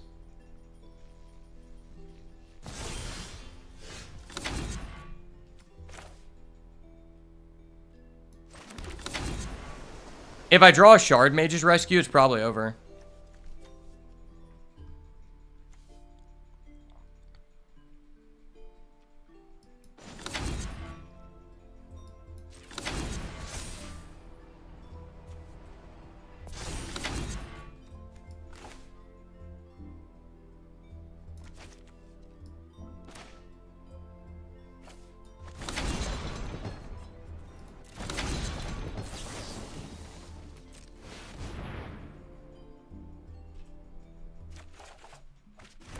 Yes. Oh my gosh.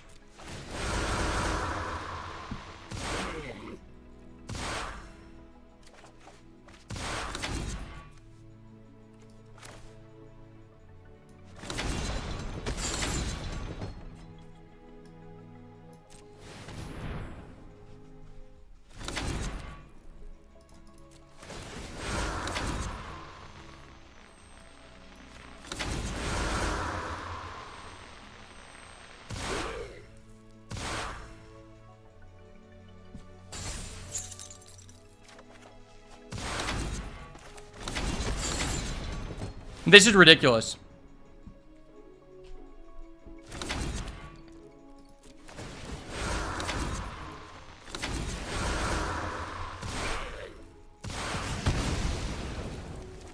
The amount of eerie triggers I have is actually stupid.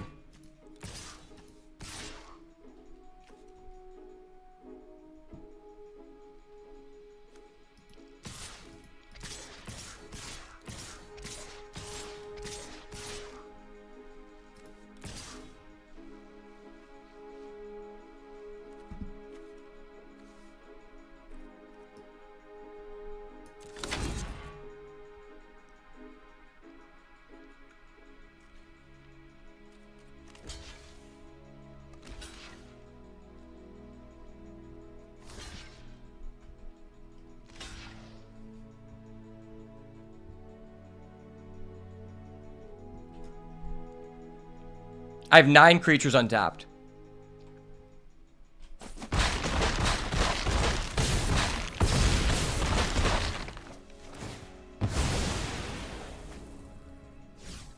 Oh, nice. You got a living phone. Cool, bro.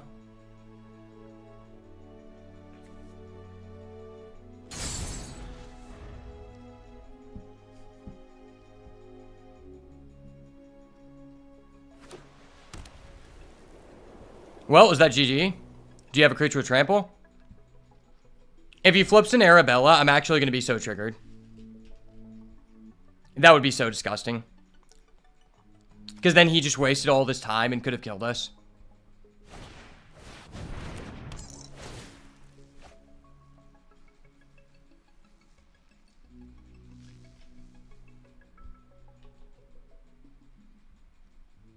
I think even if he kills Fear of Abduction, though, I think I still have lethal.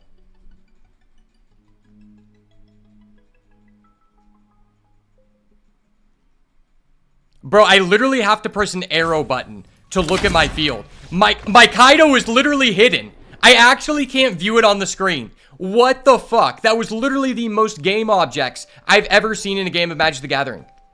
That was like a 20-minute game 1 against an aggro deck. Are you kidding me? That's ridiculous.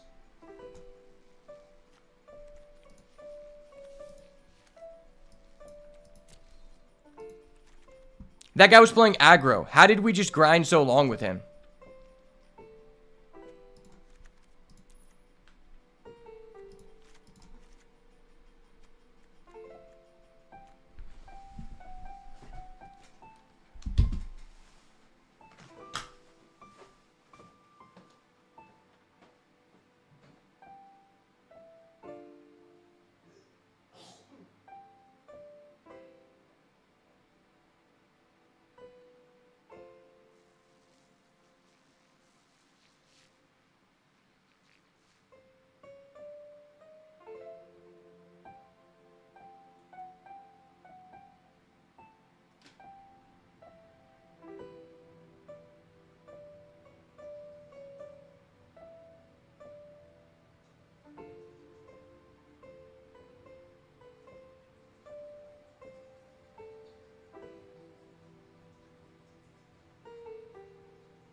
Dude, I had to walk around for a bit after that one. Like, brother, what the heck?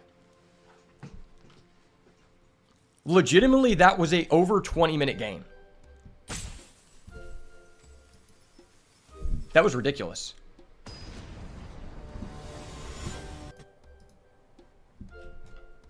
I'm pretty sure we have like 15 minutes left on the timer. Yeah, we have 15 minutes left. He has 23. Well, hopefully this game is fast. I'm going to try to play as fast as possible. All white lands, I think it's just unplayable. This hand is more so bad than good, but I guess it's playable.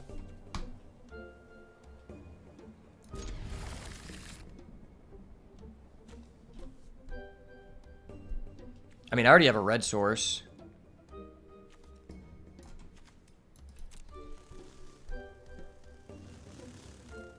Yeah, this hand is pretty unplayable.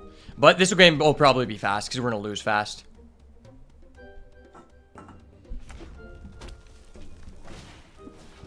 Yeah, he has a Clockwork Percussionist. That's not fun. Neither fun nor fair. We're gonna lose this game. Unless we draw a 2-drop. I don't draw a 2-drop. If I would've got a Glimmer Light, dude, that'd be so huge.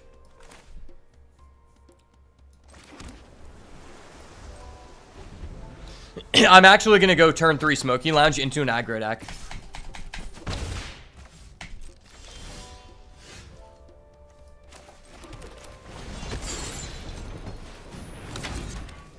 I never thought I'd be saying I'm going turn 3 Smoky Lounge into an aggro deck.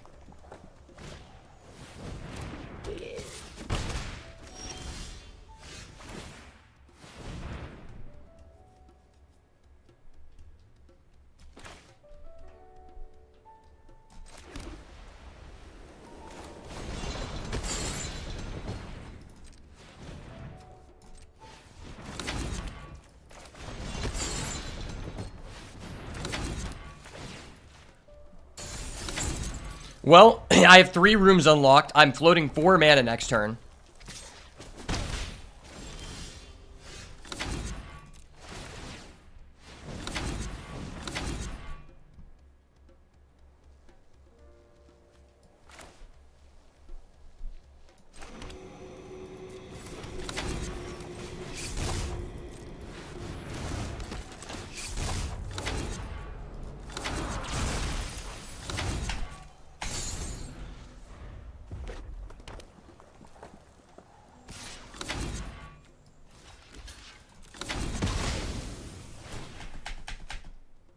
Nice, you drew another percussionist. Cool, man. Pay 1 mana, draw a card. Pay 1 mana, rummage. I like how this is the only card in the format that says you can only rummage once per turn. But there's just a card called Oblivious Bookworm, which is just that card with better stats, and it's not once per turn. Okay. Well, I'm gonna do this.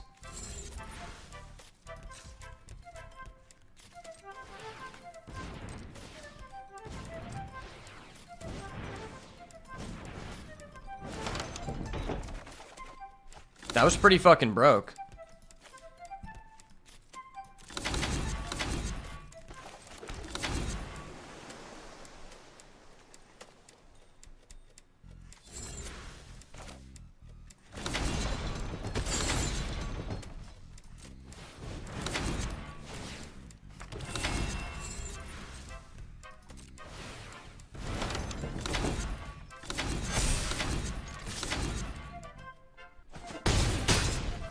Wow.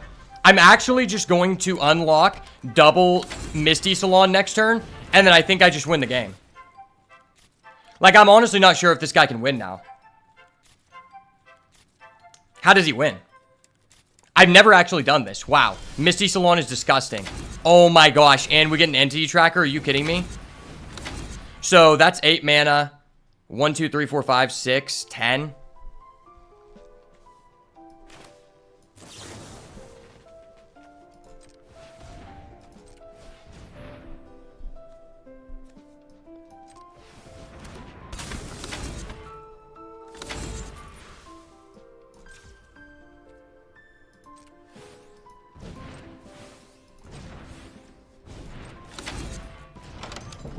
Okay, so I'm going to draw a card and get a 7/7 Spirit. Don't mind me.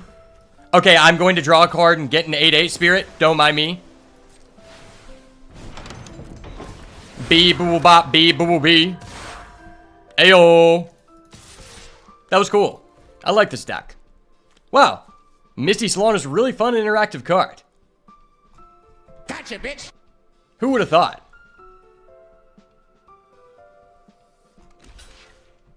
Who would have thought in the year 2024, Misty Salon is a very fun and interactive card? Gotcha, bitch. Okay.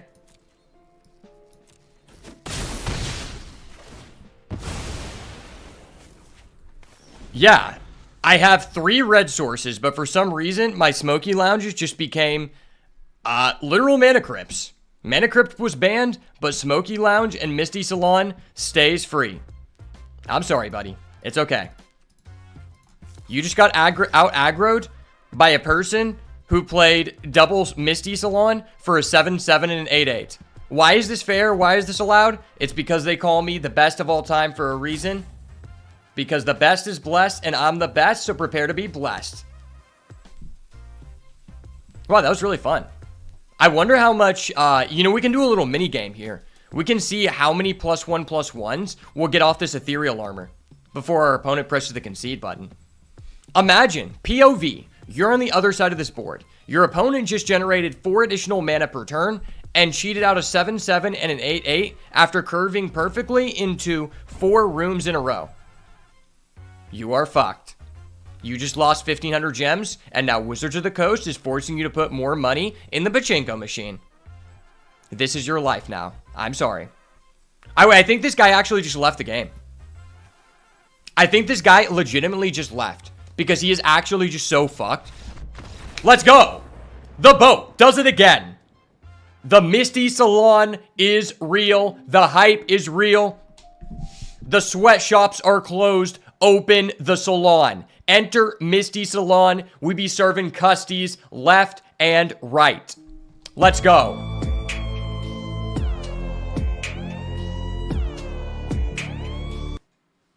The Misty Salon is now open for business, baby. Let's go.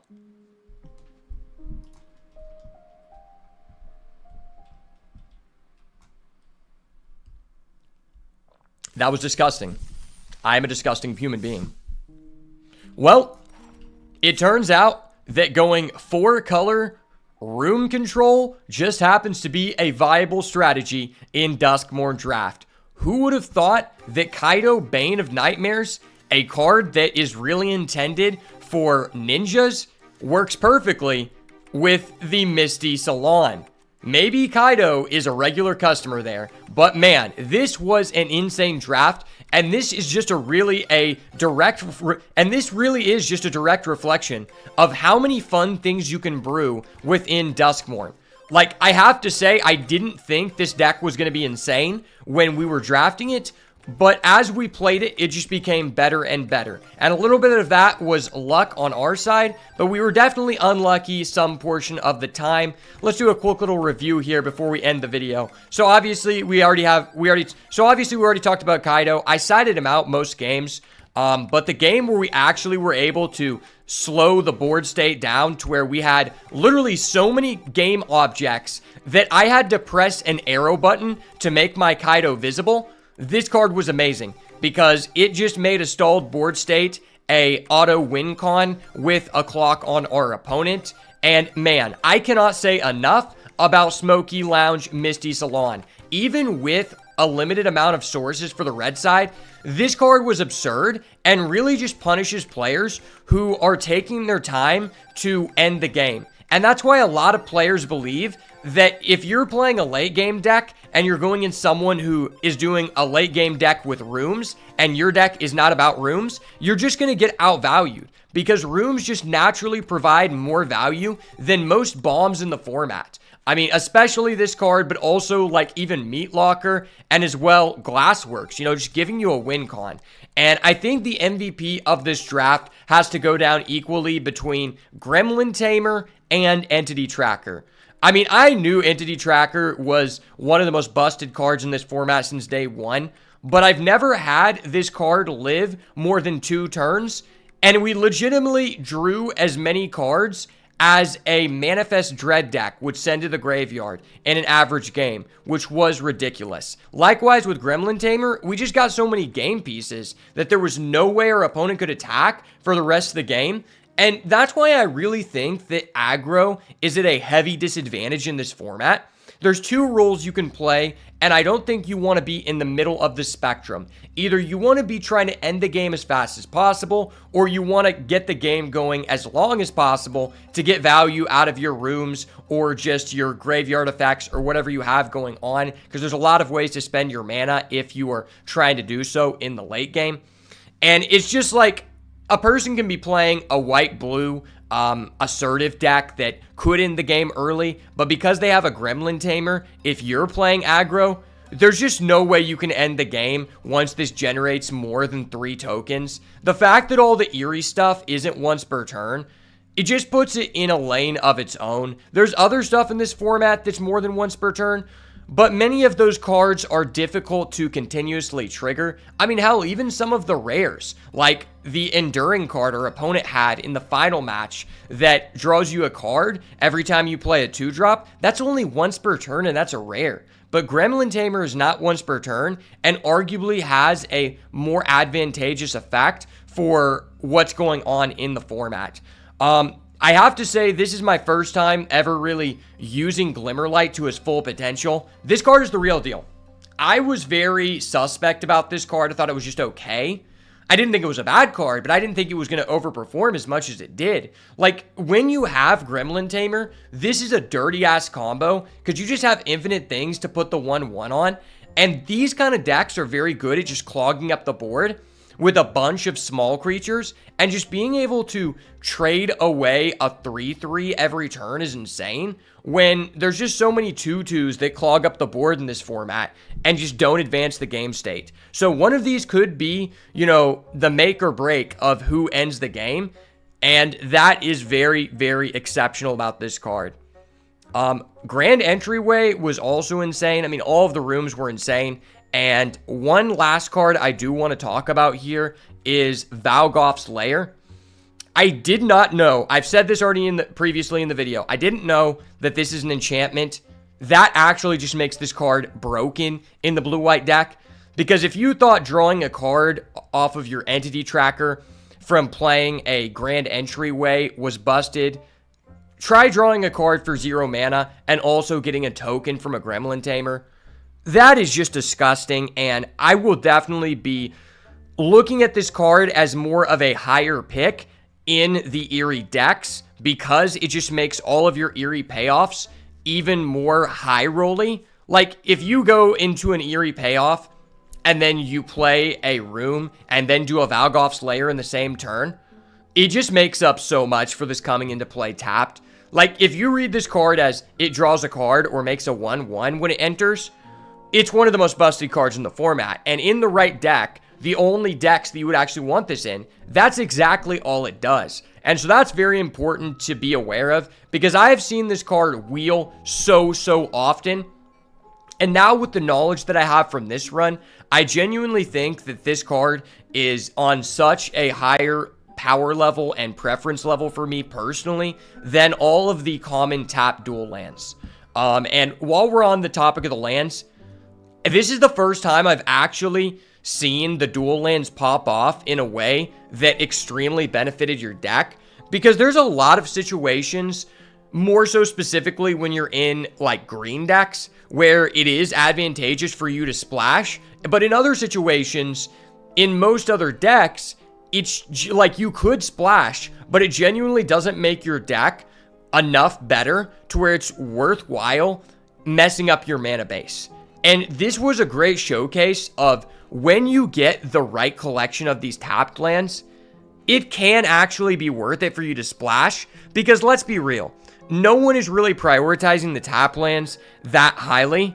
But we can also say that just having one tapped land probably is not sufficient enough to make you want to splash something from another color, especially because splashing in most archetypes doesn't give you like a huge boost to your deck. But because we had a red-black one and a white-black one, it actually made it sufficient for us to splash 2 cards from separate colors, allowing us to essentially play a 4-color deck, which I think was awesome, because the sole fact that you can actually make a deck like this with that many mana sources work just shows why this is the best format of this year out of all standard sets, and arguably the best set that we've gotten in the past couple years. But man, this was a fun one. It had everything, and it just goes to show that blue-white is without a doubt the best deck in the format, and I don't see that changing for the duration of the set. So thank you so much for sticking around for this one, because it was a blast. And if you want to see Really appreciate you guys getting this far in the video. And if you want to see more awesome Duskmourn content like this, make sure to smash the like button, turn post notifications on, and subscribe to the channel so you never miss another banger. And as always, if it's not the goo, it's got to go. Peace.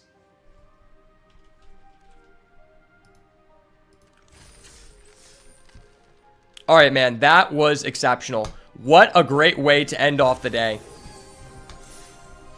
We started at 8,800 gems. We did 4 drafts, and we only lost 700 gems. I mean, that's pretty good. We're back in a good position to win one more and hit 10k gems soon off the free rolls, man. I was down to 2k at one point. So that just shows you how much better I've been getting in this format, and my win rate goes to show. I'm probably above 70% at this point. Ooh, the Roller Crusher and the Mythic Wildcard. I could see Roller Crusher being decent in a domain deck that can put stuff in the graveyard, maybe. We'll have to see. I think this card has a lot of potential in Standard. Not in other formats, but in Standard for sure. And definitely Commander. And this card seems pretty cool, too. I think there's a way to make this work in Draft. It's just like, white-black is so difficult to get into because all your cards you want are sought after by other players and other decks, that it's just not worth the trouble. But I guess if you get handed this, I could see it could be very powerful, right? But then again, black isn't really doing that much with the rooms. So maybe you want to play this in a, like an Esper rooms deck. We'll have to see. But it definitely seems like something that could be worth messing around with. Well, this was a good day. We had 2 3-0s, a 2-1, and a 1-2, which is pretty good by my standards. Really appreciate everybody who stopped by for the stream. Definitely going to continue pushing out more drafts during these streams because I'm enjoying this set a lot. Bloomburrow, let's be real, it was a copium set for all the people who were addicted to the game and forced themselves to play it. It wasn't a good set. It was, in fact, probably the least fun I've had drafting in Magic, like, ever. I think legitimately the least fun I've ever had. I also didn't have fun in Brothers War, but I didn't play that one long enough to really, like, get my bearings to it. But, man, this was a good one. And that's going to be it for me today. So, hope you guys have a wonderful rest of your night. As always, may the Lord bless you, keep you, bestow his countenance upon you, and give you peace. Have a wonderful week. If it's not the goo, it's got to go. Peace.